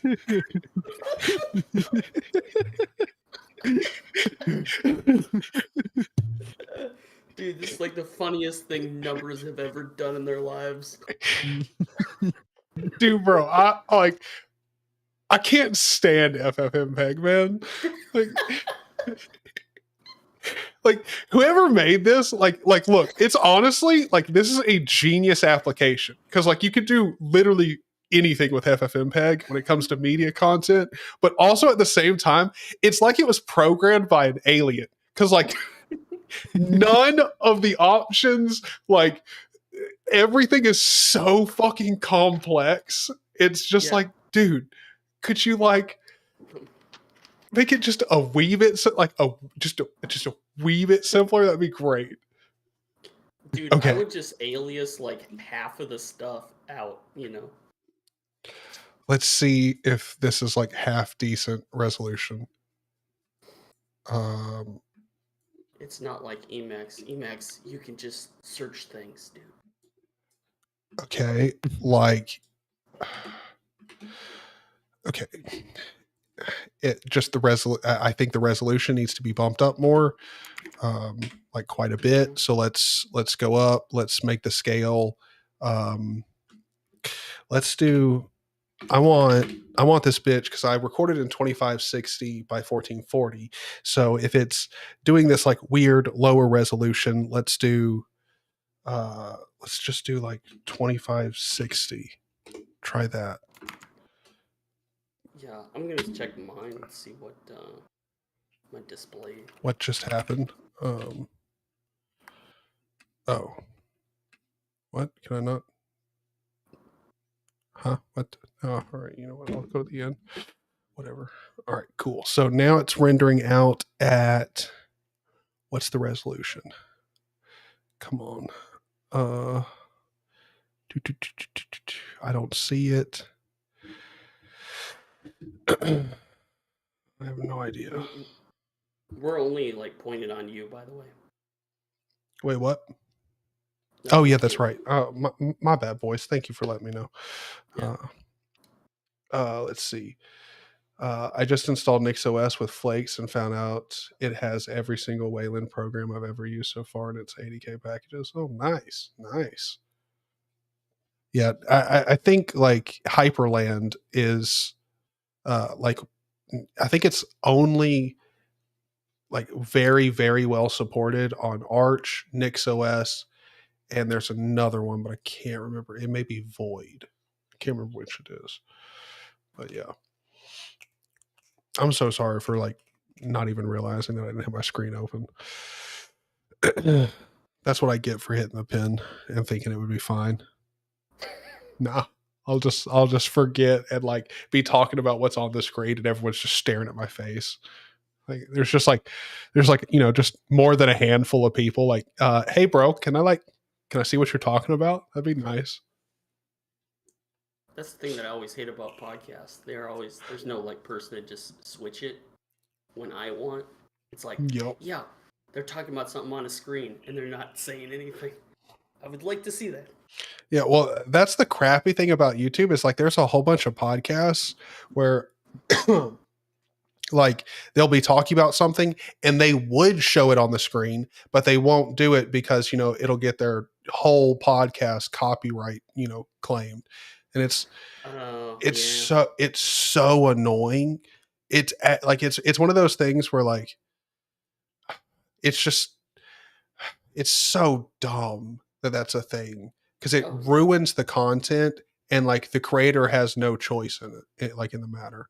So there is a development in that. Did you hear about it's possibly Google could lose this lawsuit that makes it so their algorithm is making them a full-on publisher, which means anything bad on their platform, you can sue Google, not the users.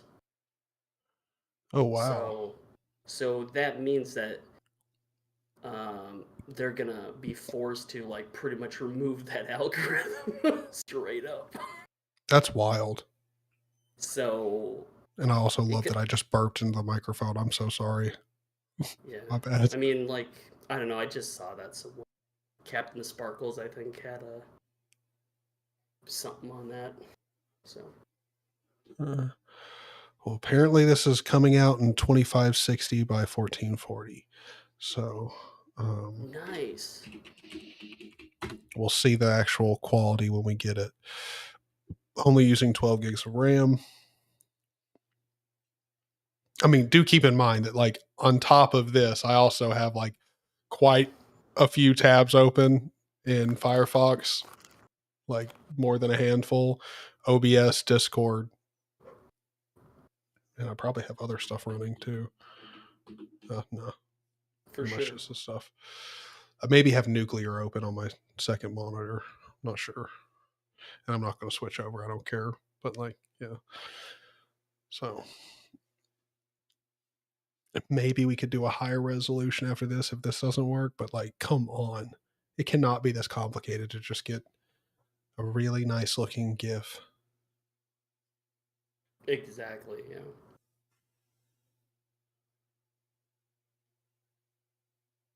Yeah, I got a new chair, by the way. Computer chair. Huh. Auto full. Yeah. Like, is it like the lazy boy of gaming chairs? Okay, so I'm on Discord, so I could show you. Oh, that's a wait. Is that a DX Racer? No, it's auto full. That looks just like the DX Racer that I used to have. So this is like $200. Yeah. And then I get this pad, which is like for your spine.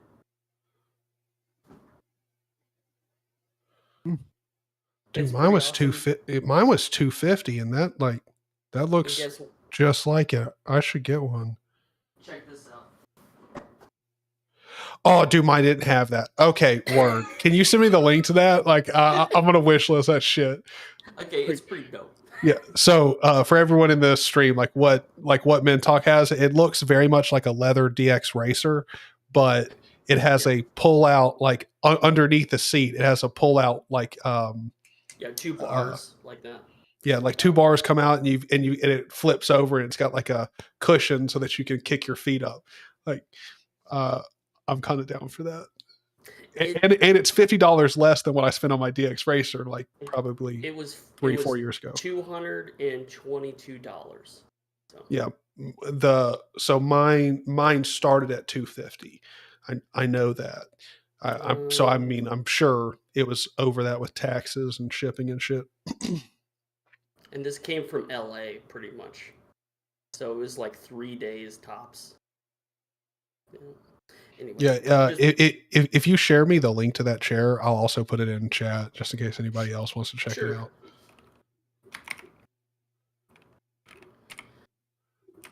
That's pretty awesome. Linux Gamer, how goes it? Sorry for the very delayed response.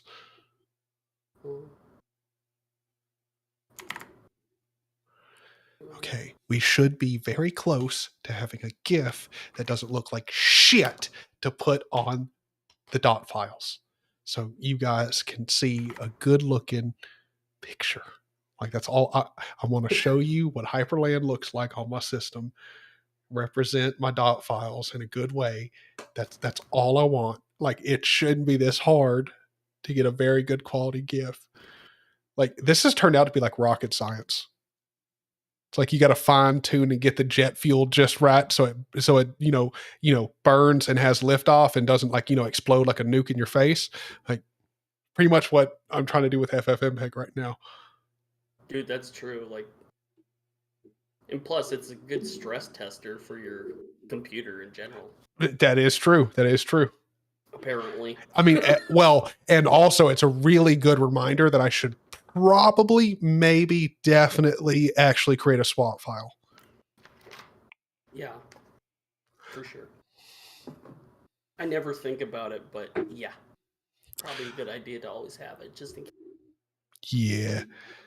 So, okay, it's done. Let's mod F. Let's check out our demo. It's going to take it a second because it's sway image is slow with GIFs, and this is a 1440p GIF, so it's going to take it a second, but that's fine. Okay. And come on, it's flashing. That may just be an issue of sway image. I'm not actually sure, but it's also blurry as fuck. So that's a problem. Let's load it up in Caden Live and see if it's doing the same thing. Hey, it's fast though. That's cool. So I have to video transcode it. Oh, good. And this is going to take a while, but I can already see from the little like preview image that it is not that that high quality. I mean, it's decent. Come on. Transcode, ho. Thank you. It transcoded at 50 FPS, so it's probably going to be a little fucked up on its timing. Yeah. I mean, it's literally better than all the other ones. So, you know what? We're going to go with it. Ship it. Yeah. Yep. That's what I would do. It's happening. So, LS. So, let's remove the demo - 50 FPS. That's disgusting. Then we're going to remove the demo dot well, no, we're going to keep the let's keep the MP4 for right now. So we're going to move demo dot gif to dot shit home slash dot config cd into dot conf yet. Good Lord. Do not smoke weed and then try to be productive. Ever. It's never advised. Okay, So I sent you the link, by the way. Oh, perfect. So if you guys want to check out the link that, or the chair that Mintalk has, and is like, sounds like a really freaking good deal for a nice like gaming chair. It's not it's not like it has to be a gaming chair, but it's definitely in that vein. Yeah. Copy link and paste that. Yeah, it's rated at 24 hours of sitting. Oh. By the way, yeah. Yeah, I've got a cheap office chair. It's just not okay. Well, I got a raise recently, and I'm like, I am actually sitting on garbage, like found in a like an abandoned like office building. I should probably get rid of that. So, yeah. Well, I mean, really, the way that I think about it is like when you've earned a raise, you should always at the very least treat yourself in some way. I mean, it doesn't matter if it's super small, but at the very least you need to treat yourself. Like I don't know, like I live by like reward yourself even for the small things. Like, so I know you're gonna probably make like a lot of money here soon, but like I just got this raise, and you know how much I work. Mm-hmm. So yeah. It's getting close to 30s. So it's $27 now. So pretty proud of that. Update 3000.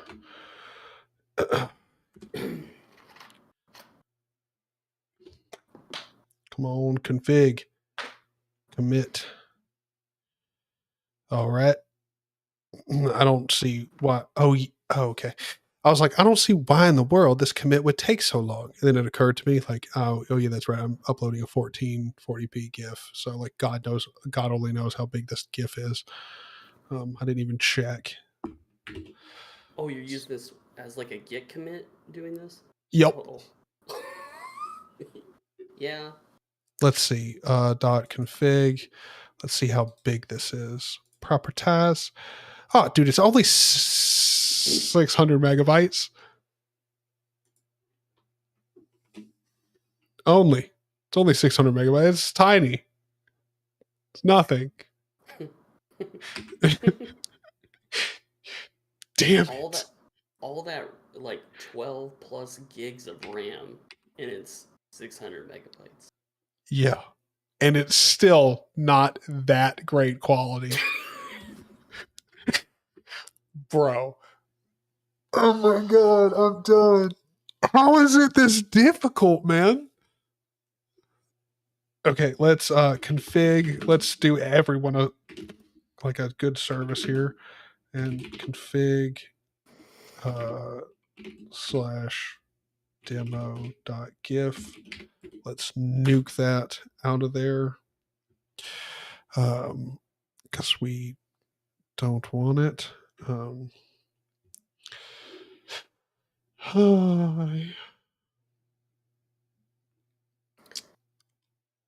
latest gamer, it's pretty good. Pretty good chair.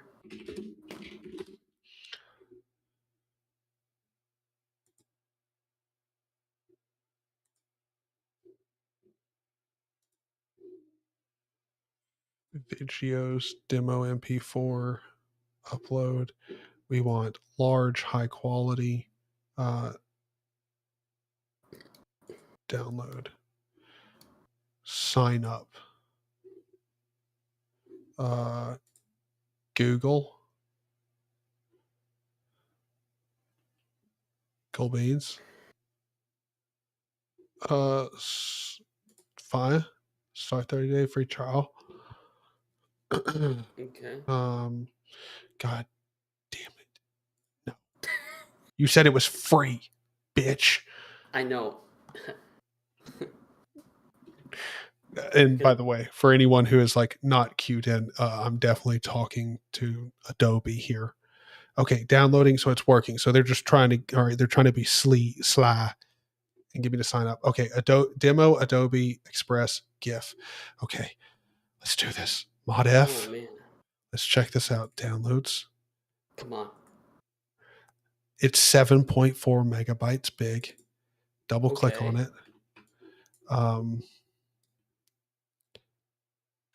Like, look, the quality is not absolutely terrible, but it's also very tiny.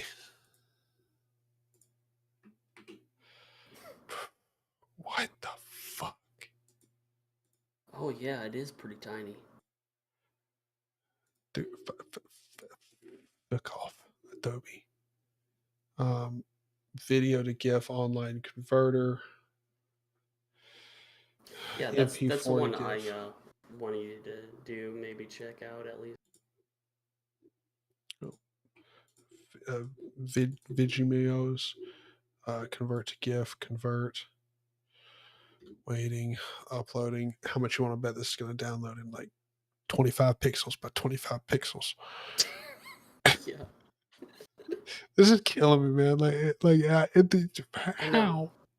How is it simple? This would have been so funny if Linus Tech Tips had to do this like on anything. Like, I need everyone to understand this. Like, honestly, understand this. Okay, we set up a Nextcloud instance way quicker than this, and setting up that Nextcloud instance also didn't crash my entire PC. But making a video convert to a GIF that's not shit quality makes no sense. Okay, so this one is 46 megabytes big. Okay, so we're going to see how that is. All right.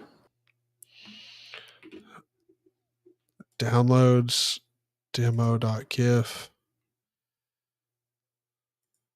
I mean, thumbnail looks the same as all the others. Oh my God, it's got the same issue as when I ran just ffmpeg-i. Oh, the squares? Yeah. I bet they're running FFmpeg. Yeah, that's probably exactly what they did. There's servers running FFmpeg. Oh my God. What the fuck, dude? Oh.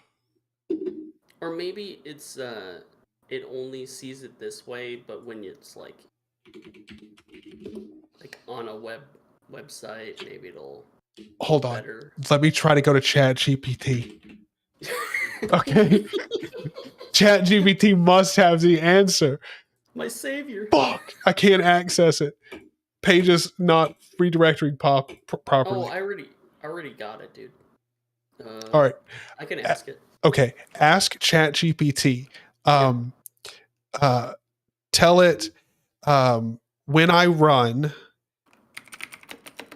ffmpeg space -i space demo.mp4. You can just put this in the. Oh yeah, wait. Hold on. Let me just type it out. Yeah. If it's that big run. Yeah.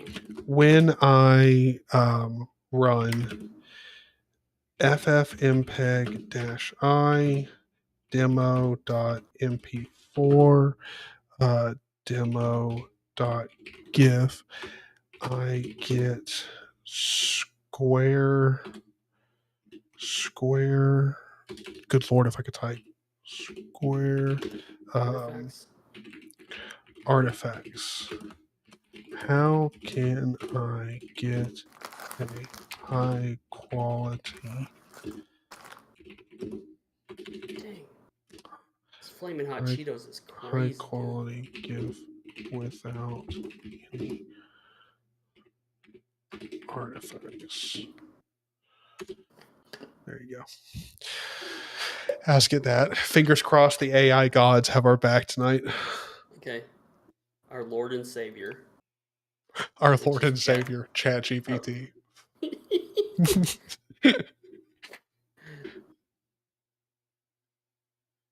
Come on. It would. Oh, this is not good. It's thinking for like 5 seconds. Oh, rough. Oh. Like in our time, that's like 6 months of research. It's like shit. It's doing it. It's doing it. Use the following command to get a high quality GIF without artifact. Okay. Did it really just say use this command to get a high quality GIF with no artifacts? Okay, this is the command that it said to do. What is it doing with the thumb? What? 400. Oh, that's a colon. So where the thumb down? Yeah. Just put a colon there. I got you. It's just a all right. Copying like a that. colon and a dash and then a 1. That's all that is. So let me go back. I don't know what. So scale 400 and just put a colon there. Colon, dash, and then 1. I gotta separate them, but put those together. So colon dash 1, right? Yeah, and then I don't flags. Like is flags colon separated or no? Oh yeah, and then colons before the flags. Colon before the flags. Yeah. Not a comma, right? Not a comma, no. Gotcha. Okay. I don't know why it screwed up like that, but whatever. Okay. So scale W being 400. That's gonna be pretty small, but let's do 800. This is also what it said. This command will set the frame rate to 10 FPS, scale the video to 400 pixels wide while preserving aspect ratio, and use Laxo scaling algorithm to minimize artifacts. The palette gen and palette use filters are used to reduce the number of colors in the final GIF. Okay.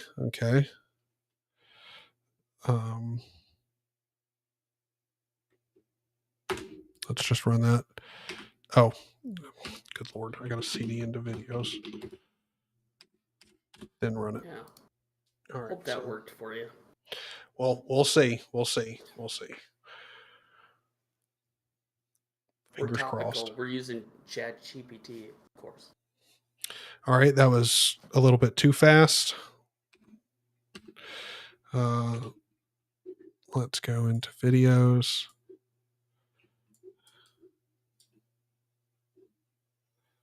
And I'm pretty sure if I bring up the scale and everything, it's going to be the same way.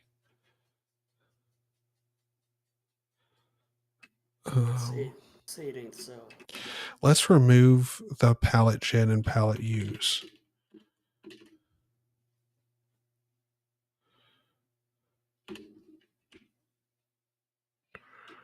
Just have that stuff there. Yes, overwrite.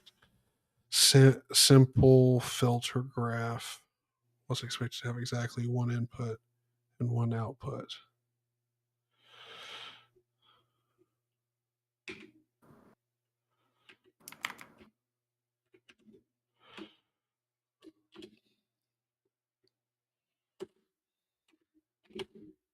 There we go. Okay, so that was really, really fast. Yep, so no. Good Lord. So the original command does actually do a good job of getting rid of the artifacts and everything. It's just the quality is not there. So let's do 1600. That's the width. I'm gonna ask it, can you bump up the quality? Yeah.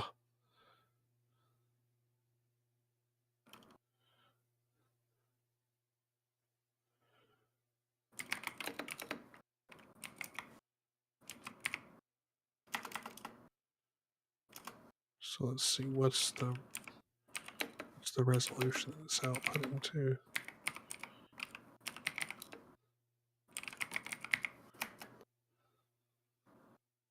Okay. Videos, demo 44. Good Lord.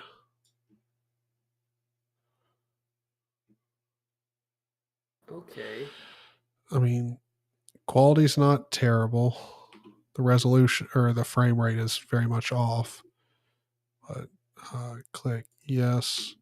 And so if I set the frame rate to 60, which is what it's actually recorded at, let's see how that comes out.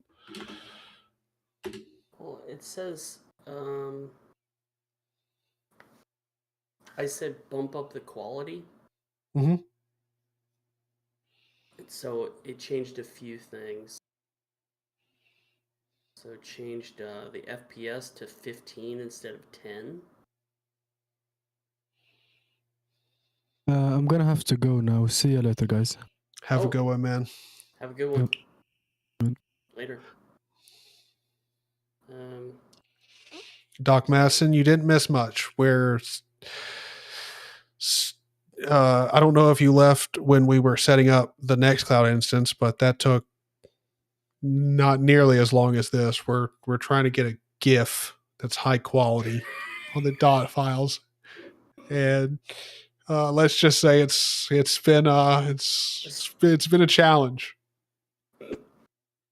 A struggle.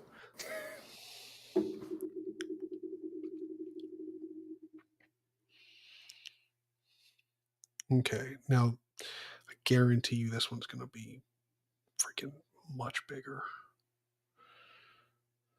Really?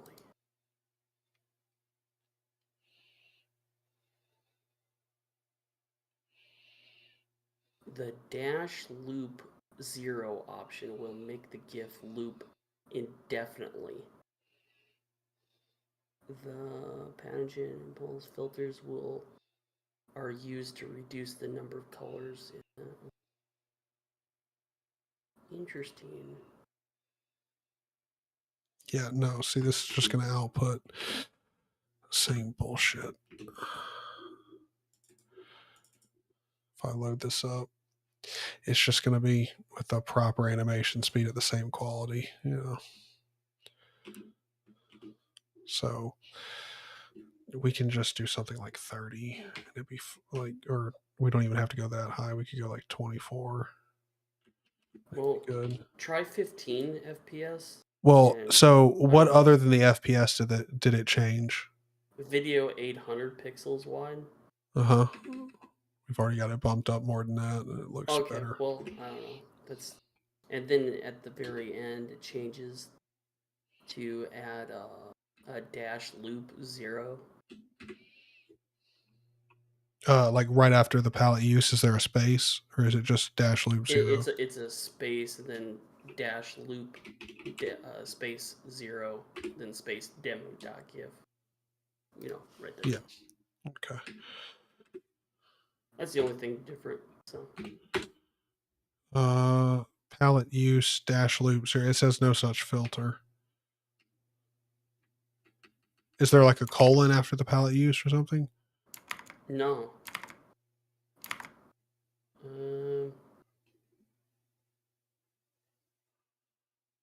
Here.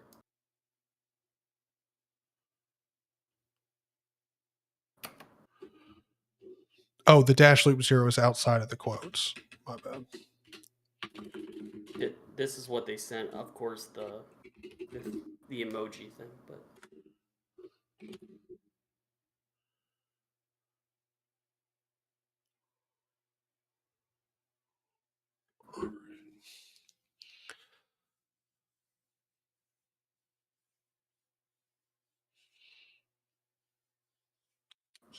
Fingers crossed this works.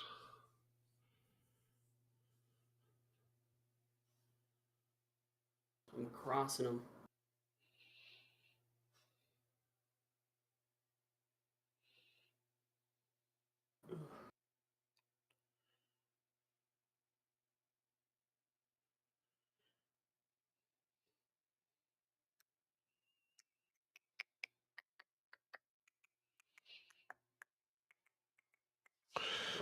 Tosh, bye. Oh, have a good one, man.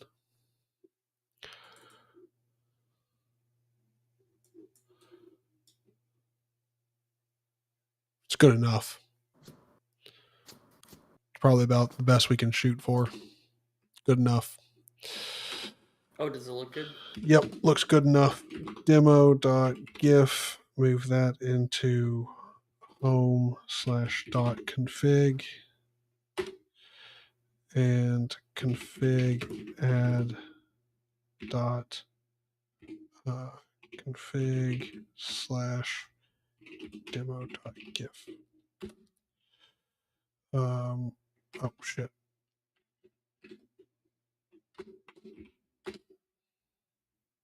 There we go. All right. Yeah, that was a good GIF.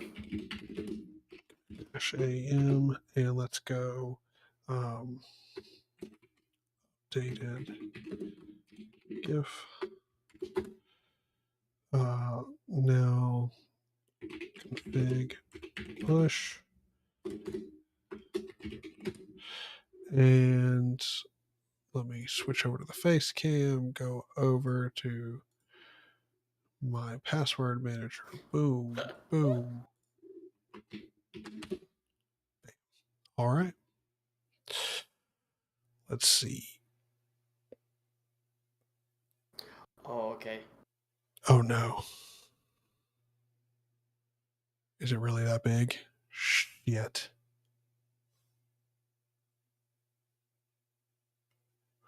Welp.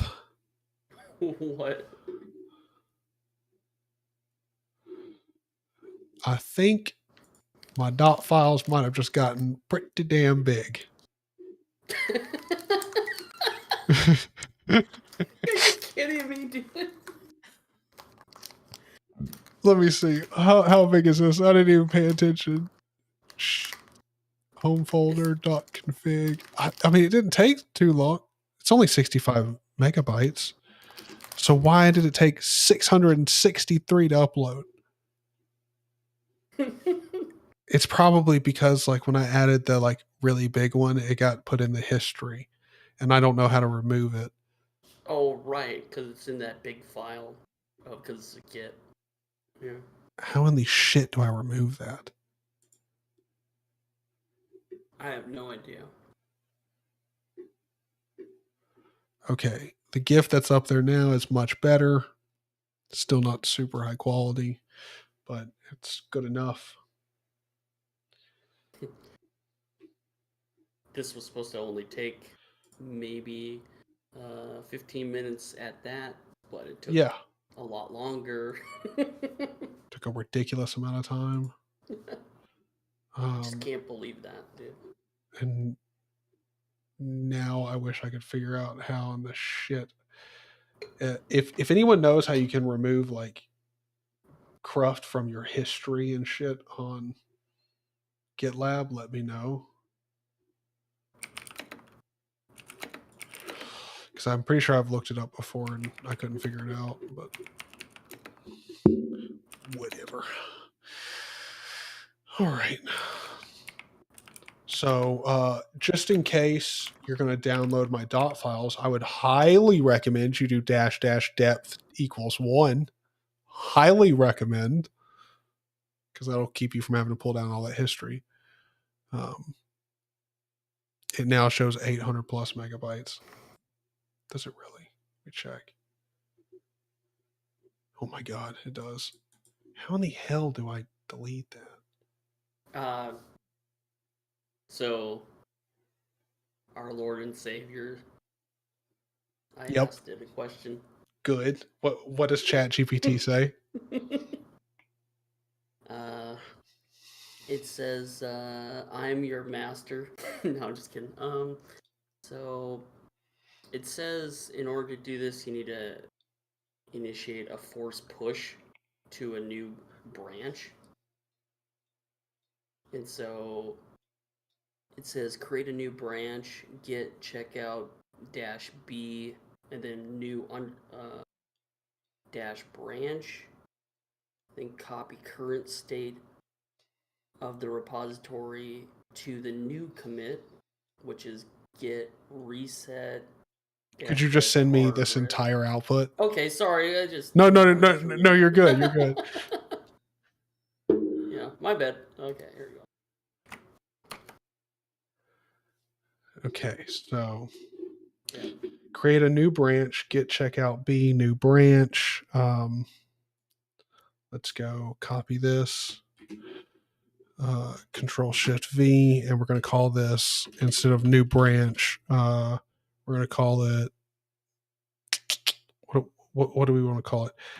.files V2. Yeah.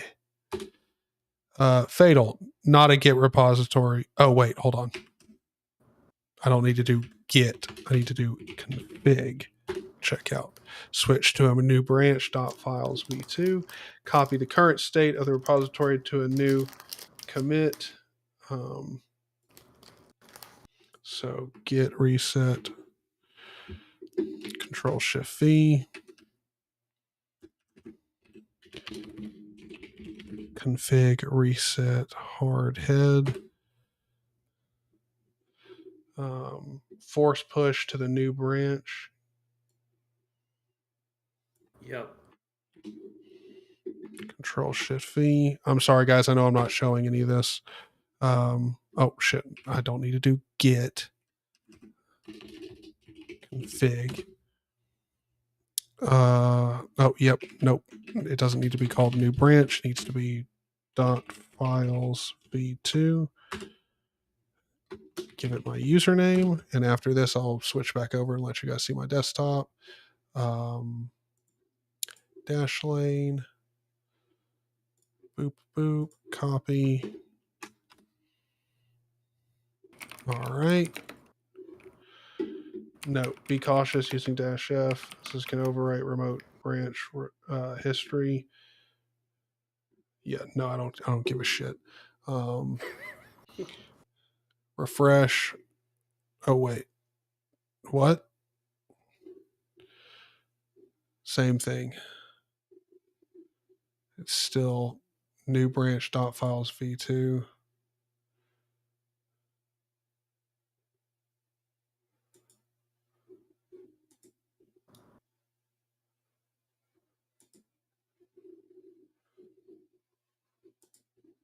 It seems to be the same size. Wait, hold on. Yeah, remote. To create a merge request, visit.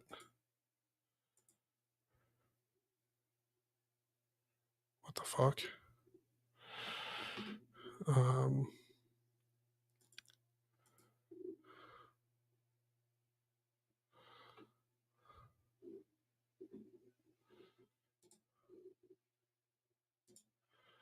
Two branches.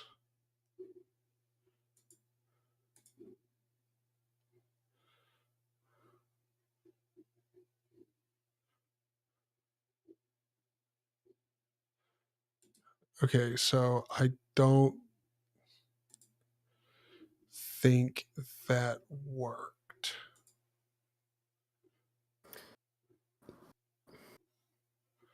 Yeah, because now I just have an extra branch.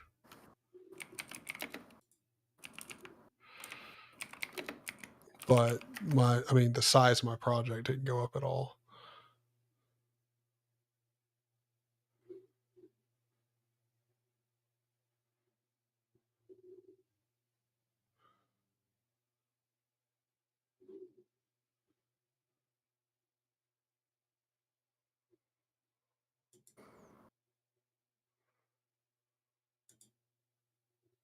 Oh, maybe it's that.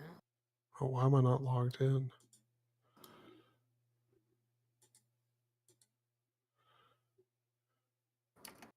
Create merge request. Title. Don't mark as draft. Description. Remove history bloat.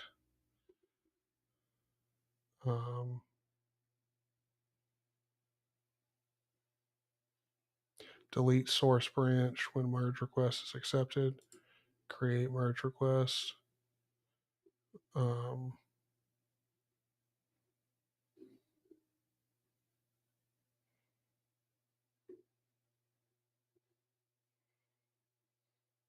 so now how do I?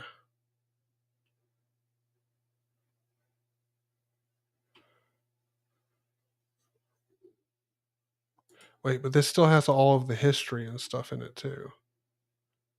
I guess because it's saying there's no changes between the two. I don't know. How do I merge this? Close merge request. Reopen it. I don't know.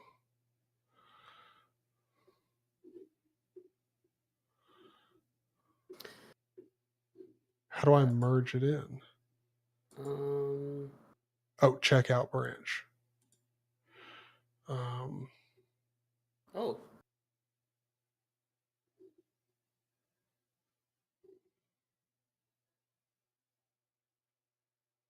Fetch and check out this merge request features branch. Ask ChatGPT how to remove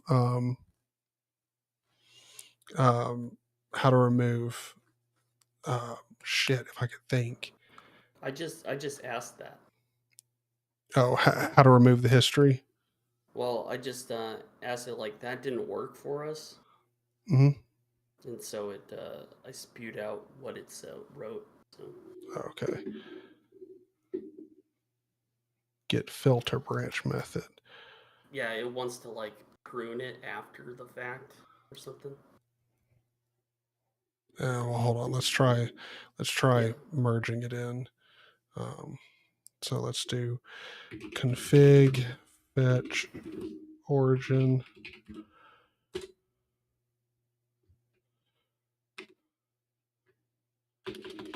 config checkout -b dot files v2 origin / dot files v2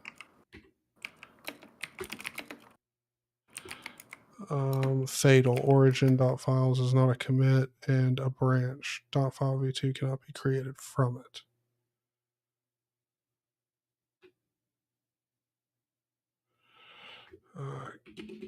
Let's do config. Well, no, because I did the force origin dot files v2 earlier. I'm so confused.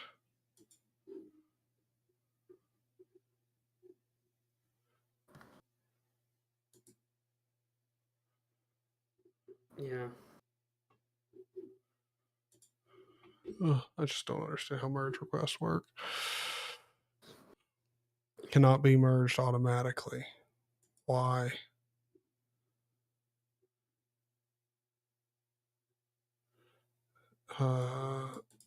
Use merge request to propose changes.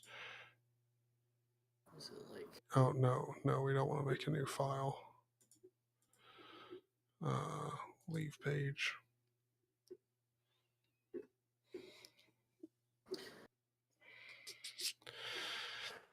I don't get it. There's a way that you could GUI this on the site.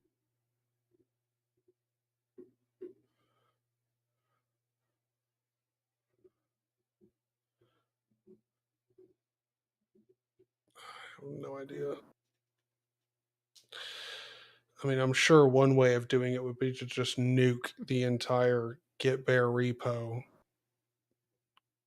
kill all this, and then restart, like reinitialize a new dot files repo and do all of that. But then I'm gonna have to change links and shit, and it's just No, yeah, I wouldn't do that. That's so complicated. I have no idea. Yeah, the only thing it said was like you do prune the empty one or something. I don't know. I don't know if any of that works really, to be honest.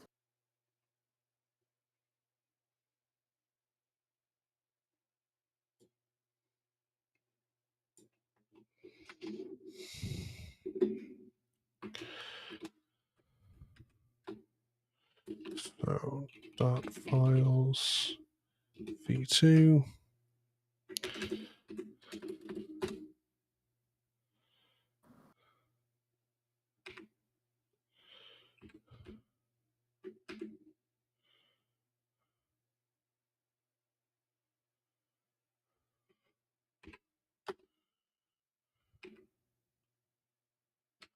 All right, well, I've already done the checkout, so anyway.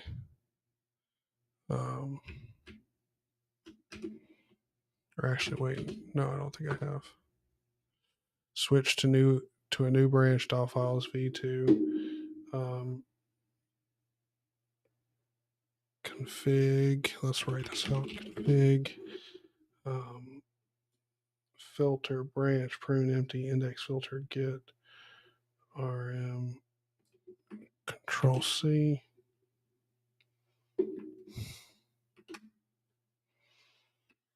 Ignore unmatch file or folder. What the fuck? I'm not looking to remove a specific file or anything. I want to remove all the history.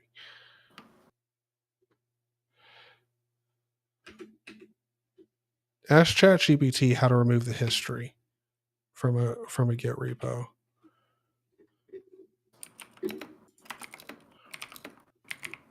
Okay.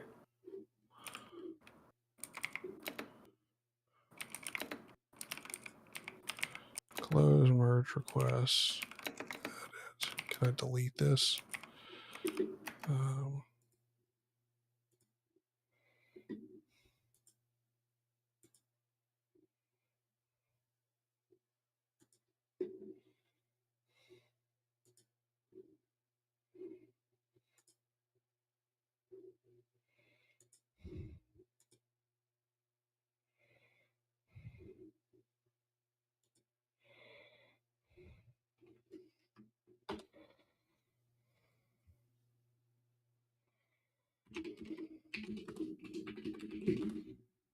Oh, okay. I'm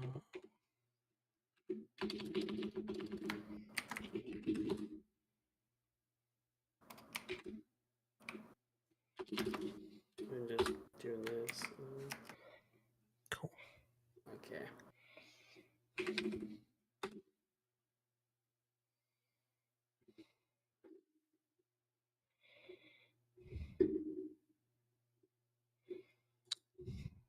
How to. Oh, you're just going straight to it. Oh, wait, hold on. Oh. To completely remove the history from the Git repository, you can create a new repository and copy the current state of the files to it. Here's the process. Yeah, so I figured that's probably what I was going to have to do. Oh, damn, that sucks.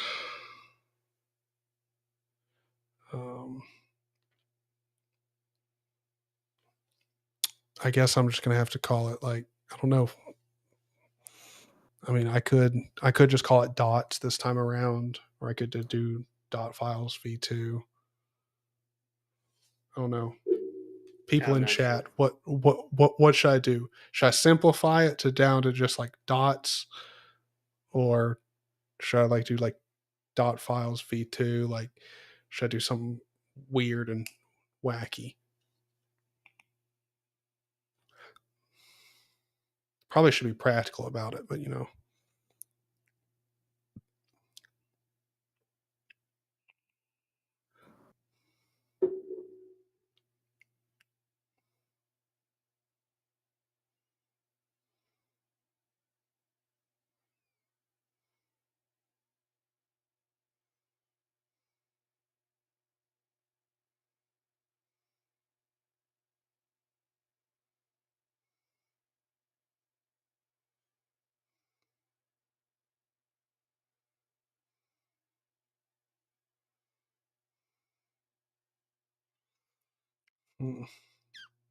Dotfiles W. I don't know. I don't know. I think we just go with dots, simplify it.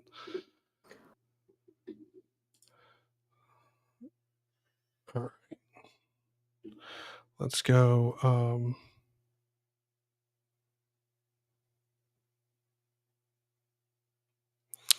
because I'm going to have to set up this. Oh, I'm gonna have to set it up as a bare repo. So instead of initializing it, let's go. Wait, hold on. ls or ls-al. So I've got my config, which that is my like bare repo. So hold on, I'm gonna sit down. I've been standing up for a while. Yeah, I was thinking about doing that myself. Oh, boy.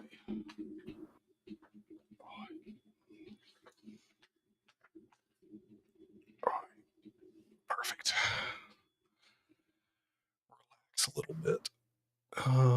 So let's see how to remove. I have no idea what we're searching for. Oh yeah, so I need to go to GitLab. We're gonna go and we're going to make a new add new project / repository. Create a blank project name, dots.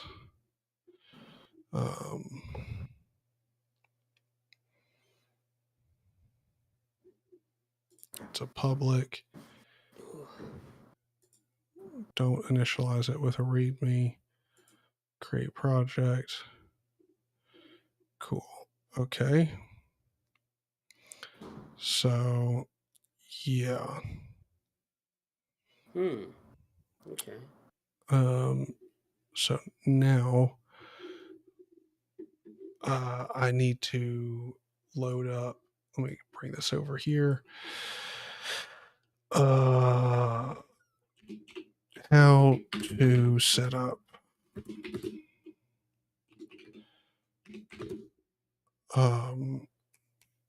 good lord, git bare repo, because I cannot remember off the top of my head.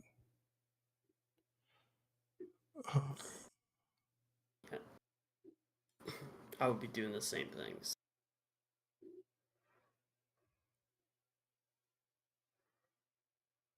With git clone bare switch, create a new bare git repo.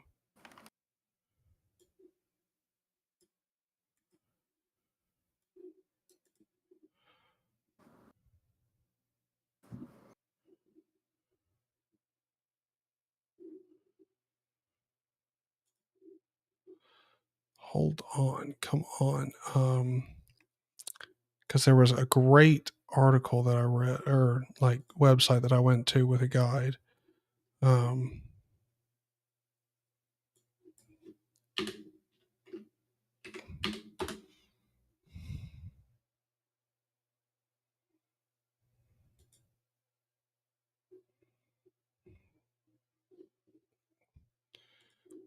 Oh, it's a specific freaking one that I really liked. Git bare repository .files or existing repo. No, this isn't it. Yeah, I already saw that.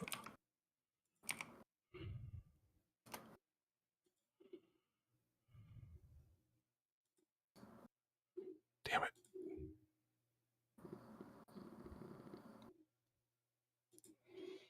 I'm going to keep poking around. Okay, yeah, so. And make your repo smaller.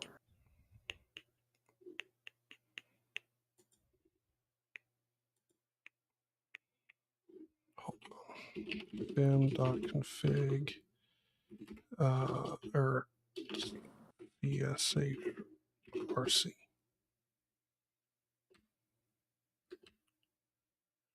Right.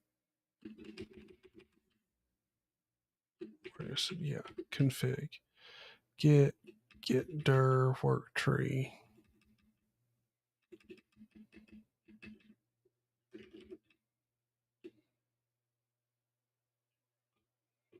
So let me go and quit out of here. I've got that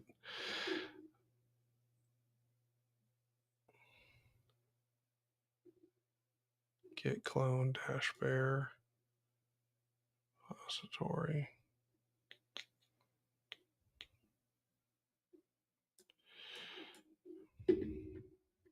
Good Lord, man. I cannot remember the article.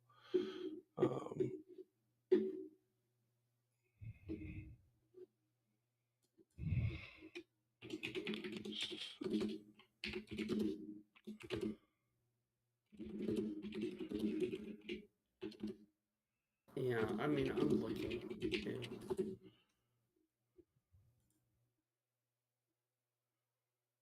Ah, here we go. Here we go. Found it. Perfect. Awesome. This is it. I'm going to share this just in case anybody wants it. This is this is like the best guide for doing it. Okay, so what we're going to do is we're going to just recreate all of this shit. We're going to go so storing your dot files, get init home.cfg. Yeah, that in there. Yeah, we got that. Config.local tract, we got that.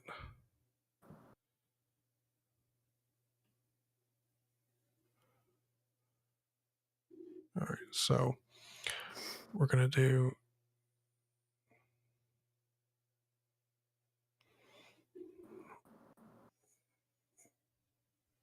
wait.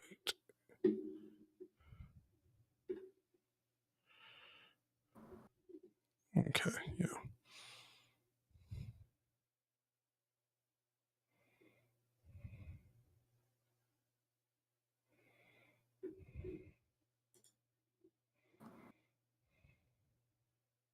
Wow, this is pretty nice.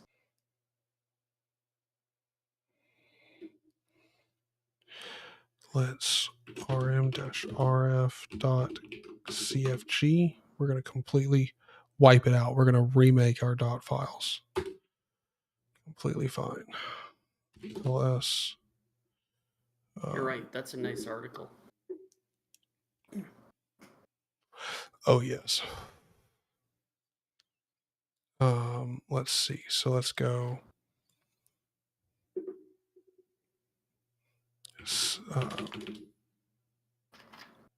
Go to config dash init, or not init. Let's git clone, git at gitlab.com. Let's git clone this. Yes. Oh my God. Can I just, let me just clone it through the HTTPS. gitlab.com/Zaney/dots.git.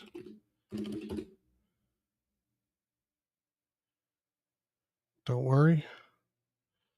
ls dots. So we're going to move dots to .cfg.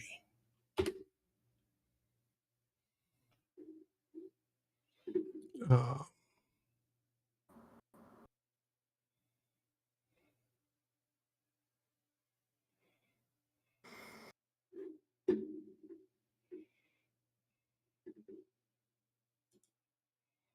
not merge request. I'm trying to check branches. I'm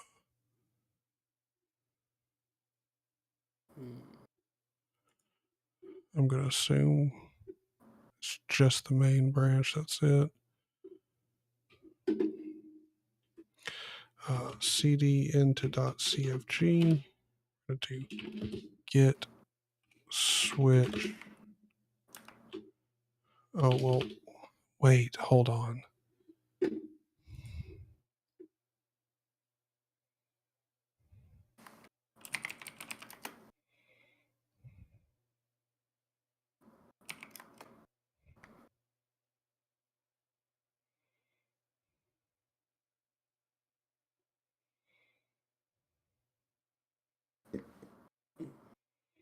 Sorry.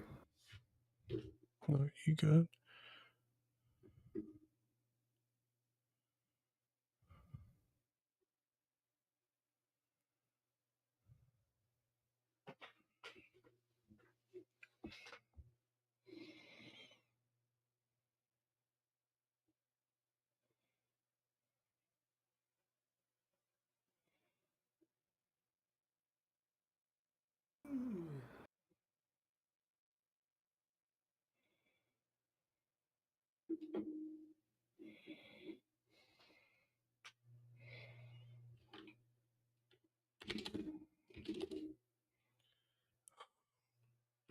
So if I go my CSHRC,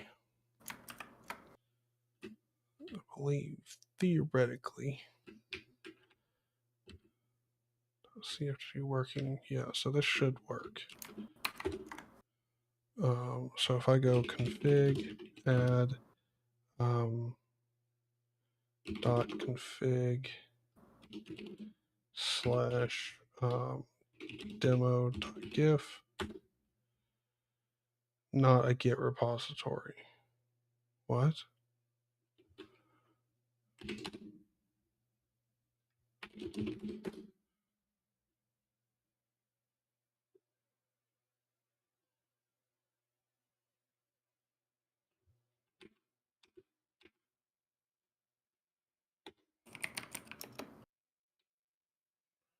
Not a Git repository.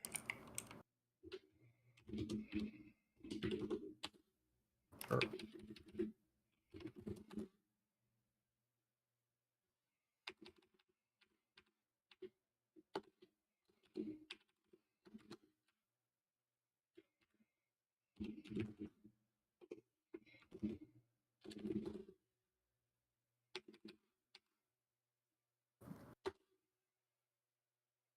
yeah, not a what? Oh, there we go. Okay, so I just had to restart CSHRC. That it's working. Cool. Oh, source it. I'm glad Yeah. I thought of that.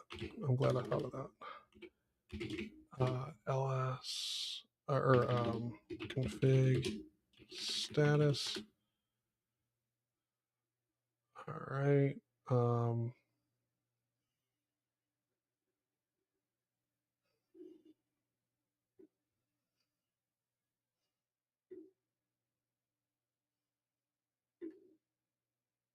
Oh wait, hold on. Config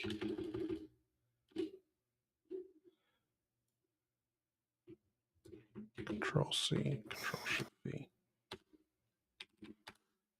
There we go. Perfect. So now, if I go and we want to add stash al, we want to go config add dot CSHRC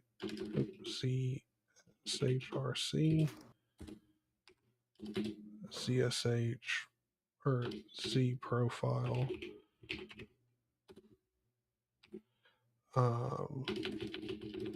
readme .md license .m or just license. Let's see what else. I don't actually have anything in the .zsh folder.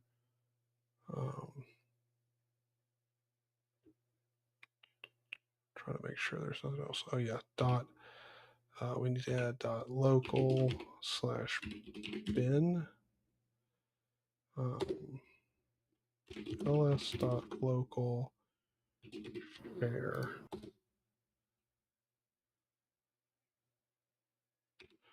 All right, we want to do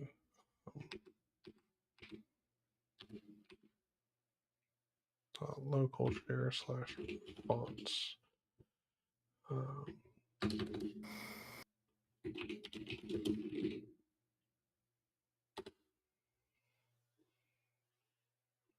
Right. I think that's pretty much it for everything outside of the config folder. Well, no, because I mean, I'll add my bash RC, but that's pretty much it. I don't have anything special in my bash profile.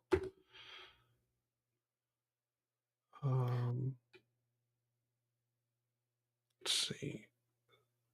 CD into .config and ls. Let's go config status. That is a lot of files. I mean, not really. Okay. Oh, shit. Drop my vape.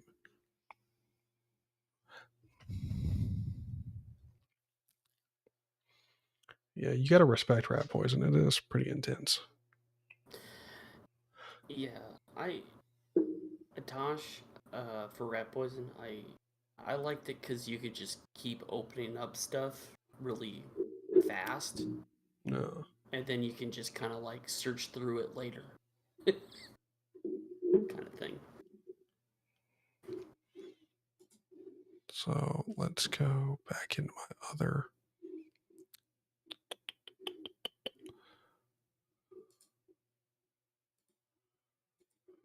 And I also didn't use a bar.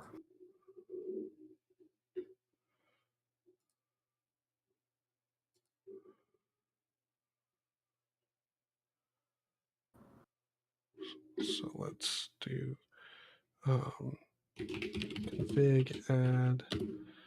Knew I was forgetting some stuff. .gtk rc dash 2.0. Okay. We added our local stuff. We also need to add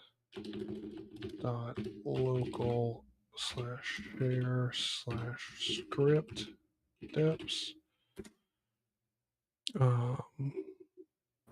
Then go into config. We're going to add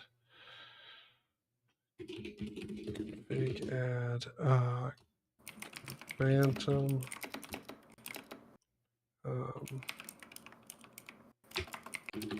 GTK dash 3.0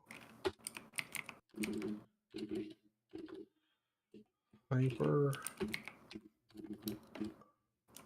kitty Mako neofetch. Even though I don't think I've done any customization in neofetch. I really should get around to that sometime. Nvim. Yeah, I haven't done anything either. I just always use space.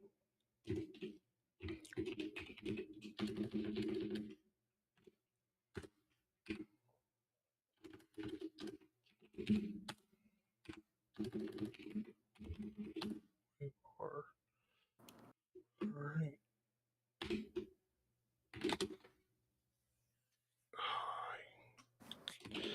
Config status.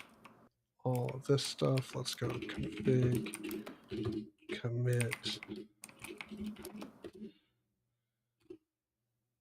am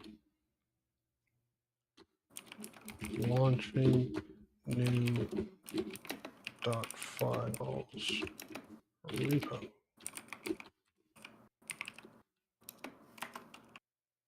Dquote. What?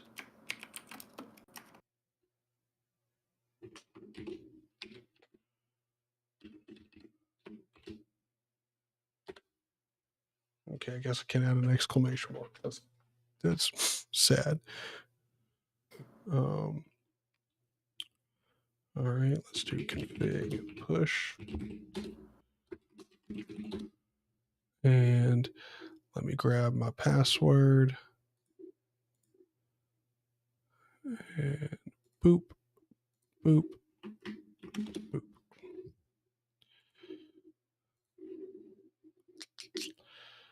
Bada bing, bada boom.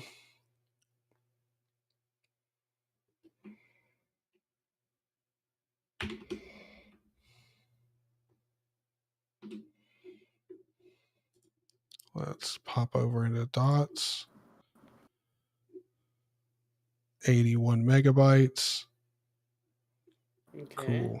And we've got our complete .files repo created. Now I can do some configuration, but first things first, what we're going to do is go over here and go to delete. We're going to delete this one. Wherever the option settings, general. Let's do delete this project. Zaney /.files. Yes, delete project. Boom. The entire project's gone. Oh, wow. And now I can go down into general settings here, dots, topics, .files,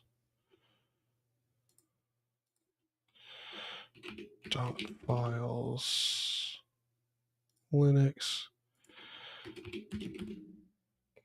configuration,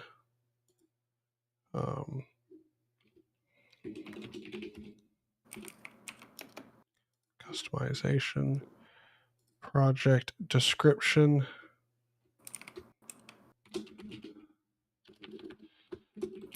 these are my system configuration files. Choose file, and for right now we're just going to try and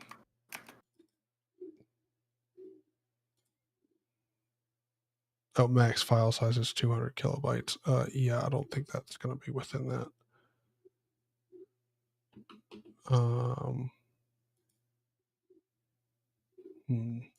Let's see. I don't think I have my logo or anything readily available. Hold on, let me see. Oh, you know what? I could.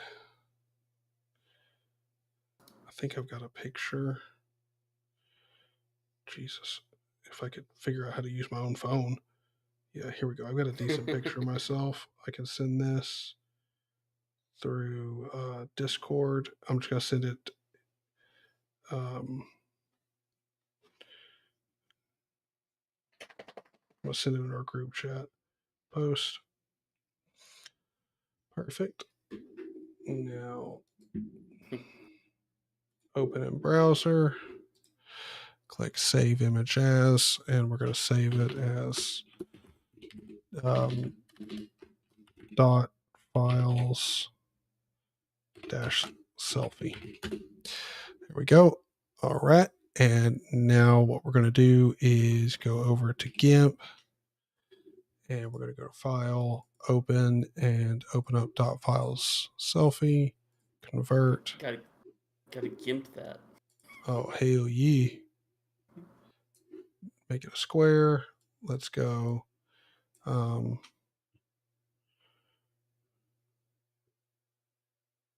Let's go 2000 by 2000. All right. And we're going to put it like right here. Click enter. Okay, go file, overwrite, export, discard changes, go back over here, choose file. Wait, it's in downloads, .file selfie, 989 megabytes. Wait, no, wait, that cannot be right.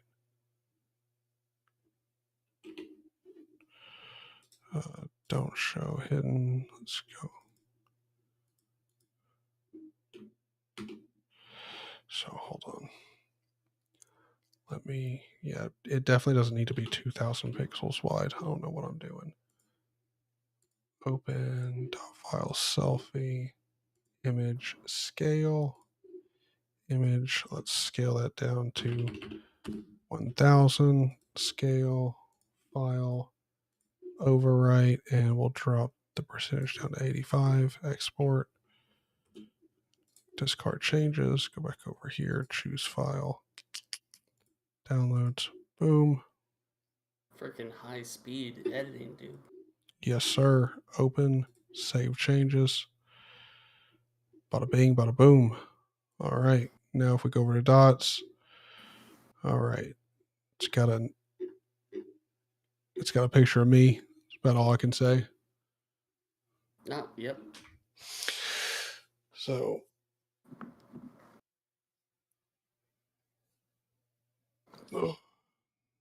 81 megabytes, but GIF loaded after 10 seconds. Yeah, I mean that makes sense. If you got slower internet, it's still going to be slow as shit because this GIF is, let's see, 65 megabytes. So yeah. He did say he had 200 some tabs, I guess, open.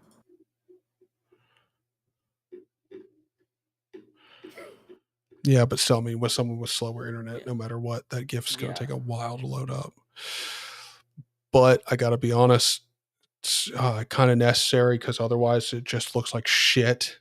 So, yeah, do what we do what we got to do for now. That's basically it, right? Yeah.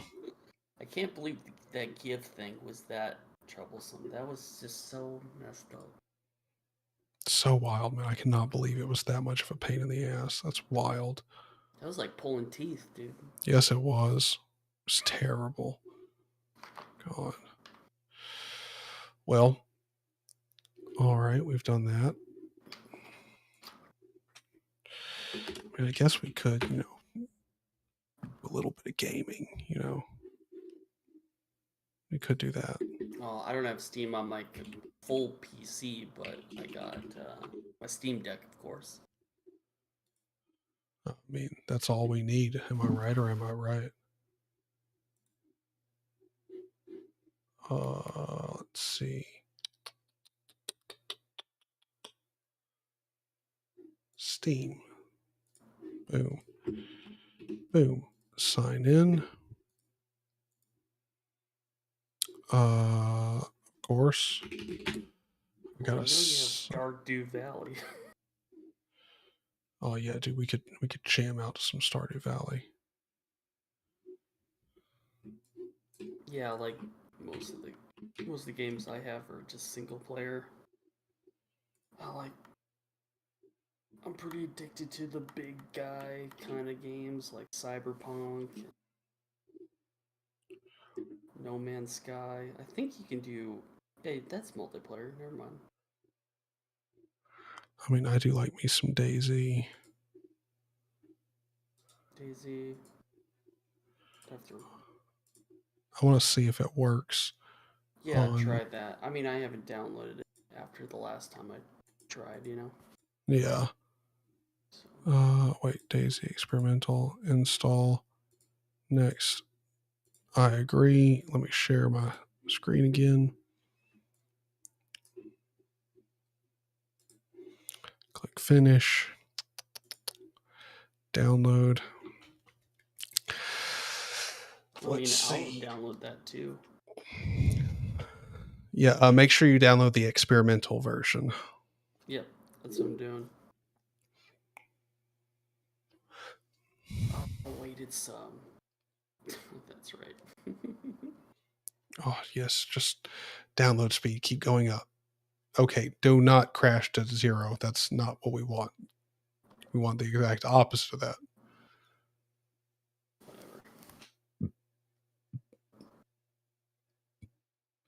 Oh, wait, also you need to go down into tools and make sure you you also need to have the, what is it? Battle Eye. Is it tools? Thought it was tools. Yeah. search BattleEye. Yeah, you need to make sure you've got the Proton BattleEye runtime. Install that too. Oh. Just in case. Like I'm not sure. I think it may be a different game. Maybe Cycle Frontier or something like that needs it. But just to make sure. Ah, Steve, how's it going? Yes. But your name does not go along with bad internet speeds. All right. Like yours has a different meaning. Steam, on the other hand, when it says 0, it's bad. It's real bad. Things go to shit real fast.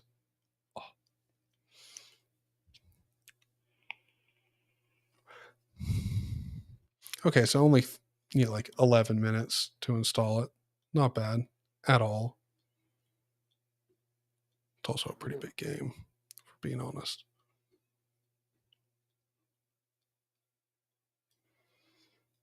Yeah. Oh yeah.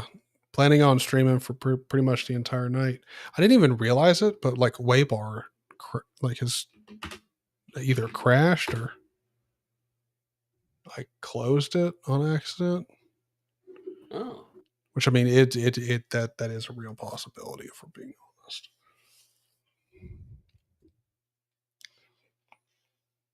So that's I thought that was EU.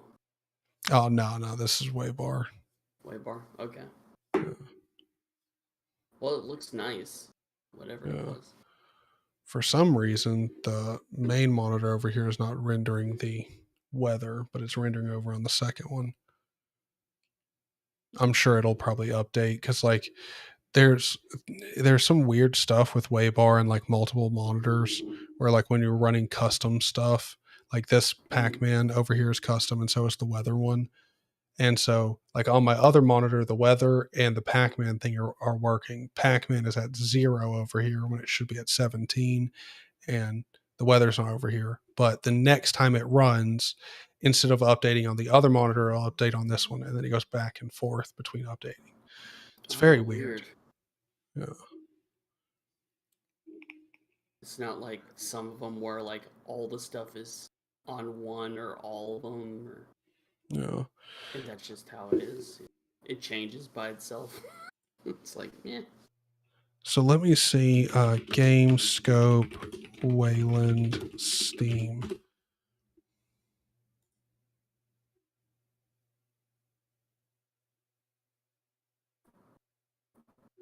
So do I have GameScope installed? Sudo pacman -s GameScope. I don't think I do. Let me go ahead and install it.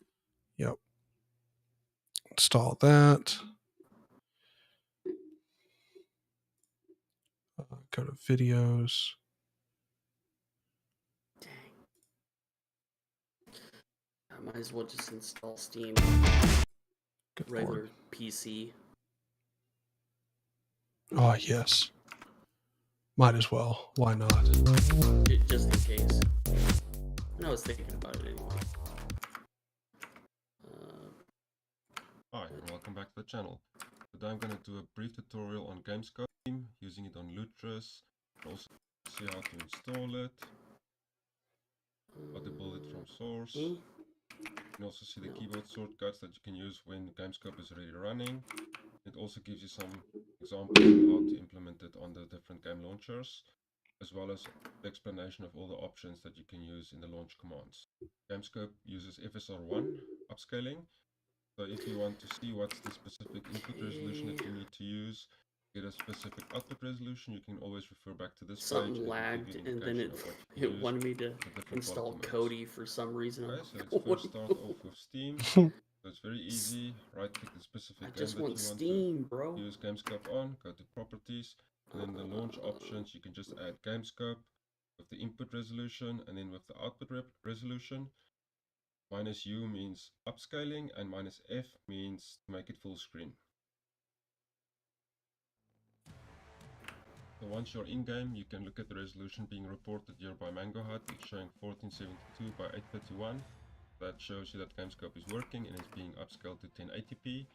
Of course, this is not the best game to test this on, but I thought it's just a quick way to show you. So if I, for instance, press now the Windows key and U, you'll see that graphics slightly changes, and that's just showing that upscaling is active there and not active there. Okay. Next up is Lutris. Lutris makes it actually a little bit easier. Just right click the game, go to configure. Yeah, Steam Deck is about halfway done already. Oh, about the same here. I'm always surprised at how fast this little guy is. Oh yeah, dude.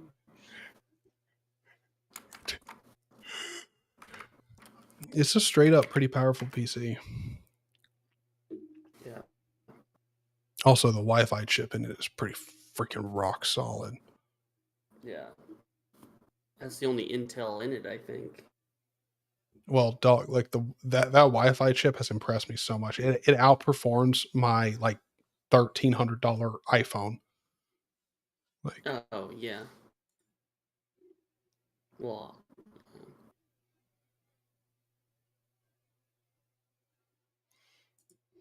no, what do you got? Like, was like 13 Max or something, or whatever. Wait. Oh yeah. No, I've got the 14 Pro Max, I think. Like it's the brand newest, like Pro Max. I think it's the 14 Pro Max, pretty sure. Like the camera on it is fucking wicked. It's so good. Yeah, and I'm like still like not 8S or something. Mhm. I think that's what I have. Really the killer feature of my phone is like it has like it's new enough. It's got the camera's so damn good that it's got a like in the Photos app, like when I take a picture of myself, I can just hold my finger over me and it like highlights me and I can just share that image to my computer with it'll just have me as the subject there with a transparent background. So like it literally within seconds takes care of me having to remove a background for like a thumbnail. It's pretty freaking nice.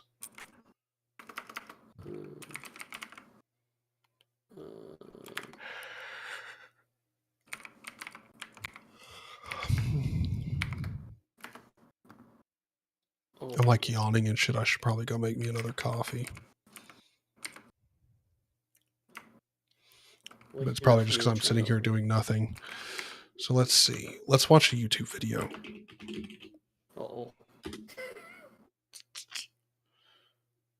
Let's see. Well, I mean, we're about to play Daisy. So like, here's a Daisy video. Dude, when I said that Little B thing, I just checked her channel out because I'm like, is it even up still? Oh yeah. Of course it is. Of course. It's just as raunchy as before, so. Does not surprise me one bit. I do think Spiky should start doing mods, I think. Even just like some gun mods to make the servers Not better. endorsing her at all, but. Oh fuck me. I think there's cars. It's very funny to laugh at, just at how ridiculous it is that she's on YouTube. Yeah, it's I don't know. It's dumb fun for sure. I really hope not. Yeah, we will see soon. If there is. I'm just ready to get Shrek'd on Daisy. Oh yeah, that'll probably happen.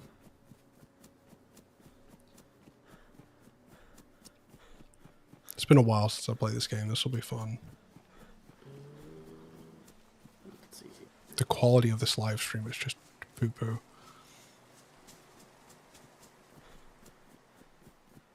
Oh, I was gonna say like you're dissing your own stuff. Like, what's going on?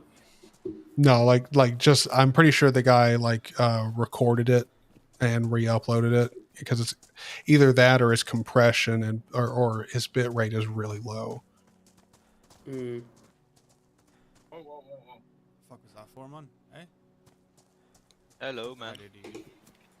All right, so let's get out of there. Let's see. Got 2.5 more minutes till it's done. Still got to install the Linux runtime, Proton Experimental, and Steamworks common redistributals, but those will take like no time at all. Go. Okay. Forgot I had to like unlock my other hard drive for it to like see him. Oh yeah, that's right. I totally forgot. I do need to reinstall the Unhook extension. That'll be fantastic. I'll stop getting all these terrible, terrible recommendations. It'll just be the ones I'm subscribed to. I only go to subscribers like thing. That's it. That's all I do. Like, dude, trust me, what you never want to do is like Leave your phone on autoplay and like start videos before you fall asleep. Like your recommendations the next day are just like, it's not like they're horrible or anything. They're just completely off base. Right.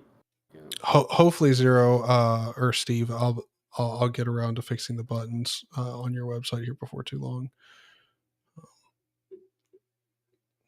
But definitely going to play some DayZ. It's been way too long since I played this, and I've been super stressed out. It'll be nice to play a game and like just not give a shit. Right? Yeah, like I just want to like meet up and like, I don't know. I have no idea. Oh. might start a base. I can't install on 2 different Steams on the same account. I was like, yeah. Damn it. It's like, no. You're doing this on a Steam Deck. You can't do this. Aww.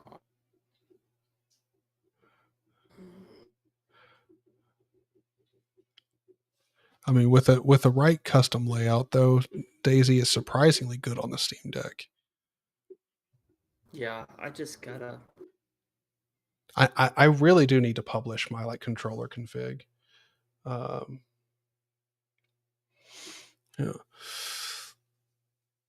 Well, wait, Steve, do you have Steam? Because I could just run out to my car and buy you the game if you want to play. Like, I could totally go and do that. Hold on, let's see. Let's see if we can get a deal on it. Let's see how much it is on G2A.com. And don't tell me you don't play like Steam games. It's a little horse shit. DayZ.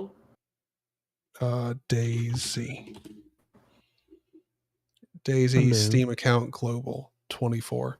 Oh, welcome back, Hoodoo. Thank you. So it's $24 on G2A. How much you want to bet it's like cheaper on Steam? Oh. What are you doing? Seeing how much I can, or how cheap I can get DayZ for.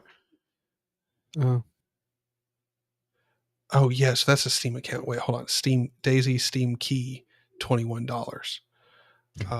Up. Okay, when I actually click on it, it's $29. Wait a minute. Guess what I can do? That sounds sus, man. So, I can stream from the Steam Deck. Yeah. No, like, that's the main computer now. And my main computer is the slave. Oh. Why would you do that? That's not gonna work out right. I can just tell you now, that's not gonna be fun at all. I'm pretty sure they meant it to work like the other way around. Yeah, probably. Just a little bit. Well, it's just like, I don't know, it's another computer, who cares? So let me copy let me copy that floppy. Yes. Oh well, no, I'm copying Steve's Steam username. Let me see if I can go to. Well, hold on. See? Let me add a friend. Add friend. No, stop it. You can't. This is illegal, dude. Actually, here you go. Oh, it just Here you go, Steve. I'm just gonna message you in Discord my friend code. Just shoot me a friend request. Okay, it should be back here soon. There you go. It's back. Let me go WL prop. Wait, what? Why is that not working? Why is WL prop? I wonder why. Oh yeah. What are y'all? What are y'all talking about? Oh, I'm trying to stream from the Steam Deck to my regular PC, and it's like, yo, something went wrong. Yeah. Just throwing errors left and right. I'm gonna say no. Wait, I installed WL prop. Yeah, I guess you're stuck now. Good luck. Whoops.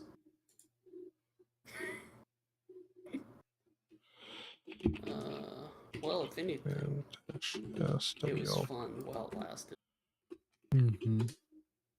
Ooh, yeah, I'm gonna have to like kill Steam and reopen it.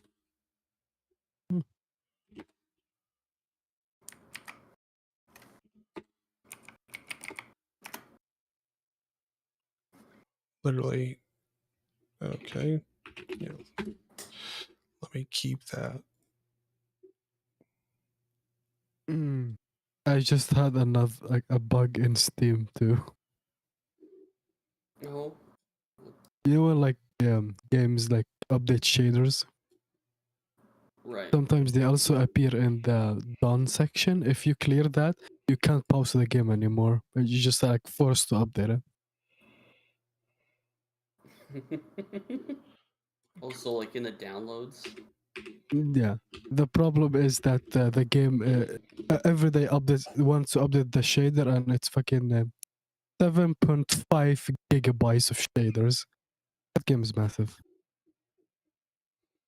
Dang. I'm just gonna drag it all the way down. Compatibility. Yeah, so I mean that's what I used was WL prop.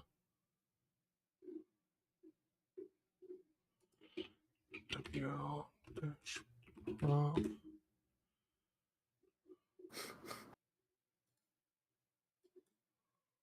All right.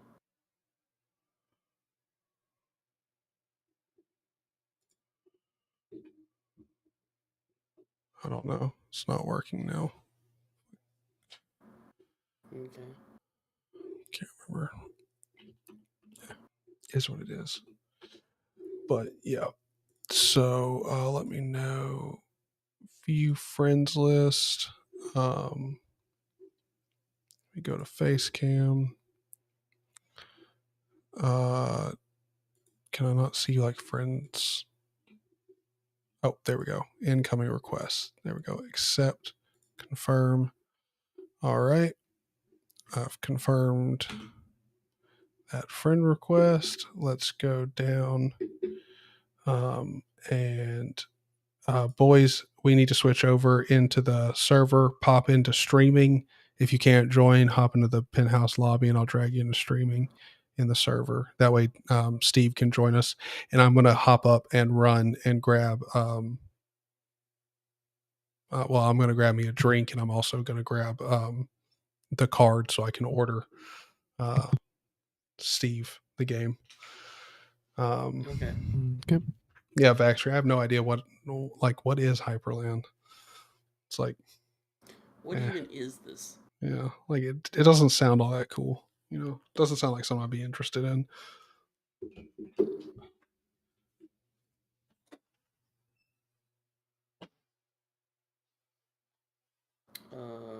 I guess Kudu, you can like move me and him. Yeah. Because I have no idea. Yeah, just join any room that I can. Oh, okay. Just go straight to one of his.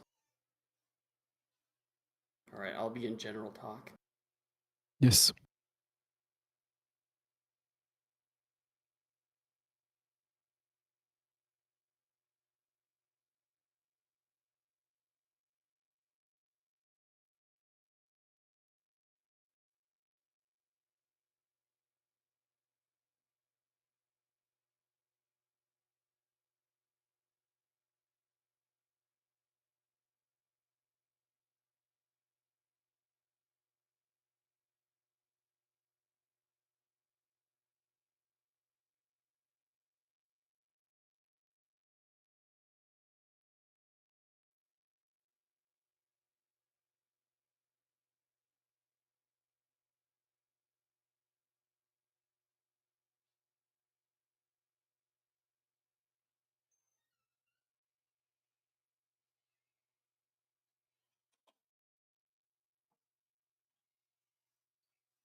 See. Oh, he's at work right now. Oh. How long are you at work for?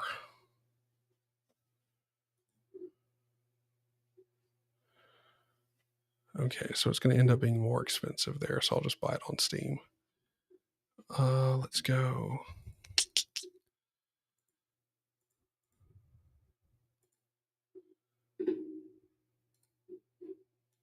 Argentina or like something like that.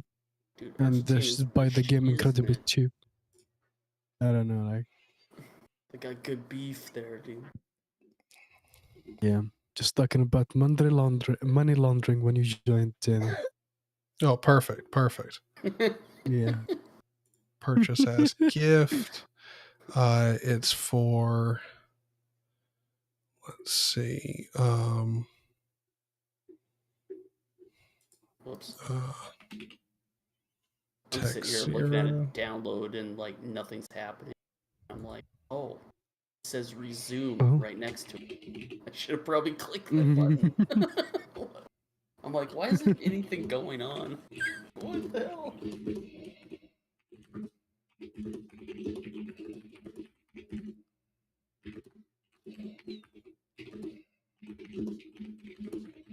Yeah, it's gonna be rough this weekend for me. Got 2 funerals to go in one day.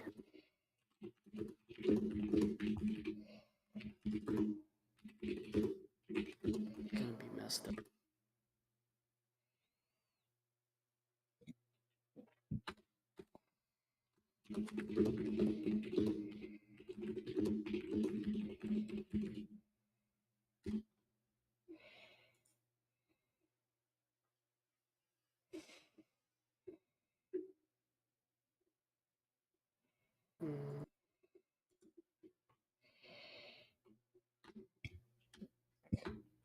Let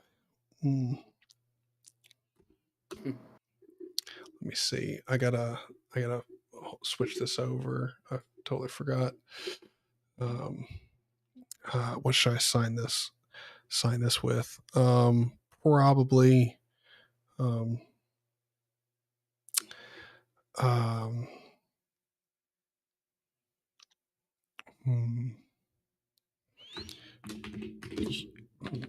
No.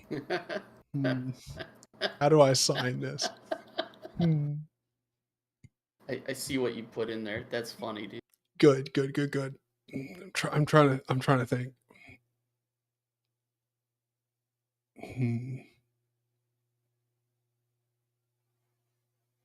Nutter butter. Oh, that's perfect. That is perfect. I have no idea. That is lovely. I love it. All right, switch over here. Let me actually enter in like relevant information. Okay. Nope, that's not what I need.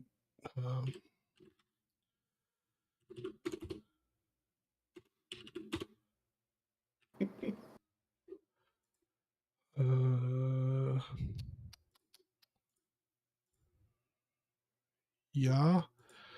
I'm glad you like it, Tosh. I stole some Nutter Butters from work, so I have it on my head. Yeah, I get a lot of cool snacks. That's cool.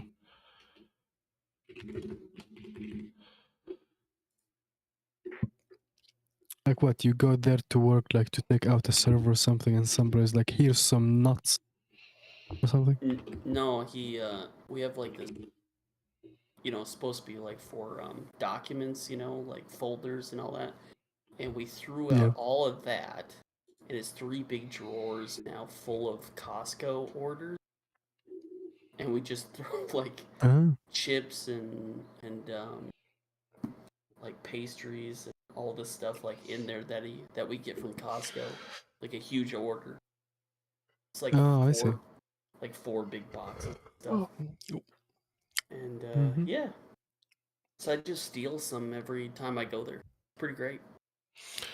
All right, Steve, you have DayZ now in your library. I hope you enjoy it. We look forward to playing with you. I'm loading up DayZ Experimental right now. Click play and switch over to desktop. Let's see how gaming on Wayland goes. Fingers crossed. Oh, yeah, right. This is another kind of first. Mm-hmm.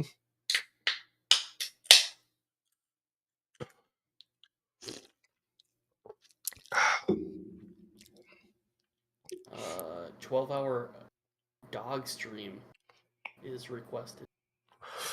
I mean, sure. One of these days I could just turn on that overhead webcam and just leave it on all day. Right. But I mean, that's just going to be one boring as shit stream. I mean, not bust out some lo-fi. Mm-hmm. Yeah. Oh, good. I'm glad you enjoyed the message. Thank you.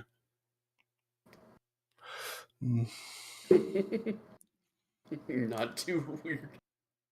Yeah, like, dude, the not to be weird part is just the best. Let's see. Let's go into.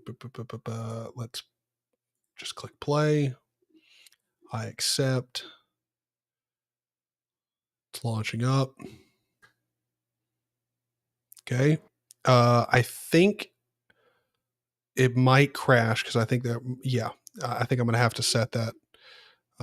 So if you go to Proton DB, if it crashes while doing the loading screen, just go to Proton DB. There's a fix for it when you search DayZ. Okay. I can never. It's one of these guys posted it. Here it is.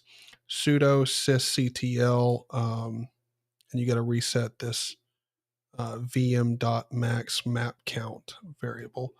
So Control C, press enter on the terminal. Enter that in.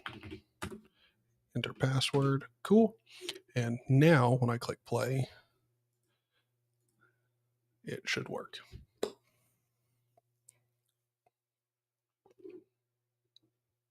You run DayZ Experimental? Yes. Yeah. Just because it has experimental on Linux. I believe the reason I was running it is because if you want to host your own private server, Linux compatibility is only available for the server on experimental. So I see. And that experimental goes to like the stable one, I guess. So I mean, theoretically, we could spin up and host our own DayZ server, like privately for all of us. That might be something I do eventually. Okay, why is it not coming up? Play.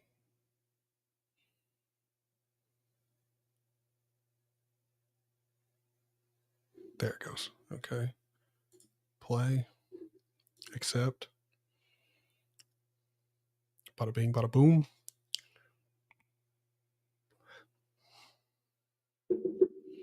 Fingers crossed, baby. I'm crossing them. Kisses, kisses. Come on, you can do it. Hell yeah. I'm in. Everything seems to be working so far. Knock on wood. We'll turn down the master volume just a bit. The music volume, turn it down. You want to discard them? No. Let's click apply. Go into video. Custom, windowed, 1440. VSync. Let's turn that off. I've got 165 hertz. Let's not VSync this bitch. Dude, I want that just going crazy. I want to turn it on high. Texture detail high. Shadow detail high. Filtering. Texture filtering high. High. We'll do like medium and medium. Ambient occlusion. Medium. Post-processing quality high. Water reflections high. We'll turn that back down to low. Back. All right. And I could load up Mango HUD and GameScope to have like some performance details, but we'll just eyeball it. So people in chat, let me know if it doesn't look good or whatever. Oh, okay. Yeah, that's right. We're gonna have to change server. Go to community. Oh yeah.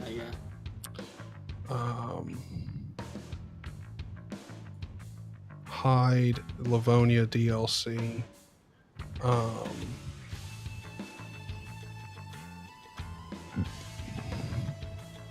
Passworded hide. Proper version match. Show. Full server hide.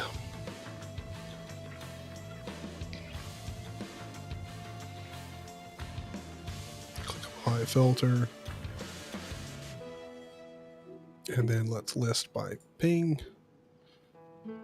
Okay. I'll probably need to go with something that's a little bit higher because that's probably going to be closer towards Kudu. Oh, right. Oh, yeah, I don't want my ping to be 900, thank you. Yeah, you're welcome. Especially I'm on I'm on 4G. Not good.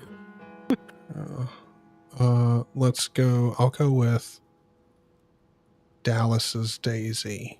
Let's try this. Do I need to run Daisy experimental or can I just run Yes. Yeah, you will need to run experimental.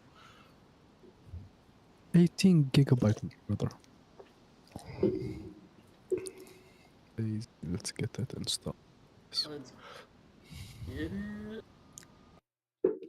all right. If you got to download it, that just means by the time you get in, we'll have like a lot of shit set up for you. Okay. Well, I can tell you one thing. I have literally never seen Daisy perform this well. Wow. Like never in my entire life. Dude, this is experimental, dude. Holy. Bro. Can't tell, is it good or bad? Dude, this is performing, I shit you not, better than it does on Windows. Like the frame rate is buttery smooth. Oh shit, there's zombies in here. Do you think I can put the game to medium instead of low? Or low frame instead of very low? I'm not sure what I have no idea for you. It's kind of just up to the system. Yeah, YouTube's looking great, dude. Perfect. Dude, I'm running the game, but the YouTube is buffering for me. No, YouTube is... That's why I had to ask. Yeah, it's a me problem. Gotta stream at 144p. Now it's smooth. I think I'm at Chernaris or Chernogorsk, Cherno, whatever. Oh, yeah. I'm down by the docks. I don't know what's going on. Yeah, the dock place. Hold on, let me evade these zombies. Go up here because I'm pretty sure there's good loot up at the top of this bitch. And I need to change my key bindings, or at the very least check to see, because I'm pretty sure this is a third-person server as well.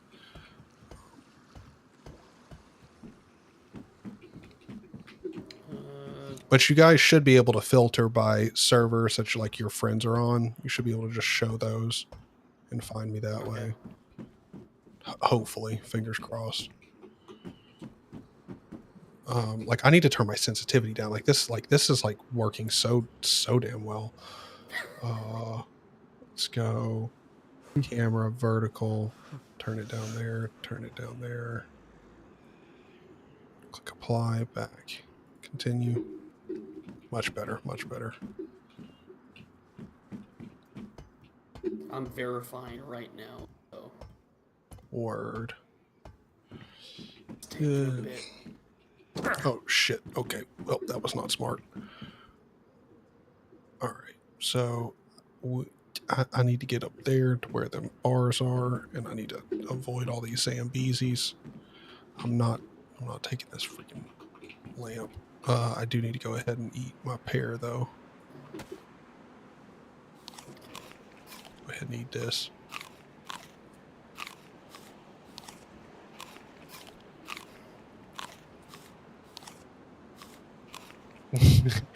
Yes, your code works fantastically with Daisy. It's great.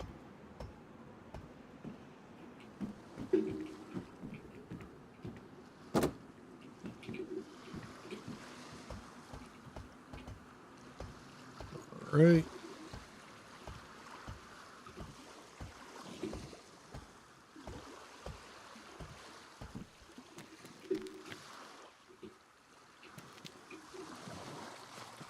Yeah, okay, so you can't go in the third person. Cool.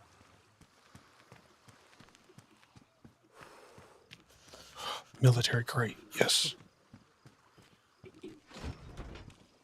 And of course it's just got bullets in it. Shit. Okay, can't open that.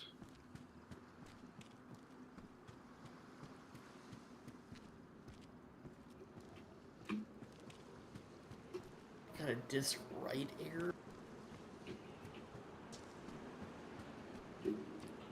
Disk write error. Oh, are you using a flat pack version of Steam? Because I know that can cause.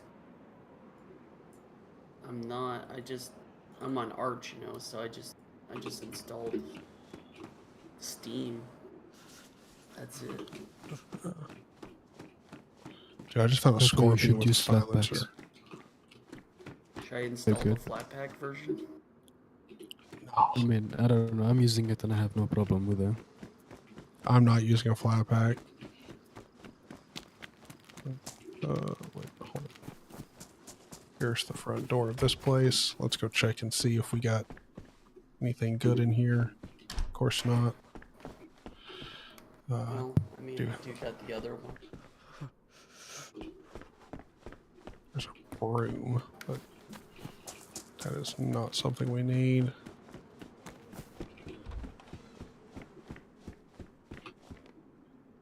Let's see.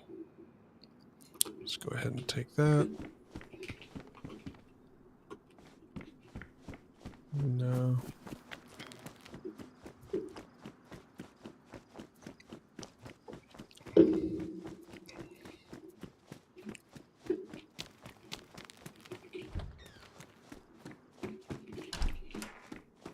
All right.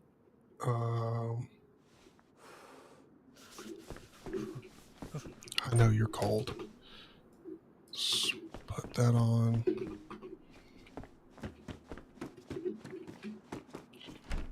Don't worry, brother. We're gonna find us not only some good food, but some warmth.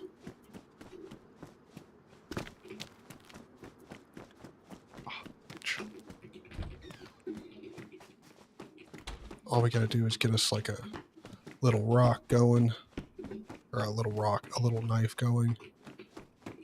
Get us some warmer clothes eventually. Yeah. all set.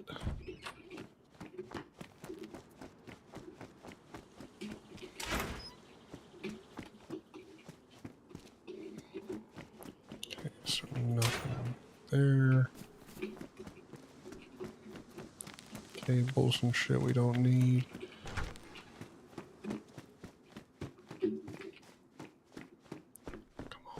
Come on.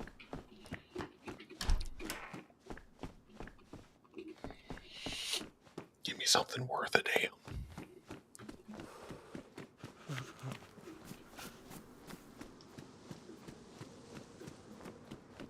Oh, my eyes. Oh, yeah. Okay, can I open that?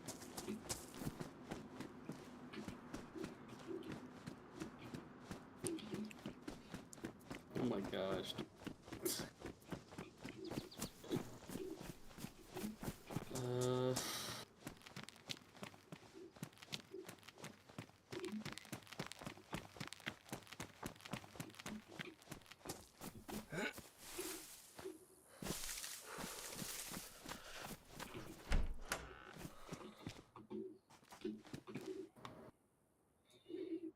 Ooh, a little Derringer pistol. Nice.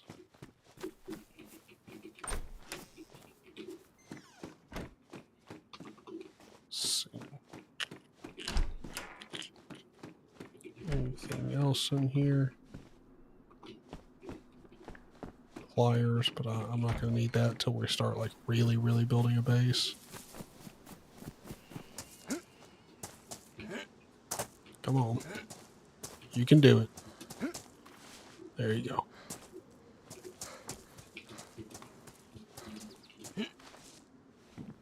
Oh.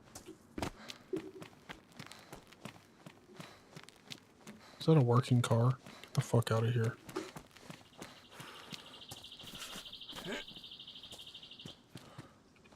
Well, I'm loading in.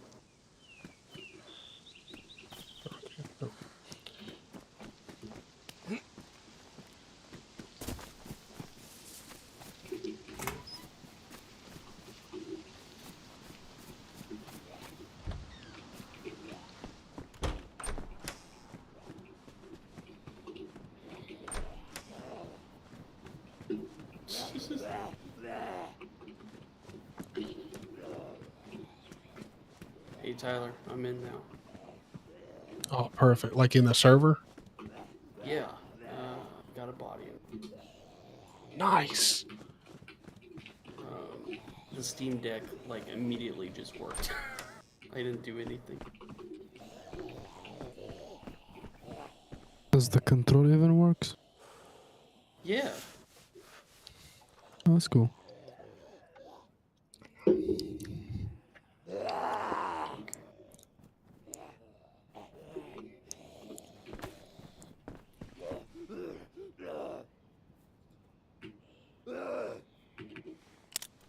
It's really sensitive though. Hmm. Gonna get into it. Yeah, I can't play any competitive games like that on a Steam Deck. Like, it's just impossible. Or it feels impossible. Okay.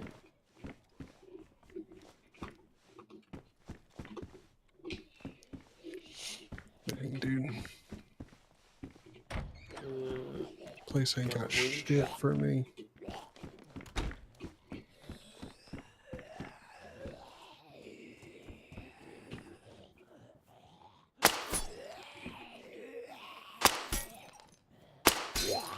My God. Can I miss any more?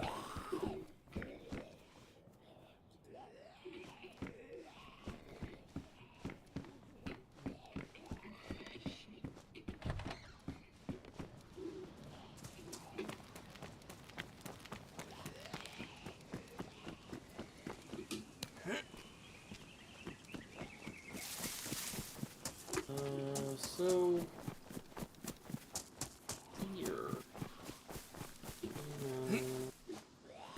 place. So I'm gonna go there.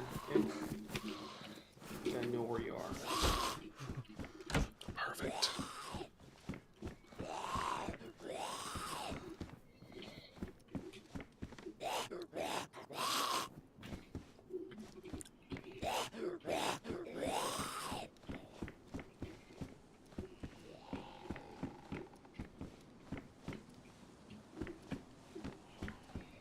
Alright, that Sam Beezy's at.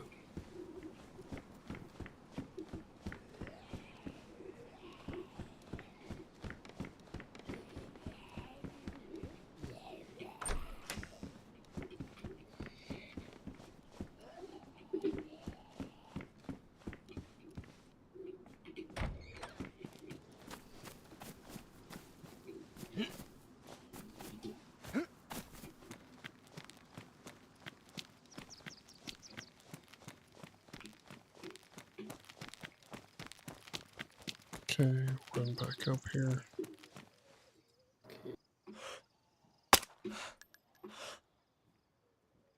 Could you stop walking? Thank you. Damn, you already have a gun? Yeah, just lucked out. And I've only got one bullet left for it, so. Then I've got a Derringer. But that thing's gonna give off so much attention. Can't really use it. Oh my god. Thank you. If I had had problems jumping over that fence, I would have been screwed.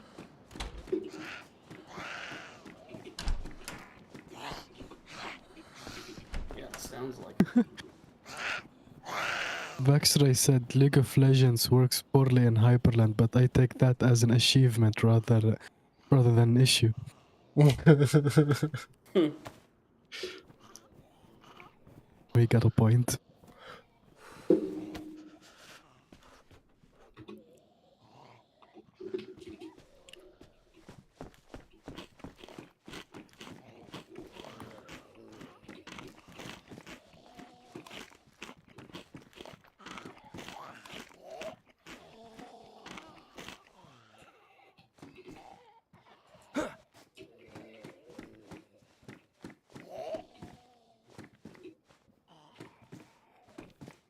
I don't think you can fight them from there.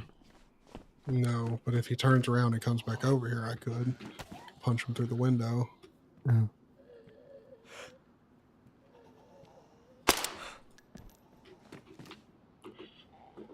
Or I could just use up all my bullets like that. Oh, I got a handsaw now. That's cool.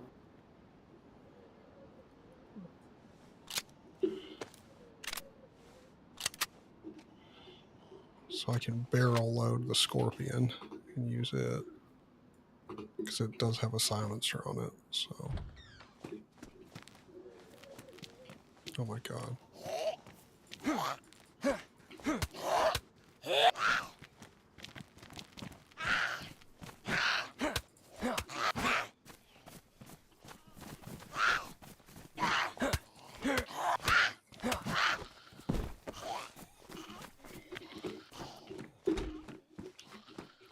Yep. Come on, bitch. Come on. Come get some. Wait, did I just see a zombie just go through a wall? Yup. Come on, bitch. So, come get some. Dude, it's very realistic. Hyper realistic. You don't even know what you're. How we put it.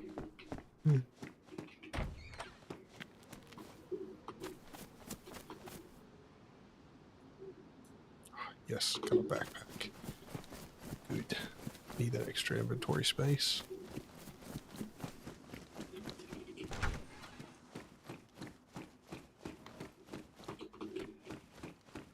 Alright, so let me see. Go up here, check upstairs. Oop, I think we got another bottle of water somewhere around here. Yep. It's damaged, but still holds water. I'll take it. 22 LR rounds. Yes. A full box. Thank God. Oh. So now I can use that as kindling for a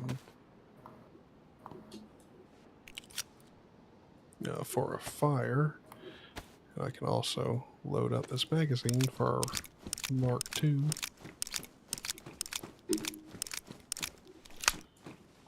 Oh, this house has been good to me.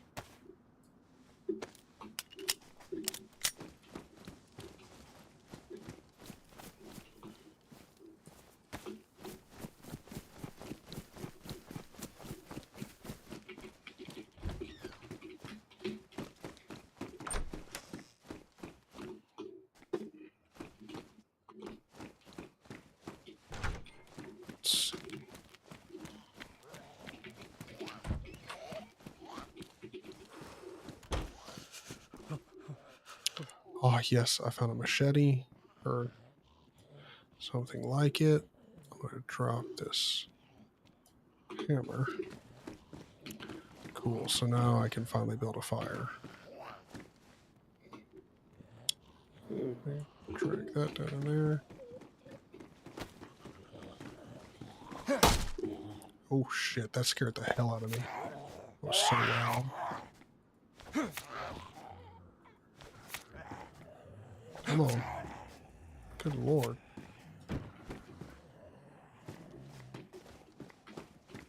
That was nowhere near as effective as I thought it should be.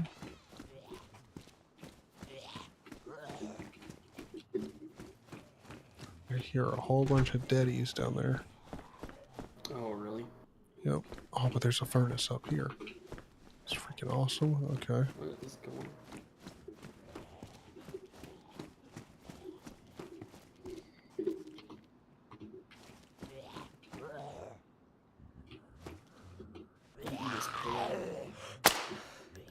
Oh. Come here, man.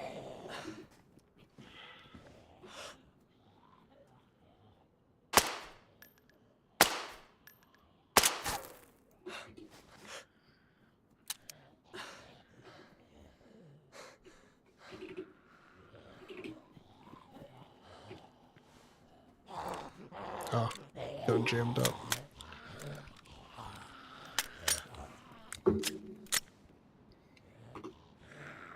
Yeah, it's pristine. Good lord. The odds that it jams up pristine are really low. My luck is just shit.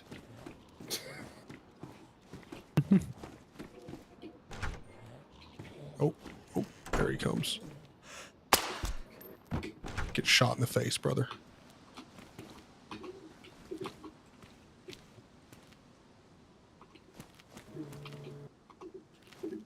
Alright.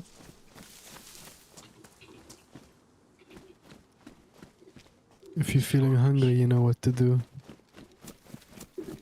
No, I'm not feeling hungry. It's okay. I'll make it. Don't you dare. But I mean, I'm gonna join the game in like 30 minutes and I'm gonna be hungry, so. Yeah, that's true. That's true. We're gonna have to hunt for people. This guy, dude. You make life for us. So difficult. But then again, you know, a man's gotta eat, and you know, it's not Kudu's fault. He has a particular, you know, taste for meat of the human variety. Yes, yes. You just taste like chicken, you know. Oh yeah. No, I totally get it. Yeah, yeah.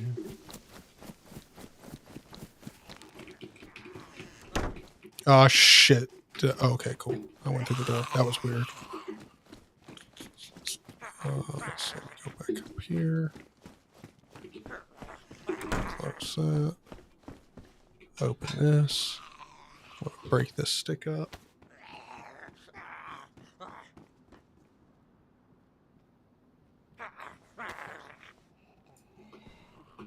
Alright, so place that in there. That zombie turned into a wraith.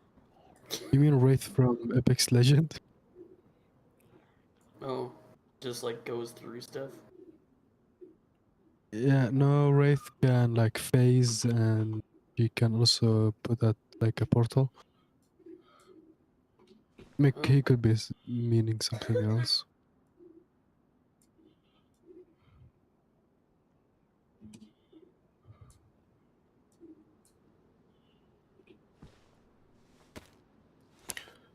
Craft a hand drill kit. Cool. Then put our bark in there and our sticks in there. Grab the hand drill kit and let's ignite us up a fire. Because I need to get warm. I also need to like eat some more, but it's all right. I'll find some food here before too long.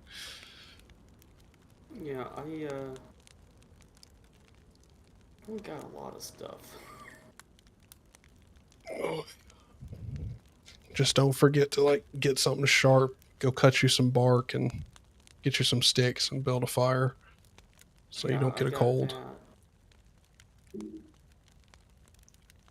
I don't got any weapons except the saw.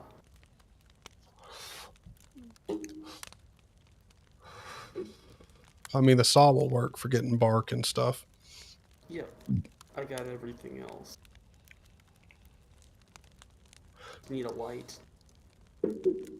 Well, the light you can craft. If you get bark and sticks, you can combine them and make a fire drill kit. And you can use that like a lighter for a fireplace. Okay. Probably need another thing of bark then.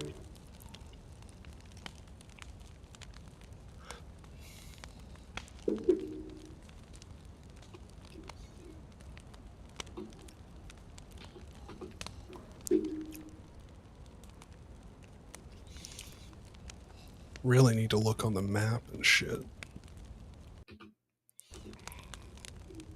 Oh, nice. Switching in and out of the game works really well. So let's see. Let's do survive. Is it? I can't remember if it's like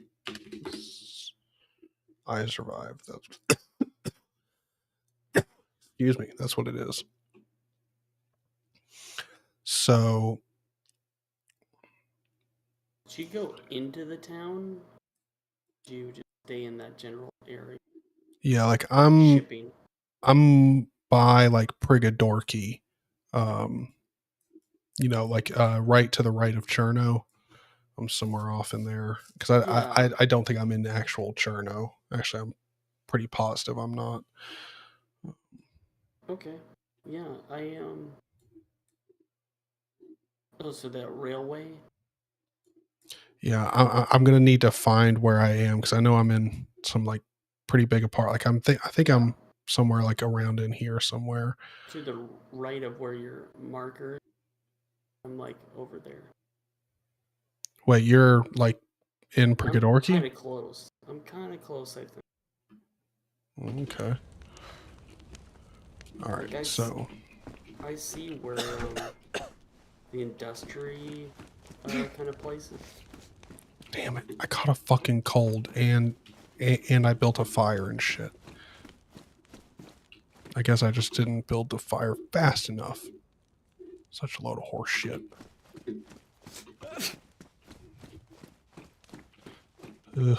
So now I'm just gonna have to hope my cold gets better here before too long. Yeah, it's fine. I'll just be sneezing and shit. But I do need to search these houses.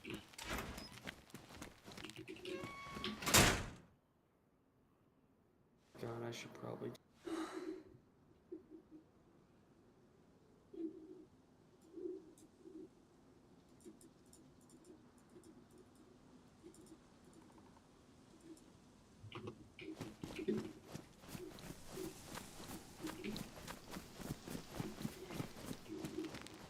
I'm north of all those shipping. All right, wait. So I'm by a medical facility. So I'm gonna have to see where that is on the map. Blood collection kit, tetracycline. Oh, fuck yeah.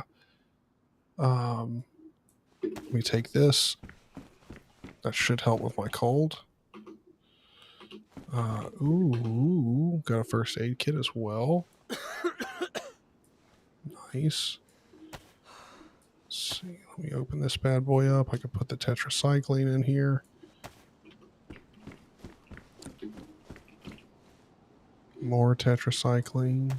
Yes, sir. We'll take Lab coat. Nope, don't want that. Paramedic jacket. Yeah, we want to go ahead and take that because that's got more storage space. And as long as we find some duct tape or something, we're going to be able to repair it. So just gotta find some duct tape or a sewing kit. We are Gucci. Great.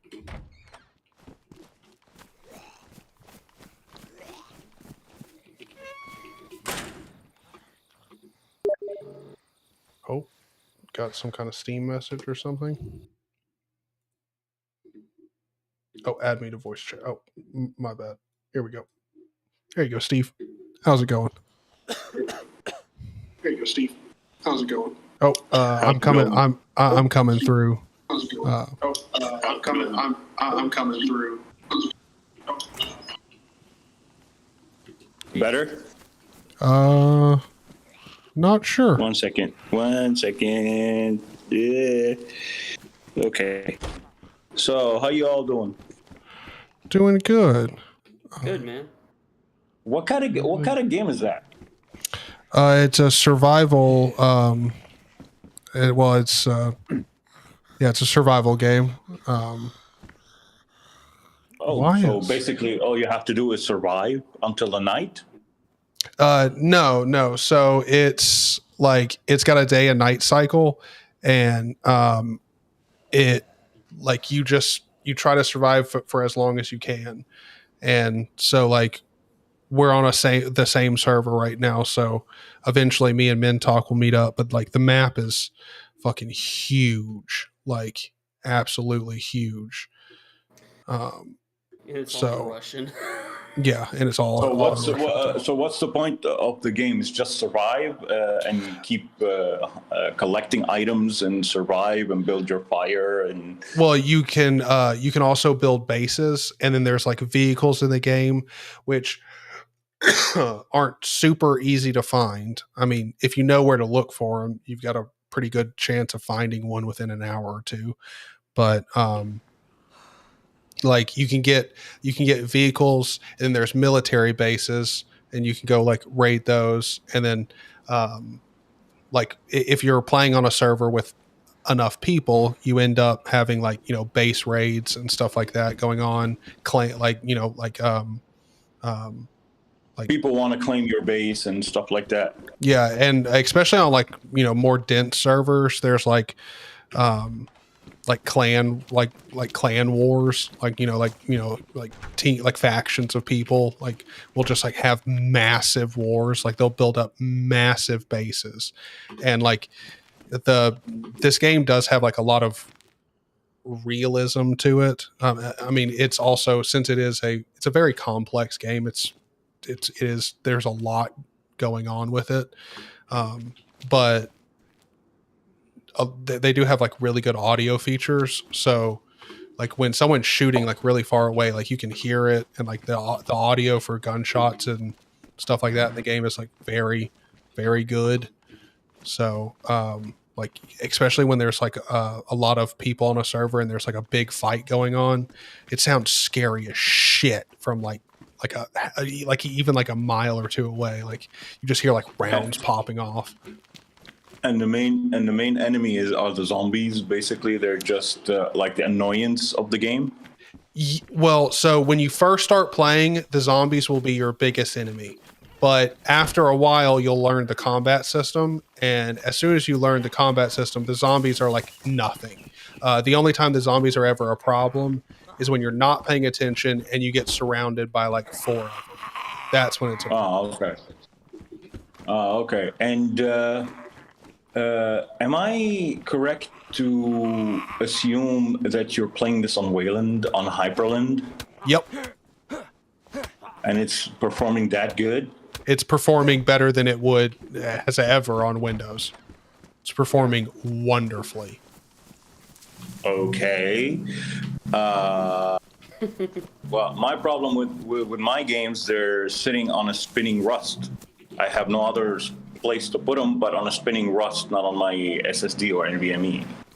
So Yeah, they kind of chop all around. They're choppy because the spinning rust cannot keep up. Especially that the spinning rust is this year. It will celebrate its, I think, 15th or 16th birthday.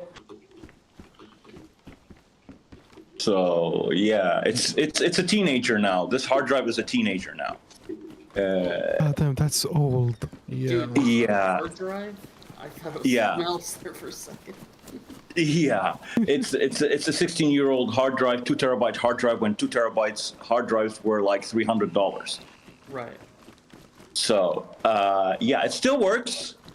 It still works, and I really believe in this. If it works, don't fix it. If it ain't broke, don't fix it. So, and I need space for my games. Like God of War alone is like 50 gigs or 70 gigs installed. So, and I play God of War almost religiously because, okay, it's fun. It's a story that my brother, he played the whole series on PlayStation. So I was like, oh, it came to PC. Time for me to enjoy the game. But whenever I play the game, I play through the story. When I reach a boss, I switch from Linux to Windows, run the trainer, give myself God mode, kill the boss, go back to Linux. It's what I play games for the story, not to have the scene repeat itself over and over again because I'm too dumb to know how to fight a boss. So I'm not a gamer. I'm a casual gamer. I enjoy the story. I come from a cinematic background. I like to be part of a movie.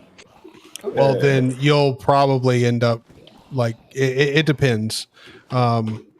You'll either really like DayZ or really not like it, because No, like I the like point it of so DayZ. far.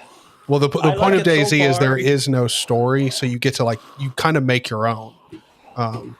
One of the nice Yeah. things would be is that if we're able to get quite a few people playing it, like that's when it gets really fun. It's like when you have a whole bunch of people on a server. So Yeah, it's create your own story. It's not bad because you're not bound to a pre-written story. You create your own, you survive, and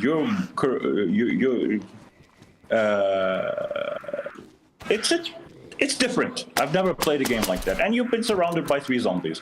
Good. Yep. Oh, finally, that one had me trapped in there, and I couldn't get out. Go over here. I just have to bandage. Dude, I finally got a weapon. And my gun jammed, of course. Oh my god! And of course, there's like 3 zombies in here. What the fuck? Why? You Why? also have to keep in mind that this game is really hard. At least in my opinion. Oh yeah. You can like bleed to death or get infected and die. Like, speaking of which, I'm probably gonna die just because. لا مش راح يموت. ليش بده يموت؟ Come on. Nothing. Where are you from? You have a Middle Eastern accent. Me? Yeah. Yeah, you caught me. Where are you from? I'm from Syria. جارنا وليه؟ شو بعمل فيك؟ Yeah, like Oh my god. سمعت انك انت من لبنان صح؟ مظبوط. I'm bleeding to من death. الشقيقة. أهلا بالشقيقة. Oh my god, this bitch won't stop spinning. I can't kill you if you keep constantly spinning. جاي على لبنان بالصيف؟ Oh my god. Oh my god. أيوة. Oh my gosh. I need bail. أنت جاي على لبنان بالصيف وأنا رايح على اليونان بالصيف. Okay. تمام. وأنا نص يوناني. اها. عندي عيلة باليونان. انا رايح على لبنان عشان اشوف امي والله. أمك هون بلبنان؟ ايه. بأي منطقة؟ بيروت بس ما اعرف وين بالضبط بيروت. يعني most probably downtown. I know that one. Yeah, you heard downtown, huh? No, he's from he's a neighboring country from Syria. So I'm from Lebanon. He's from Syria. We're neighbors, basically. It's always good to meet people from neighboring countries. Yeah, for sure. Yeah. So we basically, I can feel his pain when he says my internet is slow, because Syria and Lebanon basically have a similar connection. Yeah, but I don't, just keep in mind, I don't live in Syria. I live in Sweden. You live in the middle of a jungle in Sweden. Yeah. In Sweden? Ah, yeah. Okay. You live in Sweden. Well, Zero Linux has an ISO in Sweden. Oh, awesome. A lot of things. Make sure to download it from there. Yeah. It's going to be faster for you if you download for using the Sweden server. Yeah, that's true. Yeah, well, my connection here is 20 meg up and 16 down. So, on a good day. You got 16 down? 16 down, yeah, because it's what we call in Lebanon cable al-hay. So, tahrib. So, okay. But the actual connection in Lebanon is a maximum of 12. If you are rich enough to get the 12 megabits down. Wait, but so Steve, are you at work still? Yeah, I'm talking to you from the store. Oh. If I get customers, I'll hang up. All right. I was just wondering, because I was like, oh wait, I mean, like, you could just be downloading the game. No, I can't download the game in the store because the computer is integrated graphics only. It's an office computer. I don't need to do much. I just watch people like you crazy enough to stream for 7 hours now. Yep. Shooting for 12. He's got 4 or 5 more. Yeah. Oh boy. You're shooting for 12. So remind me not to bother you when you're in your 7th dream, on your 7th dream. Yeah. It's going to be wild. Yeah. But I don't get customers. I only get customers once every 6 months. Good Lord. Yeah. I just sit here in the store pretending that I'm working on my computer watching YouTube and messing with Zero Linux and fixing the websites and stuff like that. Okay. So the next release of Zero Linux will be just a package update. And the Zero Hello will be completely using a new language. Basically, it's going to be using React.js and something called Trim, or whatever. It's going to be a self-contained app, and all in all, it's going to be using 4 megabytes of RAM instead of 20 like it currently does. That's good. Yeah, that's all it's going to be. Zero Linux is no longer going to be, oh, a new feature here, new feature there. The more features you add to a distro, to me, specifically, the more features you add, the more bloated it gets. And that's not the point of Zero Linux. The point of Zero Linux is to be as unbloated, as debloated as possible. Leaving the bloating to the users. Users want to bloat it, it's on them. But a lot of people compare me to Garuda because I write it similarly to Garuda, but no, I don't do it like Garuda. I don't do transparencies all over the place because unbeknownst to a lot of people, the more transparency you add, the more sluggish it gets because it has to render all these transparent SVGs and stuff in the background. That's gonna be taxing on the GPU, specifically on integrated graphics. So I just add enough transparency to be nice, but not too much. Yeah, you talk to the wrong person there. I'm loaded up. Well, Hyperland is different. And I was going to ask you, how the fuck, sorry, YouTube. I don't give a shit. I swear all the time. How the fuck did you get your Firefox to be transparent like that? Literally just active opacity. That's it. Yeah. In the config. Yeah, you just put in the rules. Yeah, but I don't use Firefox. I use something Zaney hates. It's called Vivaldi. Yeah, Yep. me too. Oh, you too? I'm not using. Yeah. I got Look, I only use Vivaldi. I only use Vivaldi to watch Zaney. If I'm gonna be honest here. I hate you. Oh well, I've been using Vivaldi. I've been using Vivaldi since 2014. So all my shit is on Vivaldi. I don't want to have to reconfigure everything on a different browser. Yeah, So I like it quite a bit. yeah, it's all in one. I don't need to use a separate mail app. I don't need to. Well, Zaney loves to use a separate mail app. I don't know why. He's crazy. But me, everything is in one browser. I don't need to move away from it just to check my mail. Especially that there's an extension that I use that's blocking me from opening Gmail. Oh. Yeah, it blocks Gmail. It keeps redirecting to a error 500 page. So I'm like, I don't care. I have my mail configured in Vivaldi. I just click one button, it brings up my mail. I compose a mail, or I receive my mail, and closes the thing. It closes. It's not a separate tab. It doesn't use more memory. Love that about Vivaldi. Oh, okay. That's pretty dope. Well, it uses the same amount of memory. It's just it doesn't increase any because it's already running in the background. It doesn't increase. That's the best part. Well, and how much memory it uses? Well, I'll have you know that on Linux with 1, 2, 3, 4, 5, 6, 7, 8, 9, 10, 11, 12 tabs open, and my mail app running in the background. All in all, it's using. Well, that number might be big to some, but not big to those like me. What is it? Okay. 1 gig. That's good. That's okay. Really good.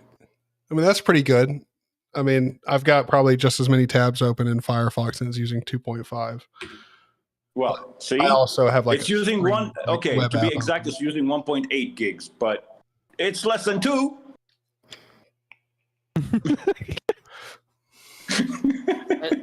I think that's missing. Look, I hate this conversation. We need to stop it right now. All right. Like we just got to stop I it. only had two guys. So it's less than 2.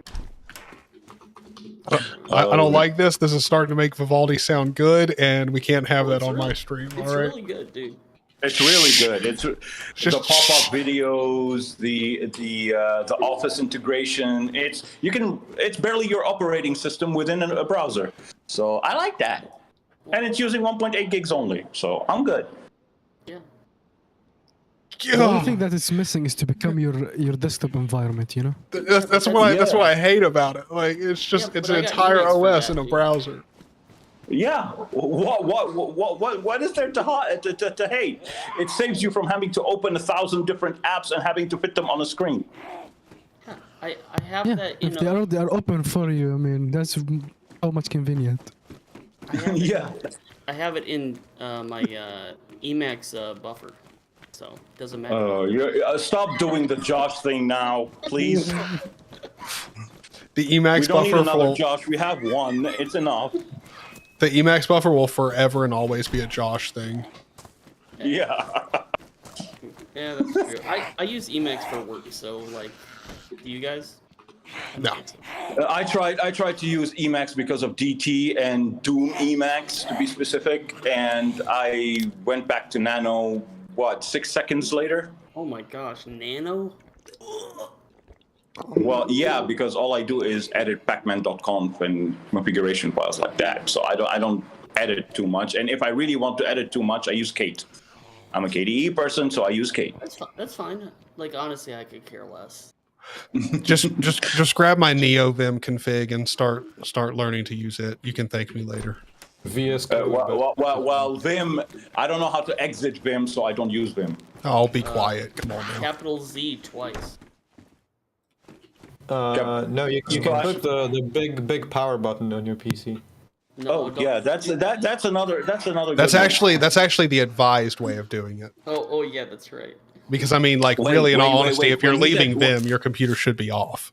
So when he said big power button, he hit the nail on the head, because I don't use the power button on my case. I have a power button connected to the motherboard with a 6-foot cable that conveniently puts it on my desk with a big round power button and a tiny reset button. This was good. I love. Yeah, hey, I need convenience. I don't want to go reach my case to power off my computer. The button is right next to the keyboard. Mm-hmm. Yeah, I got those when I was in Ireland. I got 3 of them because I got 3 active PCs. So I got 3 of them. They were $24 a pop. Mm. And by the way, Zaney, I found a microphone. Oh, you did? Yeah, it's $43. It's quite cheap. It comes with an arm and a filter. I would go for it. It comes with an arm, but not with an x86. What a waste. Dude, so true. I knew you were going to say that. Speaking of ARM, I was going to work on Zero Linux for the Raspberry Pi 4, but then when I started working on it, I was like, I have to install a container? No fucking way. I gave up. Docker container? Oh no, my internet connection is not fast enough to download the container. No. Yeah, no. Yeah, but I do use my connection to download games, 70 gig games, which take me like all these things. No. Well, my connection is kind of weird. We don't have unmetered connections. We have to pay for unmetered, and we only get, and it's called unlimited night. We have to buy a card. It's a special code. You put in your account, and it activates unlimited night, which is from 11 p.m. to 7 a.m. 8 hours of unlimited, and that's why I have to schedule my downloads during that period and then pause and then reschedule the next night. So games take me out up to 3 to 4 nights to download. Oh man, good Lord. Yeah, that's how I do it. But they introduced something new, unlimited weekends. So we get from Friday night 11 p.m. to Monday morning 7 a.m. continuous unmetered, and I'm lucky to have 2 ISPs, so I set that ISP to download during those 3 days, and the other ISP I use to work. Oh, okay. So, and the ISP I pay for is it's $2 a month. Like, just hit me up when you want to come visit the U.S. for a bit. Yeah. You know, like. We'll hook you up with some good internet for a while. Oh my God! Yeah, I had good internet. I had good internet when I was in Ireland. I had 500 down and 50 up. No. Dude, after hearing this, I'm never ever complaining about my internet. Yeah, me too. I had 500 down, and I managed to download terabytes within less than a week. And Virgin Internet did not complain, because when I asked them, do you have a fair usage policy? Because all over the US, they tell you have unlimited, but they give you in brackets fair usage policy. So I was like, do you have fair usage policy? They said, no, we discontinued that because we were losing too many customers. Perfect. May I ask, what the fuck did you download that you had terabytes to download? Quite simple. Game ROMs, retro game ROMs. I had amassed a collection of 80,000 game ROMs in total for multiple systems, including PC retro games. Oh. Because I used to use Big Box Launchbox, which is a Windows front end for the emulators, and I started downloading ROMs like crazy. I couldn't stop. And when I get the Steam Deck, first thing I'm gonna do, Batocera, uproot SteamOS because I hate its guts, and put Batocera instead, and enjoy my ROMs. I still have 2 terabytes of those. Wait, The Steam Deck, you're going to remove SteamOS because you hate it? Yeah, I hate AAA on a handheld is stupid. So it's wait. to What? me, Steam Deck, wait. Hold on. But what is AAA about SteamOS? No, AAA games. Playing AAA games on, and what I hate about SteamOS is pretending to be a portable desktop when it is not. It is a handheld gaming device. It is. As someone who owns it, it is. I can do It banking is. on it, dude. I've gamed at 1080p. I've used it as I've literally used it as a replacement for my entire desktop computer with a 1440p screen and a 20. Then you're one of those people who like to who love to pretend a Beetle is a Ferrari. Thank you. No, like trust me, get one. Trust me, that and a $30 dock. Like it's wild how good it is. It's really good. I've edited videos on it. The only thing that I haven't done on it not because I haven't tried it and know it won't work, but I have a feeling it won't work, is live streaming dedicated off of it. But you hear this? Facepalm. All right. Wait, hold on. What's your argument? Right? You don't own one. You know I'm pulling your leg, right? No. No. It can replace. Wait. It can replace your desktop as long as you are doing the right things on it. Surfing the internet, watching YouTube, doing office work, by expecting it to render videos and do your editing, video editing on it. That's I've done that. Expectations. No, I've done that. It works just fine. Like I'm not kidding. You know, you're doing it on a CPU. You're not doing it on a dedicated GPU, right? So video rendering is not hardware accelerated. It's going to take ages.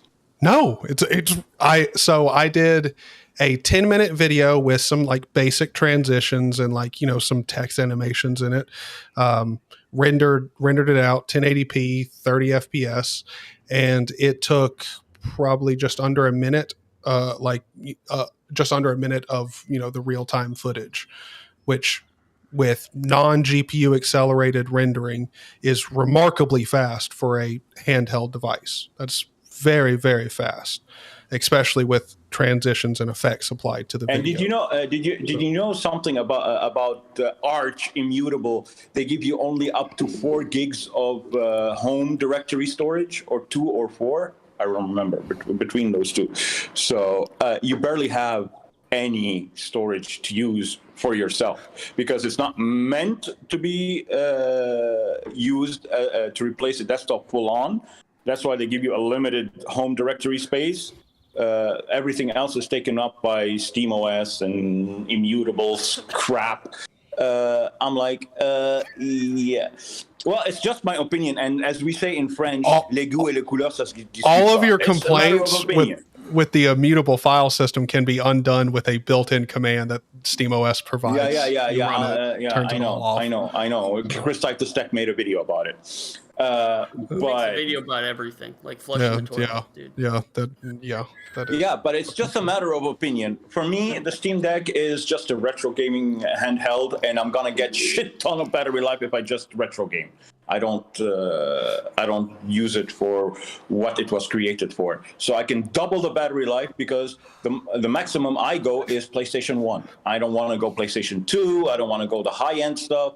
And the games I like are extremely retro. I'm talking. The funny thing 80s, is you're. Yes, you are right. Using it for just a retro handheld device, you're going to get a shitload of battery off of it. Like, that's for sure. Especially because the thing is you're going to get remarkable battery life on SteamOS as a retro gaming device. If you switch away from SteamOS, most likely you're going to lose a significant amount of battery life, mainly because SteamOS allows you to, like, it has kernel parameters in it, so it allows you to like change stuff like the actual. But no. You misunderstand. Batocera, they have kernel parameters as well. It's a Linux operating system, Batocera. It's based on, I think, Ubuntu, or Debian. I Debian, highly doubt they have the SteamOS like menus. Not the SteamOS kernel parameters. They have their own. Well, yeah, but like the important thing about the SteamOS one is allows you to like dynamically change your refresh rate of your screen. And if you're going to be playing, There's a lot of benefits that I'm going to lose. Like I'm going to be losing game mode. I'm going to be losing the overlay thing. You're losing all of the stuff that allows you to get way better battery life. Oh, no, but they implemented their own way of tinkering with the TDP. Yeah, but the TDP is not the most important part. Being able to limit the screen's refresh rate and all of that stuff is like, that's what gives you the most battery They're life. working on it. They're going to be implementing low-level access to those things. But as of yet, I haven't seen them update their version. So it will come, because they're working on a Steam Deck specific version of Batocera. It's not a general thing. They're going to release. They haven't released this Steam Deck specific. There are people who were able to reverse engineer it to work on the Steam Deck. I'm not going to be using that. I'm going to be using the Steam version, the Steam Deck version, specific version, when it comes out later this year. Because by the time I can afford a Steam Deck, it's going to be Christmas. Yeah, so I would just. I'm gonna say I highly recommend using SteamOS for a while, because trust me, it's gonna. Dude, I can reflash SteamOS whenever I want. Yes, but as someone who has tried many different distros on the Steam Deck, trust me, you're gonna come back. I don't care that it's like specially made and aimed at the Steam Deck. Like, trust me, you'll come back. SteamOS is highly optimized, and it is hands down the best Linux. It's the most professional Linux distro you can possibly find. I am not dissing it. I'm not dissing it. Don't get me wrong. I'm not dissing it. It's just, it's not what I want from a handheld, and it's the cheapest handheld that I can get my hands on. Because if it came back to me, if I had the money, I would ditch the Steam Deck completely and get a 6800U processor handheld, like GPD Win 4 and stuff like that, because they're twice as more. They're not. No, they perform worse. No, almost all of them do. Unless you're going to buy. Unless we're talking about the ones that are like, I don't know, double the price of I'm the talking Steam Deck. The $1,600, $1,700 ones. There's one that's $2,100. That's not a fair comparison. That's like 6 times more than the Steam Deck. Yeah, I know. That's what I'm saying. What I'm saying is, if I had the money, if I was rich enough, I would ditch it. But because it's so much more expensive, the only choice I have is the Steam Deck. And to get it the way I want, I would put Batocera on it. Wait, again, so you're telling me that if you had like $1,600, you would spend that money on another device just to get 15 to 20% more performance? Yeah. For outdated games? Yeah. That's like, all right, that's like honestly telling me that you would go to McDonald's and get a combo, and then for another burger, you would pay 3 times more, if not even more than that, than you got for the combo just for an extra burger. Makes no sense. Like, well, because I don't. You're talking to a tinkerer here. I can tinker with the GPD Win way more. And what I love about the GPD Win 4 is the slide keyboard, the physical keyboard. I'm so confused here. We're talking about a game that you're going to mainly, almost exclusively be gaming on. Not exclusively gaming, unless it's the Steam Deck. The Steam Deck, yeah, exclusively gaming. But if it was the GPD Win 4, gaming and more. I can work on Zero Linux on the GPD Win because and they are working on I don't know which one. I don't think it's GPD Win. I think it's another company that's working on a handheld device with a dedicated GPU, not an integrated one. So if that comes out, the Steam Deck, but because the Steam Deck is still good value, it's still gonna win over anything else that come, no matter how much more powerful they are. I don't get your argument with like you want to tinker. So my best friend owns a GPD Win, the Win 1. Yeah, the Win first one. Yeah, the one that is like a netbook. Yeah, like it's got an actual keyboard, but it's also got the controller at the top. Like, yeah. Now that one, like, you can't do like shit. The bootloader on it is terrible. Like, that's true. I don't get the argument of I'm a tinkerer, so I don't want the Steam Deck. It's literally an open hardware platform. Like, I don't. It's just limited by its processor to me. It's too limited with its. Okay, you're in a call with 3 other people who have them, and we are all telling you that it's really, really powerful, like extremely powerful. I'll have to see when I get it. I'll have to see, then I'll decide. And now I'm just talking from I've played what I'm seeing online. I've played Doom, medium settings, 1080p. Or actually 2560 by 1080, so like ultra wide 1080, medium settings, capped at 40 FPS. Beautiful experience. I've played that. If we're talking about the device itself, I have not found any AAA game that I cannot play maxed out on that device. None that dips below 30. None. And I've thrown my entire library at it. It plays just fine. It is a very powerful device. Okay, there's a middle ground. There's another thing I was thinking about. It's keep SteamOS on the thing because it's what came with it. Keep it there. Don't mess with it. And install Batocera and dual boot into Batocera from an external drive because we can do that. Or SD card, but I prefer an SSD connected to the. But the thing that I hate about the Steam Deck is it only has one USB-C port on the top. It's hello Valve, you forgot the USB-C port. But yeah, I also don't get that argument. Like you're on the go, you cannot charge and connect an external drive at the same time. Yes, you're actually entirely intended to buy a dock with it, or a USB-C adapter.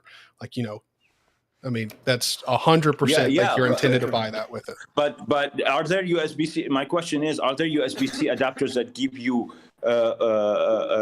Yes. 2 USB-Cs, one for charging and one for connecting another drive? Yes, right here. Yes. This is like $20 on Amazon. I use it all the time. You just stick your Steam Deck in here. I don't know if you're watching the stream, but I can hold on. Let me do this. Go over here and So, but why the dock? The dock is made to. But if I want to hold it in my hands, do I have to have the dock connected at the bottom? Wait, hold on. Why would you plug extra USBs into it if you're just using it as a handheld and you want to charge it? Why would you also have a thumb drive sticking out of it? Like, not a thumb drive. It's an SSD that I'm going to Velcro to the back of the Steam Deck. No, just buy a micro SD card. Micro SD card is, for retro games, it's okay. I get your argument there. Dude, no, I'll stop you right there. I've played most of my AAA titles that I've played have been off of micro SD cards. They run just fine. Like me and Kudu both have played DayZ. Like, again, DayZ is a very difficult game to run. By the way, it's not an easy game to run, and I play it just fine with him running off of the micro SD card. And also, my micro SD card is not even the one that you're supposed to use because mine is the slower standard. The 10 series, the Series 10. Well, no, it's like you have to have like an SDX like H1 or like whatever. Particular one, yeah. Yeah, like there's the fastest rating micro SD cards, and then there's one that's like the standard one, and I have the standard one. I don't even have the fastest one. So, like, I can vouch playing AAA titles off of a micro SD card, as fucking wild as it sounds, runs just fine off of it. The loading times are not painful at all. I mean, like, yes, there are loading times, but still, like when it's running off a micro SD card and it loads in like 5 to 10 seconds, it's like, yeah, you're talking to a guy who has his games on a spinning Rust, so I know the load times. Yeah, like it's wild how fast. Like I guarantee you, it will rival your hard drive. It probably not rival. It'll probably beat it. Like it's remarkably fast. I don't know how they're doing it, but it's like I'm telling you, like I've tried everything. You didn't get my argument. My argument is if I want to dual boot Batocera with SteamOS, because the Steam Deck I'm going to get is a 256 gig one. I cannot afford the 512 one. But the 256 gig one, I'm going to have Steam Deck, leave it there. I'm not going to install any AAA titles. This is me. Okay, there's no argument that's going to win when it comes to AAA on the Steam Deck. For me, AAA is meant for a PC and PC only, desktop PC with a dedicated graphic card. It's never gonna, when you tell me integrated graphics and AAA, I tell you go fish, no matter when you tell me that. But this is just me. But you don't have it, and you're talking to 3 people who do, and we're all telling you, like, it's great. It's phenomenal. You don't. No, I know. It might be phenomenal. It's just a mental state that I'm in. It just doesn't work that way. It's like people who come to me and tell me, oh, we hate the black bars on movies. Let's crop the shit out of the movie just to get rid of the black bars. I don't think that's an accurate, like, analogy, though. No, this is what it sounds like to me. I don't care if it's accurate or not. That's what it sounds like to me. So to me, the Steam Deck will remain there. I might use Arch as an operating system to tinker with, but I'm not going to be using Steam. I'm not going to log into Steam even. I'm just going to leave it there because it's the intended OS for the Steam Deck. I'm going to leave it there because it's meant for it. It's optimized for it. It's good for it. But I'm going to dual boot like I dual boot Windows and Linux with well, wait, hold on. Batocera. I'm not going to argue against, trying anything on the Steam Deck. Are you at least going to give SteamOS a shot? Of course. Okay. Of course. The only game I'm going to install on it is my favorite game of all time, Diablo. Okay. Well, That's my favorite game. I've been playing it since the first one was first released back in the 90s. So I'm not young. I'm 42 years old. I've been playing most games since they came out, albeit with cheats and character editing to max out the stats. But that's how I play games. Yeah. Hero editor. I did it all the time. Hero editor, yeah. And there is one on GitHub that you edit your hero with, and then re-download the edited save, and then you start with that. That's how I play Diablo. I always play Diablo because I love the story and the cinematics. They're hands down the best in the business. Including Square Enix. Of course, Square Enix is the second best because my brother he played through all the Final Fantasies, including the tactics and everything in between. I just love watching my brother play through the story. I only finished one of them. It was Final Fantasy VII, which was 4 discs on the PlayStation 1. Yeah. Oh, by the way, since you're talking about that particular game, I have it, the remake, on my Steam. Yeah, I have it too. They released the first part, which is called the Integrate. No, I got the whole thing, the remake, on the Steam Deck. Wait, Final Fantasy VII, they released both because they divided it into 2 releases instead of one whole release. They made the Integrate version, and I forget what the second one is called.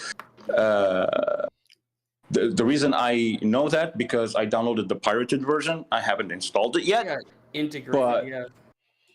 Integrate. Yeah. I have the Integrate, but I don't have the second part. So, but the only game I'm going to install on the Steam Deck to enjoy on the Steam Deck on Steam OS is going to be Diablo, and maybe what's it called? The first-person shooter by Blizzard. I forgot the name of Overwatch 2. No. Ugh. I like Blizzard games. Wait, those do were the you first normally games I play actually Overwatch with a legitimately controller? bought. Like, do you normally play Overwatch with a controller? I never play first-person shooters with controllers. That's going to be a first for me.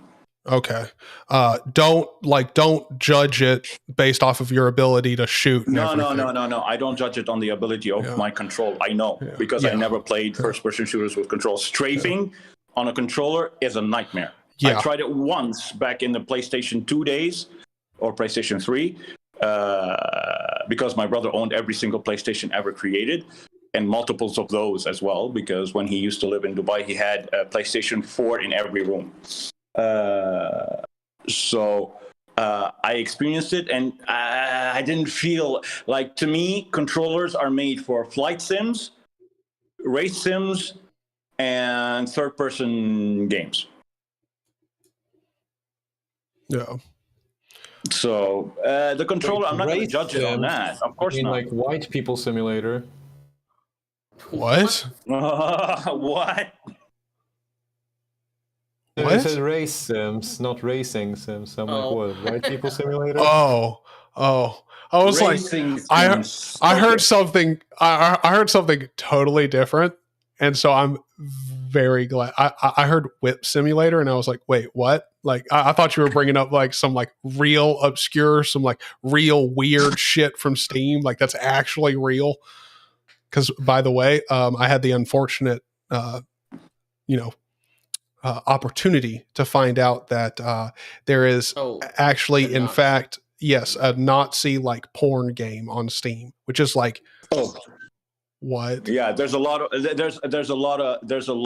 manga porn games on Steam. Yeah, I remember when we had online classes, we would buy each other like as gifts those games. So one of my friends bought me like hentai. Okay, guys, stop it with that, because if we continue with this discussion, when I get my Steam Deck, the first game I'm gonna run will be strip poker.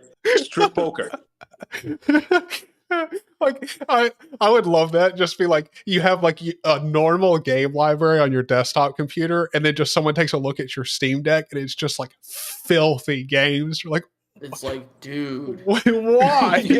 He's been at work, man. And no, there's someone I know who has the Steam Deck, and the only games he has on it are waifu games and manga games and stuff like that. I'm like, dude, that's fine. Dude, and they're all purple, pink. Those are the colors of Zero Linux. But I'm like, it's not Zero Linux. I thought you were checking out Zero Linux on the Steam Deck. It's no waifu, manga, anime.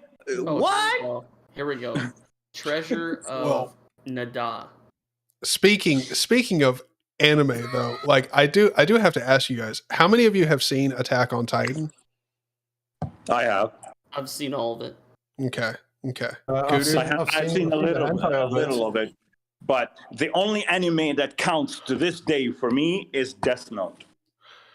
Well, I mean, like that goes without saying. Like that's just like like if you're going to watch anime, you kind of have to watch Death Note. Like Death Note's good, yeah, but like I cried. I've watched like 150 animes, animes and I've not watched Death Note. I refuse to watch it.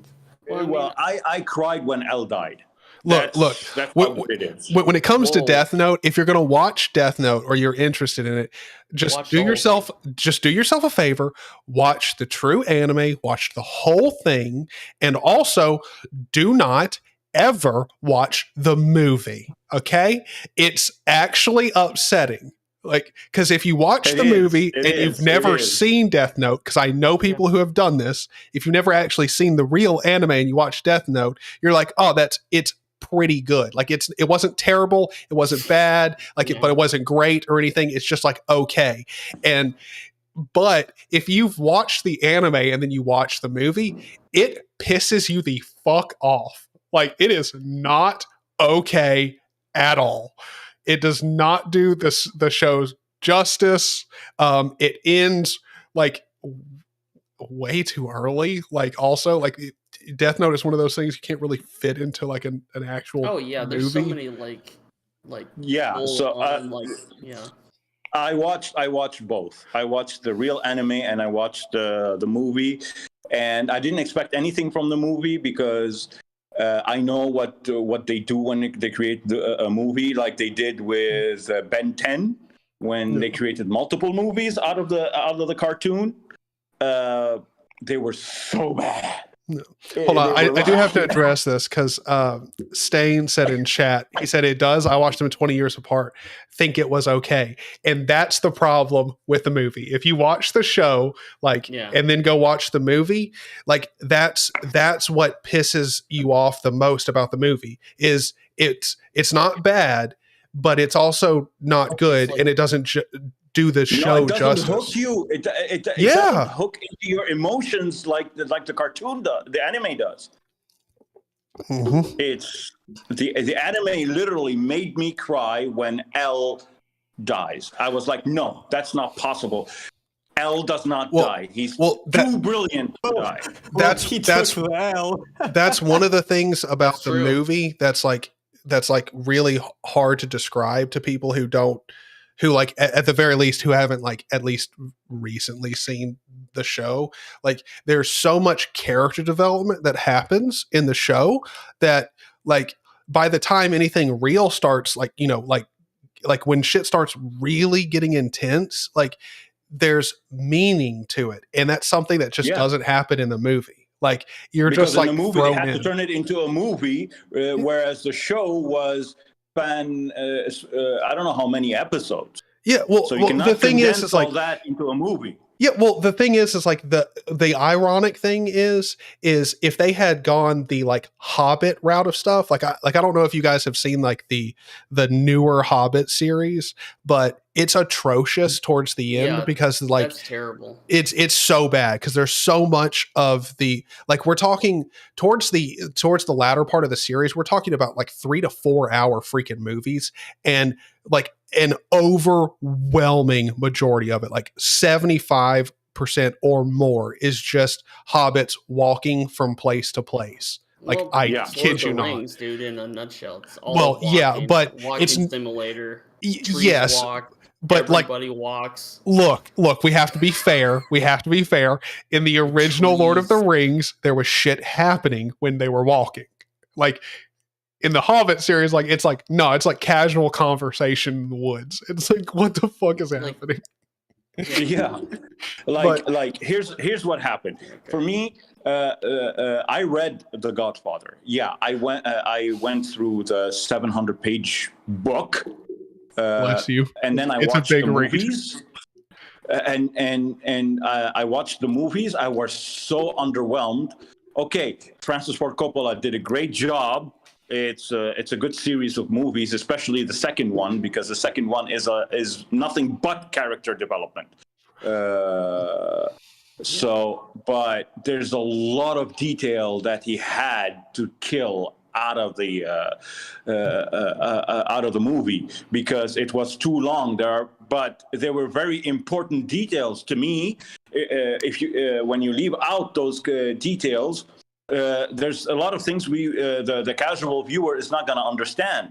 I don't know why, because when Francis Ford Coppola wrote the Godfather movies, he was doing it with the author of The Godfather, Mario Puzo. Yeah, but when it comes to The Godfather, you do also have to remember the people behind it were constantly worried about the funding. Like, yes, they were getting the funding. There's another thing because somebody interviewed Francis Ford Coppola and Mario Puzo before Mario Puzo passed away. They were like, we had to take a lot of shit out because we were actually filming in Italy, and the mafia was actually sending us voodoo doll style with decapitated heads. They were like threatening us because the Godfather story is so realistic, and it's talking about such detail about the mafia.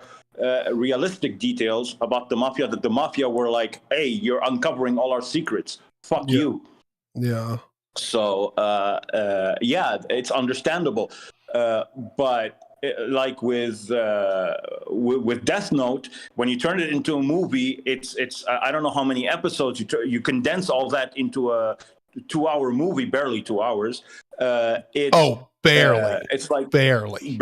Yeah, it's like missing out on a lot of detail and character development, because Death Note is all about the character development, the relationship between the main character and L, and then this blonde guy in the middle. I forget his name because it's been so long since I watched it. But and then when this blonde kid comes in the middle, trying to uncover L, we get character development for the third person that made it through in the middle of the show. In the movie, we don't get any of that. In the movie, it's like, he is who he is, this is who he is, this is who he is in like minutes, and then we need to get to the plot of the movie. Well, it's like they focused way too much on like the visual effects on it, because like you can tell like that's what they were banking on selling the movie like with, was the visual effects, which, like, don't get me wrong, they're really good, but because I mean that was the one thing I was worried about, was it just like looking really off-putting. In the anime, they concentrated a lot on the apple that he keeps eating, the apples that he keeps eating. In the movie, you get it once or twice, maybe 3 times, and that's it. Well, they had to, because I mean, like, if you think about it, like they lit. The problem is like when it comes to movies that need a lot of development, I don't understand why studios can't just make the movie really long. Like, is there some rule? Like, is there an arbitrary rule where movies just like can't be longer than 4 hours? I have bad news also. There's a studio, I forgot which one, that is working on a One Piece movie. I'm so not interested in that at all. How many thousands of episodes did we get in One Piece? They want to condense all that into a single movie? What the fuck? Maybe it's a 1 year long movie. No, like, I guarantee you this is how it works. That studio right now that's working on it, like this is going to be a 1 part, like it's they're going to try and spawn a freaking Marvel universe like spin-off type bullshit. Maybe it's survivable, but if they do it in a single movie, it's impossible. Well, no. But see, even if they do it in the movie, like, see, here's the dumb part about like remaking shows as movies. Okay, so if you want to do the show justice, you actually need to include most of what the show contains, or at least at the very least, the core heart of everything that the show entails needs to be in the which they don't do. But see, hold on, that's the thing. If you want to make a movie that most people are going to see, it needs to be within 2 to 3 hours, which means you can't do it all in one single movie. So you need to make a series. So now we're talking about remaking a show, which by definition is a series of pieces of media. And now you're remaking it into a longer series of media per quote unquote episode. Like the whole idea of it just makes a multi-piece movie. Well, it's a show. Now it's a show. The whole idea of it breaks down when you actually think about it for a second. It's so dumb. Like, you're just like today we have a channel on TV. Yeah, we still watch TV, not Netflix, because we cannot afford Netflix. We watch regular satellite TV. It's random channels here. One day it's this channel, the next day it's a different channel. But there's one channel. It's a Saudi channel. It's part of the, I think someone here will understand, MBC. so they put movies, and now they want to put Resident Evil, the movie, which was shit compared to the game. Dude, no, stop, hold on. Let's be real for a second, okay? First one. I don't know, Annihilation or whatever it's called. That first was good. The first Resident Evil movie was really, really good.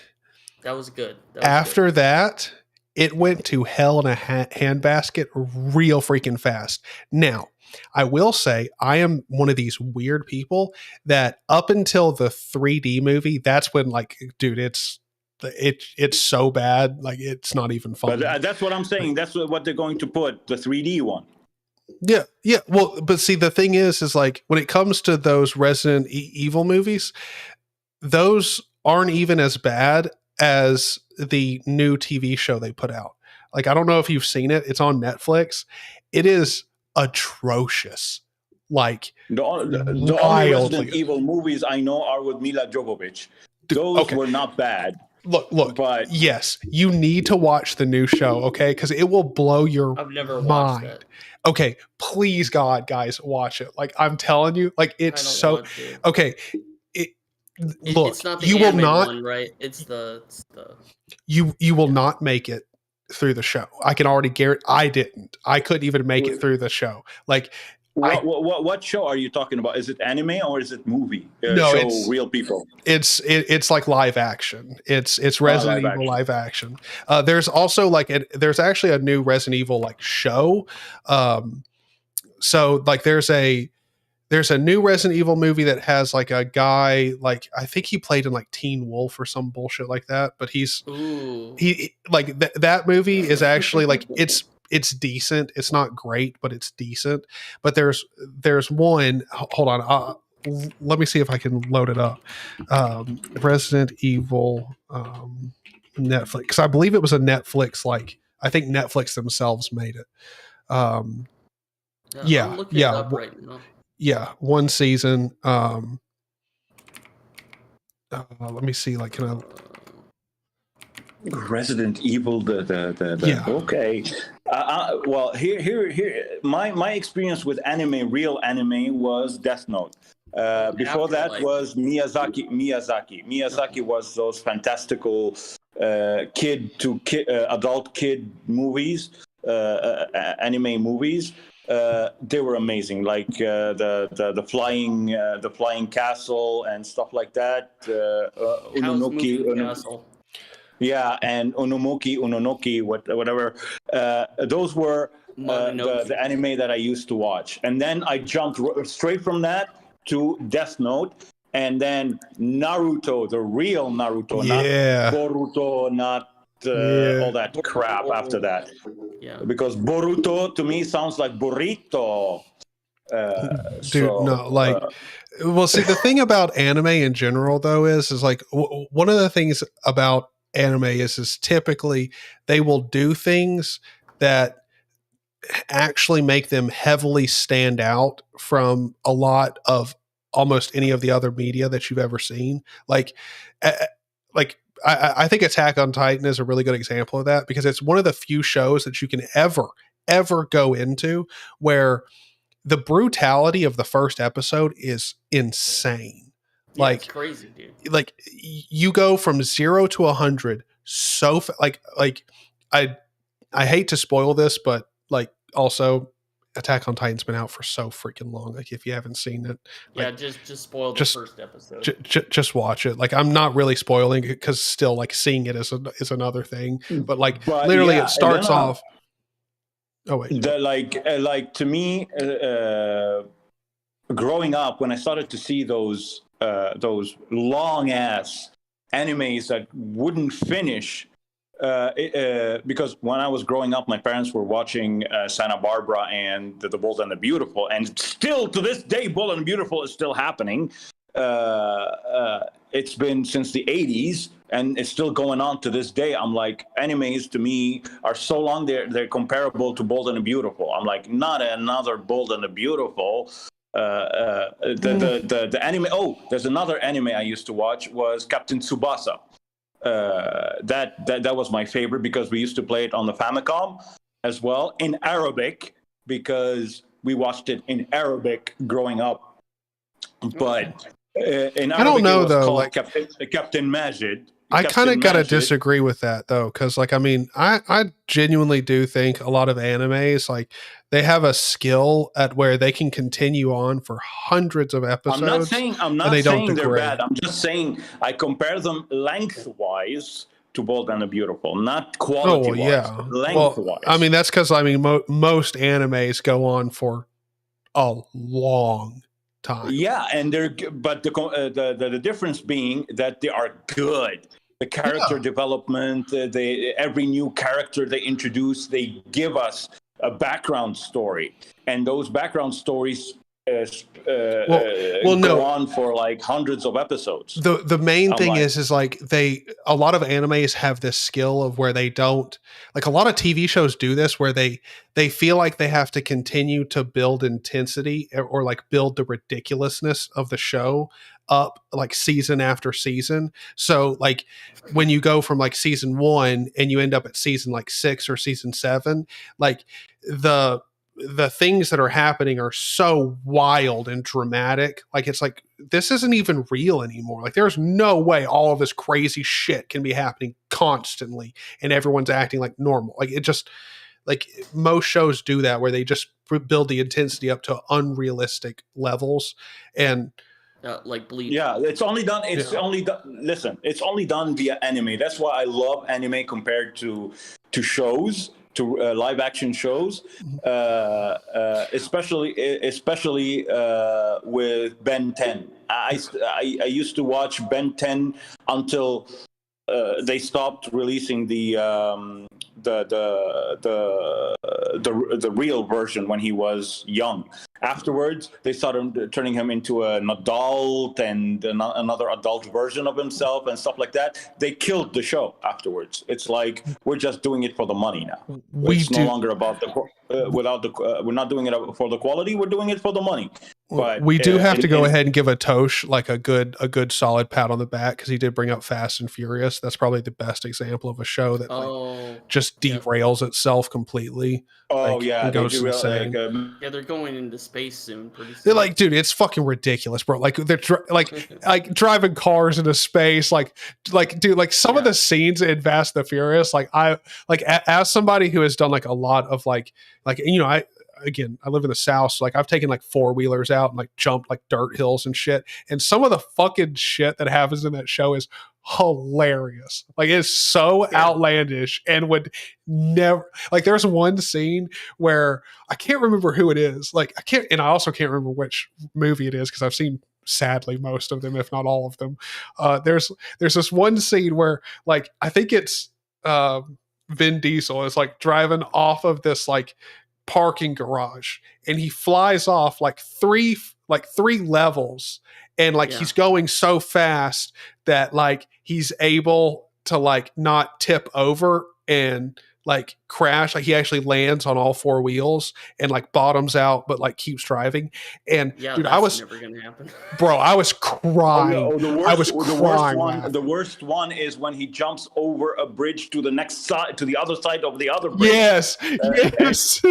Yeah. Is he Superman? Do we have Superman in Fast and the Furious now?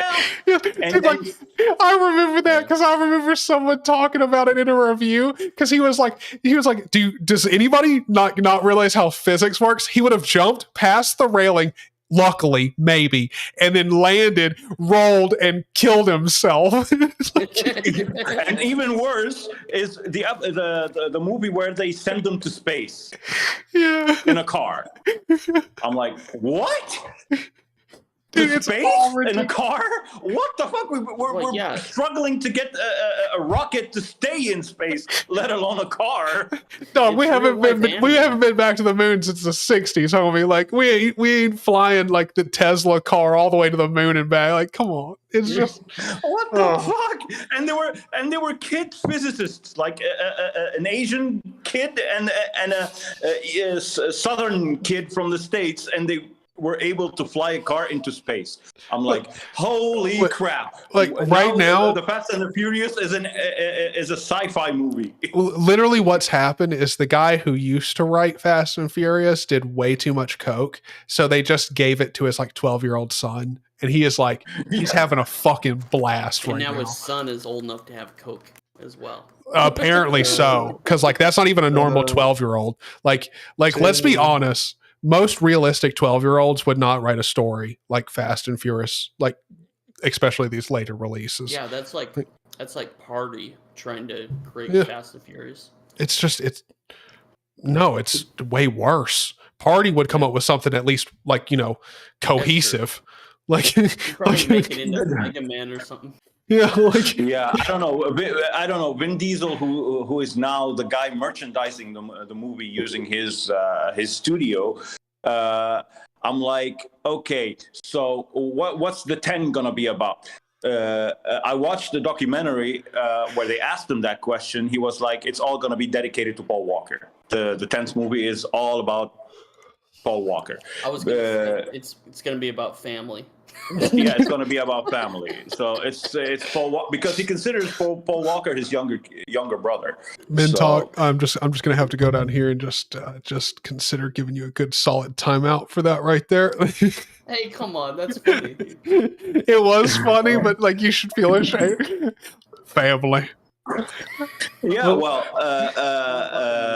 but Vin Diesel has been doing bad movie after bad movie after bad movie since the Fast and the Furious. Wait, hold on. Chronicles So of Riddick. So Chronicles of Riddick was really good.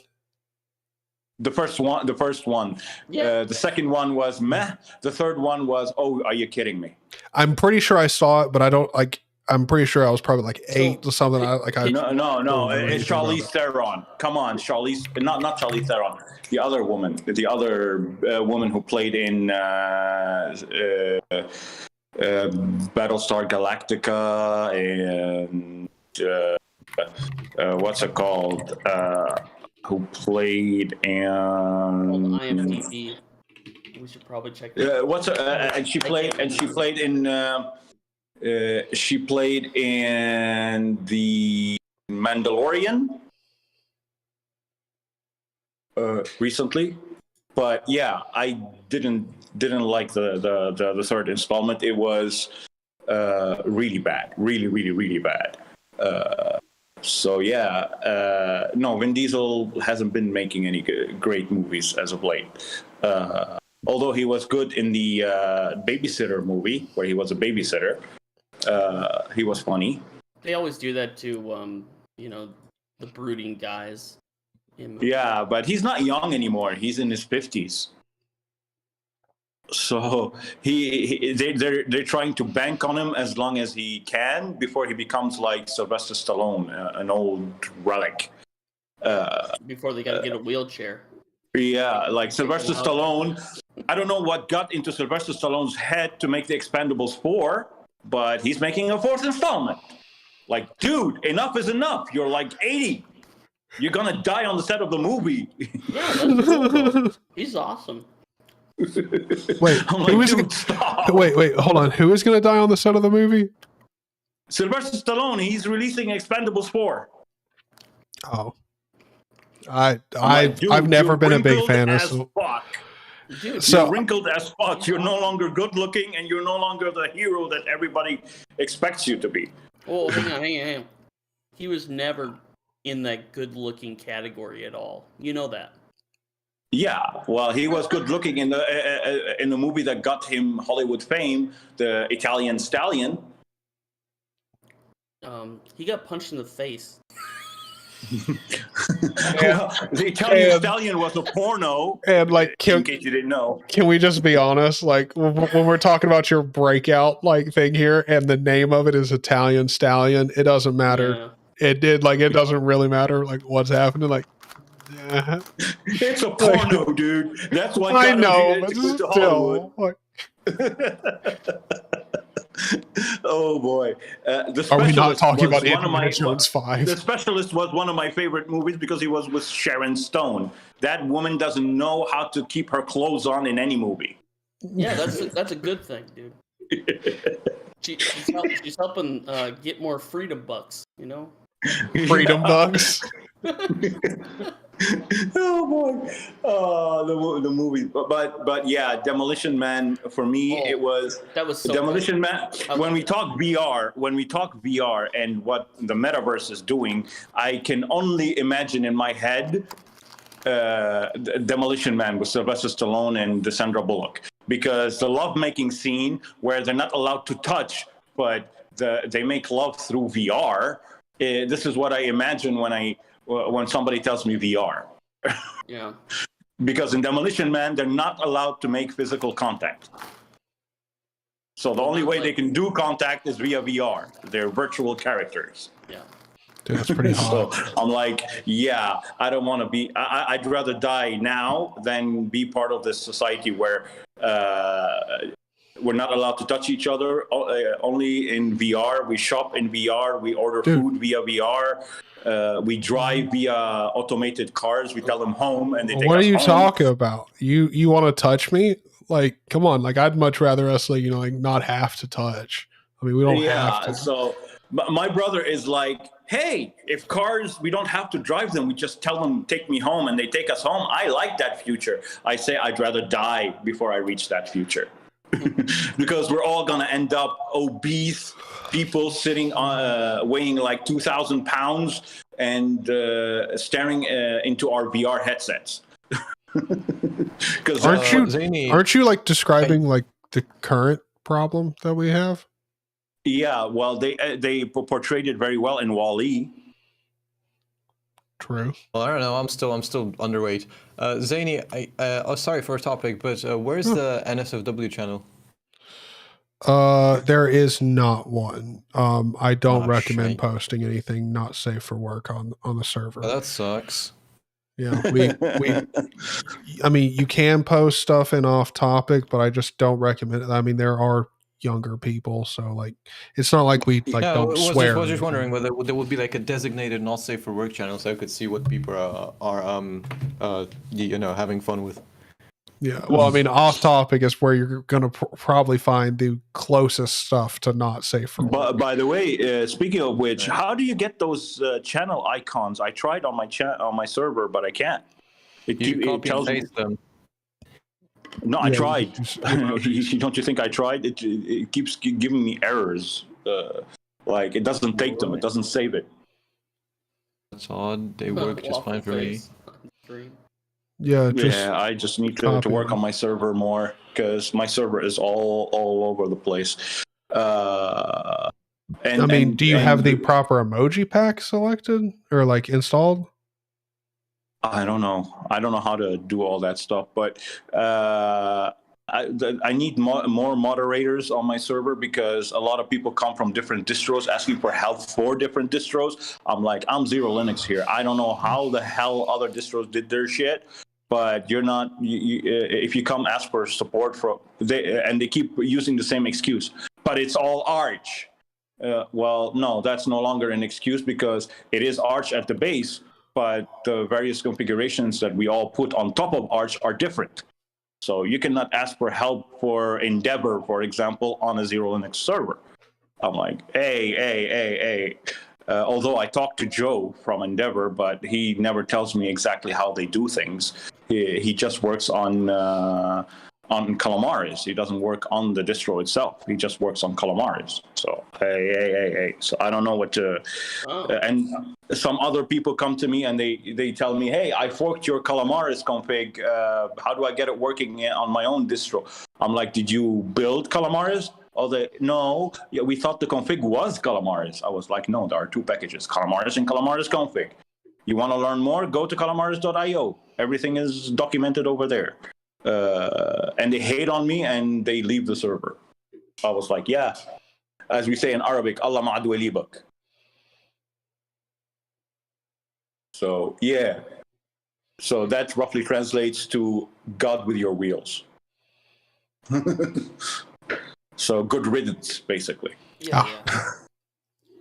So yeah, I need to put more rules and I need more moderators. And I need to design my server better to be more attractive. By the way, Zaney, you told me about YouTube, how to get the 4,000 hours, but I talked with someone else who is a YouTube pro, as I call him. He was like, no need for that. He was like, release consistent, even if you're just gonna release your podcast, and if you think one video, non-podcast video every week, keep it consistent, and you will get there in no time. You need to raise people's attention. So I'm like, yeah, okay, I'll try that, but I need good subjects. And my channel is mainly targeted towards Zero Linux users, because I'll be talking about Zero Linux related stuff. He was like, if you continue like that, you won't reach anywhere, because you're limiting your target audience. Not everybody is going to be using Zero Linux, but a lot of people will be looking how to do things outside Zero Linux. I'm like, ooh, you got me in a bind here, because my brain only revolves around Zero Linux. It doesn't revolve around anything else. He was like, get your head out of the gutter. I like the way he put it, but yeah, I need to start thinking outside the box, basically. Oh boy. My keyboard tells me it's 1,400 hours. Oh, I still have half an hour before I go to lunch. My keyboard, because I have a screen on my keyboard. And it works on Linux. Okay, so based off of my calculations, you will earn off of each video that you do a week about 14.5 watch hours. And if you live stream, like I've been live streaming right now, and how many hours did you get? I don't even know, but my average view duration, so we can do the math here. So my average view duration is 18 minutes. So 18 times my view count, 176, divided by 60. So that's 52. So I've done just this one stream multitudes more than you'll get in a week. So again, I highly recommend live streaming. Trust me, you'll build up. I cannot come up with anything to live stream for that long.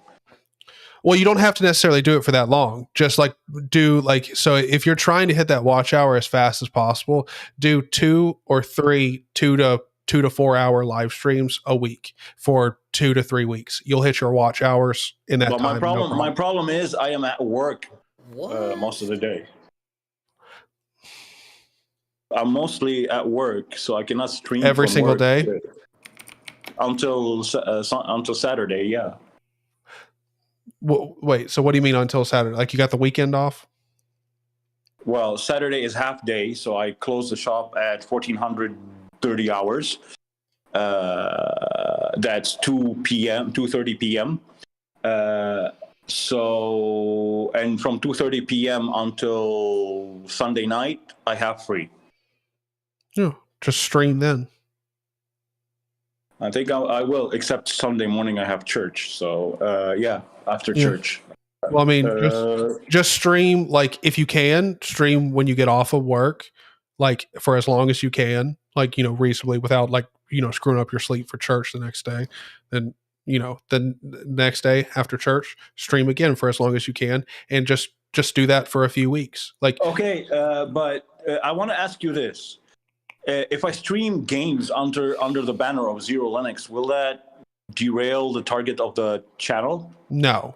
It'll just show that, because like the thing is like that's something that's like a lot of people are very scared about, which is the algorithm. It might derail the algorithm of YouTube. No, because here's the thing. When you're only when you're getting views like we are, and like Matt to a greater extent, like you're not beloved by the algorithm. So you're not screwing anything up. you've got a rapport with the algorithm of like you upload, like you're just like the algorithm will not betray you until you become a fucking cash cow for them, because that's when it'll turn on you. Because like what happens is like, let's say you put out like one video that kind of relates to 3 other of your videos, and that video blows up. What YouTube does is it knows that people are watching it, they're watching it for longer, and like they really enjoy it and they engage with it. And then it knows that you have other videos that relate to that video. So what it does is it starts sending out those videos to everyone. What then happens is your target audience for that content, you saturate that market. And then what happens is people stop watching it for as long because, they've either already seen it or they've heard about it. So they don't really need to watch the whole thing. They're just looking for, whatever part they really missed or whatever. And then you hit a point where you've saturated the whole market for that type of content. And if you don't have other content that you're putting out that also relates to that, or YouTube's algorithm, like for whatever reason, decides to also pump to those people, eventually what will quickly happen is that pump and like big spike in average that you saw in your like growth will just slowly decline back down. And it's and which brings me to another question. When I live stream, should I leave the live streams up or unlist them? It's up to you. I would recommend when you live stream, just live stream, leave it up. Like it's less work on you. And I mean, if somebody doesn't want to watch the whole live stream, they'll skim through it. Like, doesn't really matter. And also I like leaving live streams up because there is plenty of people who will watch the entire thing. Because especially if your live streams are something more of like, you're doing something visual on the screen, but a lot of it is just you talking, they'll have it open while they're doing other things or just sleeping, like, or getting ready for bed. And if somebody, like, if you're going to do a long live stream, like let's say Sunday after church, one week you're able to do like a 6-hour live stream, and somebody is watching it like an hour before bed, and a lot of times people will just leave it open. And so if they fall asleep an hour before, like an hour into the stream, and you stream for another 5 hours, that means at least one person just gave you 5 hours worth of watch hours by themselves. And especially with who you are and like, the communities that you're, like part of, if you market, your streams and announce them, which you're more than welcome to do in my Discord. I highly doubt Matt would have a problem with it. Like, you could go into Hex DSL's chat, like, just go around, just let people know. Like, obviously don't be like atting everybody and like, everyone's Discord. No. Mine, it's fine because I add everyone, but like, whatever. Like, use discretion, but like, yeah, go around, market it, and like you'll have plenty of viewers and you'll rack up those watch hours. Like I can do a multi-hour stream where I play God of War on Zero Linux and say, hey, I'm playing God of War on Zero Linux. So see, it's possible on Zero Linux, so I can still put Zero Linux in the title. Yeah, and like the really great thing about live chat or like live streaming is like you don't necessarily have to have an idea of what you're going to do when you start it, like, at all. I mean, this stream is a great freaking example of that. So I might do that. I'm thinking maybe this weekend I can do a 4-hour live stream or 5-hour live stream where I'm playing God of War. Well, I don't know if I'm go for 4 hours, because if I reach a boss, I need to go to Windows, kill the boss with God mode, and then come back. Wait, I do have a question for you. Like, do you have like at your work, do you have like semi-reliable internet? It's the same one. It's a cable connected from my room straight to the office, because the store is under my house. You could just stream like my live stream for like the past like quite a while, it's just been a camera, like my webcam on me. You could easily just use your phone and like you can download Streamlabs, like the app on your phone. I hate Streamlabs, but for mobile, when it comes to like streaming, they're pretty much the only option. but you can get Streamlabs and just stream from your phone while you're at work, since like, you know, you're not really busy, and you can spend, like, if you have to do something with a client, you can always just, you know, mute the phone, you know, like be like, sorry guys, client, mute, and then like, you know, go about your business. And like that way you could rack up a shitload of live streaming time, and like you could kind of treat it like a cool thing, like where, you know, when you're bored at work, instead of just sitting there by yourself, you're getting to talk with people. And that also means if people have, like, you know, not necessarily very intense questions, but like, you know, like general questions about Zero Linux, or like an issue with something, or like whatever they want to talk to you, you'll be available a lot of the time. Like I feel like you could probably pull that off. Like that would be incredible. Yeah, I might try that. But God of War, I think that will go on for 3-4 hours without me feeling it, because I'll be doing something. And okay, I've had this problem on Linux as a whole. On Arch Linux as a whole, where my computer suddenly stutters for a few seconds and then continue on, no problem. But it always does that, and it's not my webcam. Somebody pointed out, like Teddy Bear Killer on my server pointed out, maybe it's the webcam restarting or something. I removed it.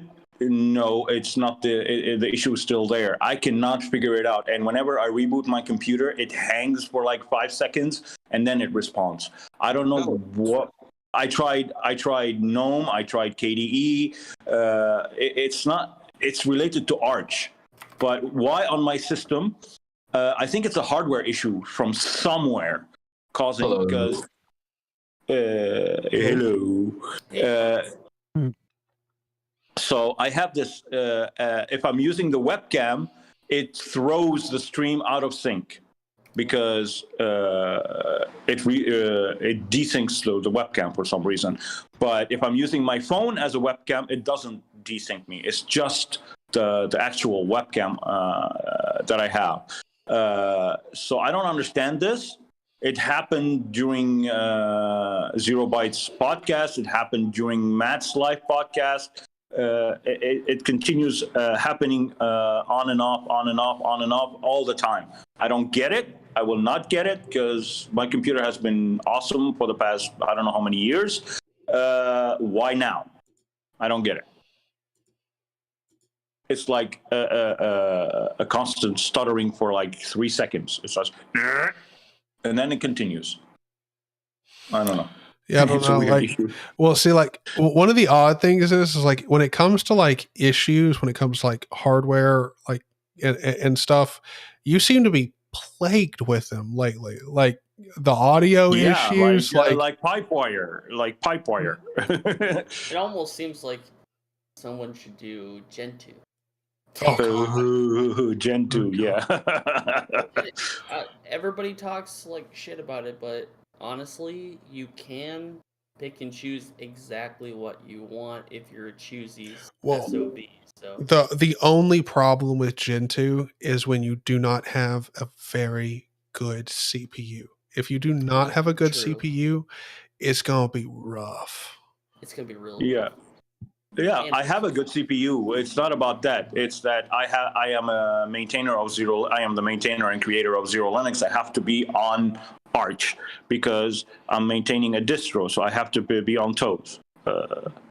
Well, I mean, you don't really, in all honesty, like Gentoo is probably one of those things where you could end up like you can probably take a lot of what you would learn from using Gentoo and apply it to certain aspects of Arch and improve some things, because there are some things about Gentoo that it like not really Gentoo as like a OS, but mainly like Portage. There's some things like, which is Gentoo's package manager, but Portage does a lot of like really good things. To be honest, on Zero Linux, the reason I don't want to move to a different base start trying other bases and learn from other bases is because I'm so comfortable with it the way it is. All I have to do is turn a few knobs, like and apply a few things from Arch to it and call it a day.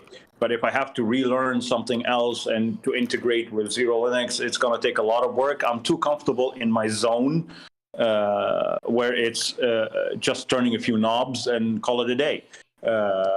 Only trying to be constructive here, but doesn't that sound like complacency?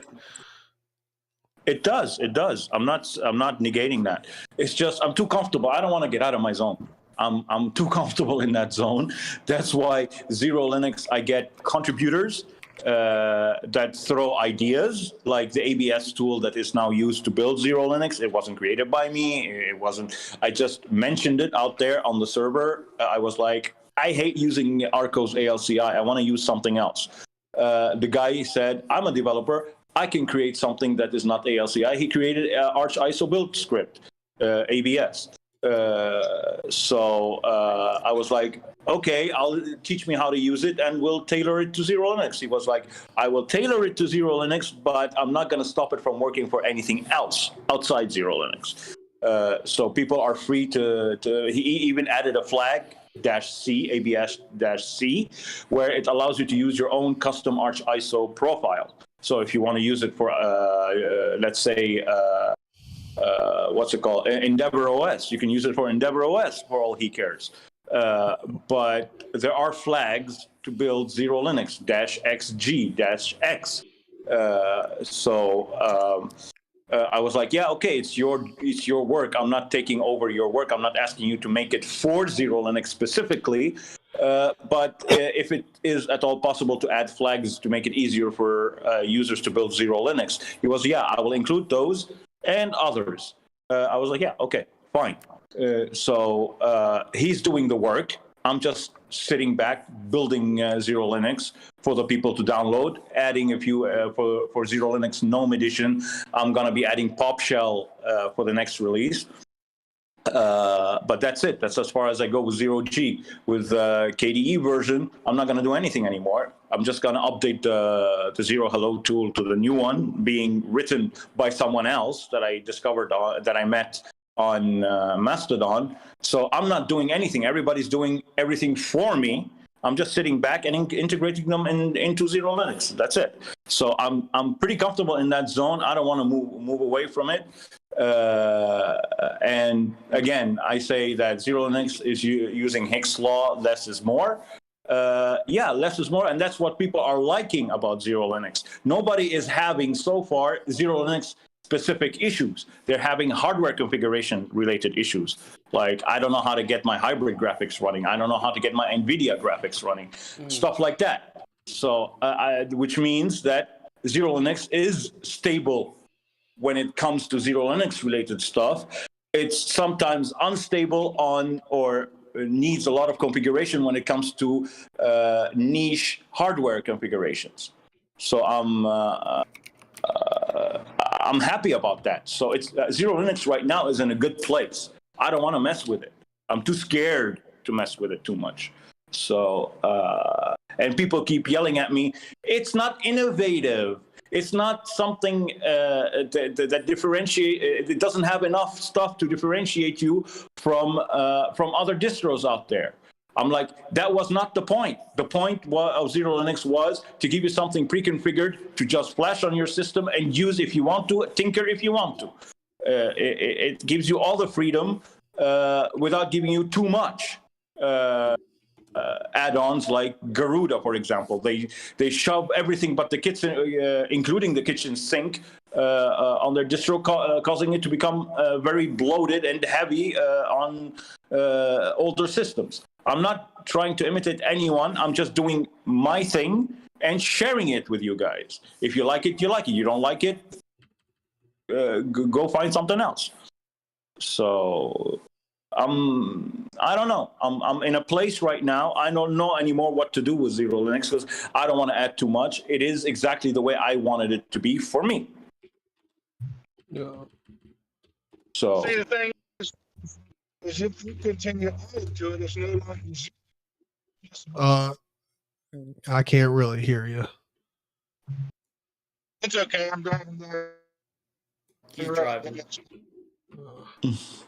So yeah, I'm good where I am right now. Maybe a day will come where I'll start changing everything from the ground up. I don't know, but for right now, people keep asking me, are you going to release a Hyperland version? Are you going to release a BSBWM version? Are you going to release a XFCE version? I'm like, no, but we're open to community builds. I'd be like, but no one has offered. I would just say, like, for those that just ask that stuff, just say, like, it is Arch. Do what you want. Yeah. That's it. Yeah, we do say that from time to time, but don't talk to me. You know, you can just put it in your terminal and do it yourself. So yeah, doesn't matter. yeah, but we are also against the idea of mixing and matching. We tell them, you downloaded the KDE version, don't start adding a million stuff on top of KDE. You're going to have conflicting packages. You're going to have triple and quadruple versions of the same package. If you want one, just our code is on GitHub. Study it, build your own. All you need to do is remove the KDE packages and replace them with whatever DE or WM you want. And of course, you need to modify Calamaris to go with that. But yeah, we are open to community builds. If you want to build a community version of Zero Linux, we're going to have a channel called Community Discussion.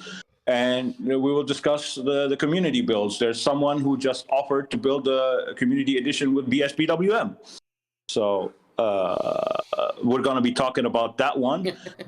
But there will be a web page or a subdomain called community.zerolinux.xyz, where they will find all the community builds. We don't care if it reaches 100 community builds, as long as they're maintained by those creators.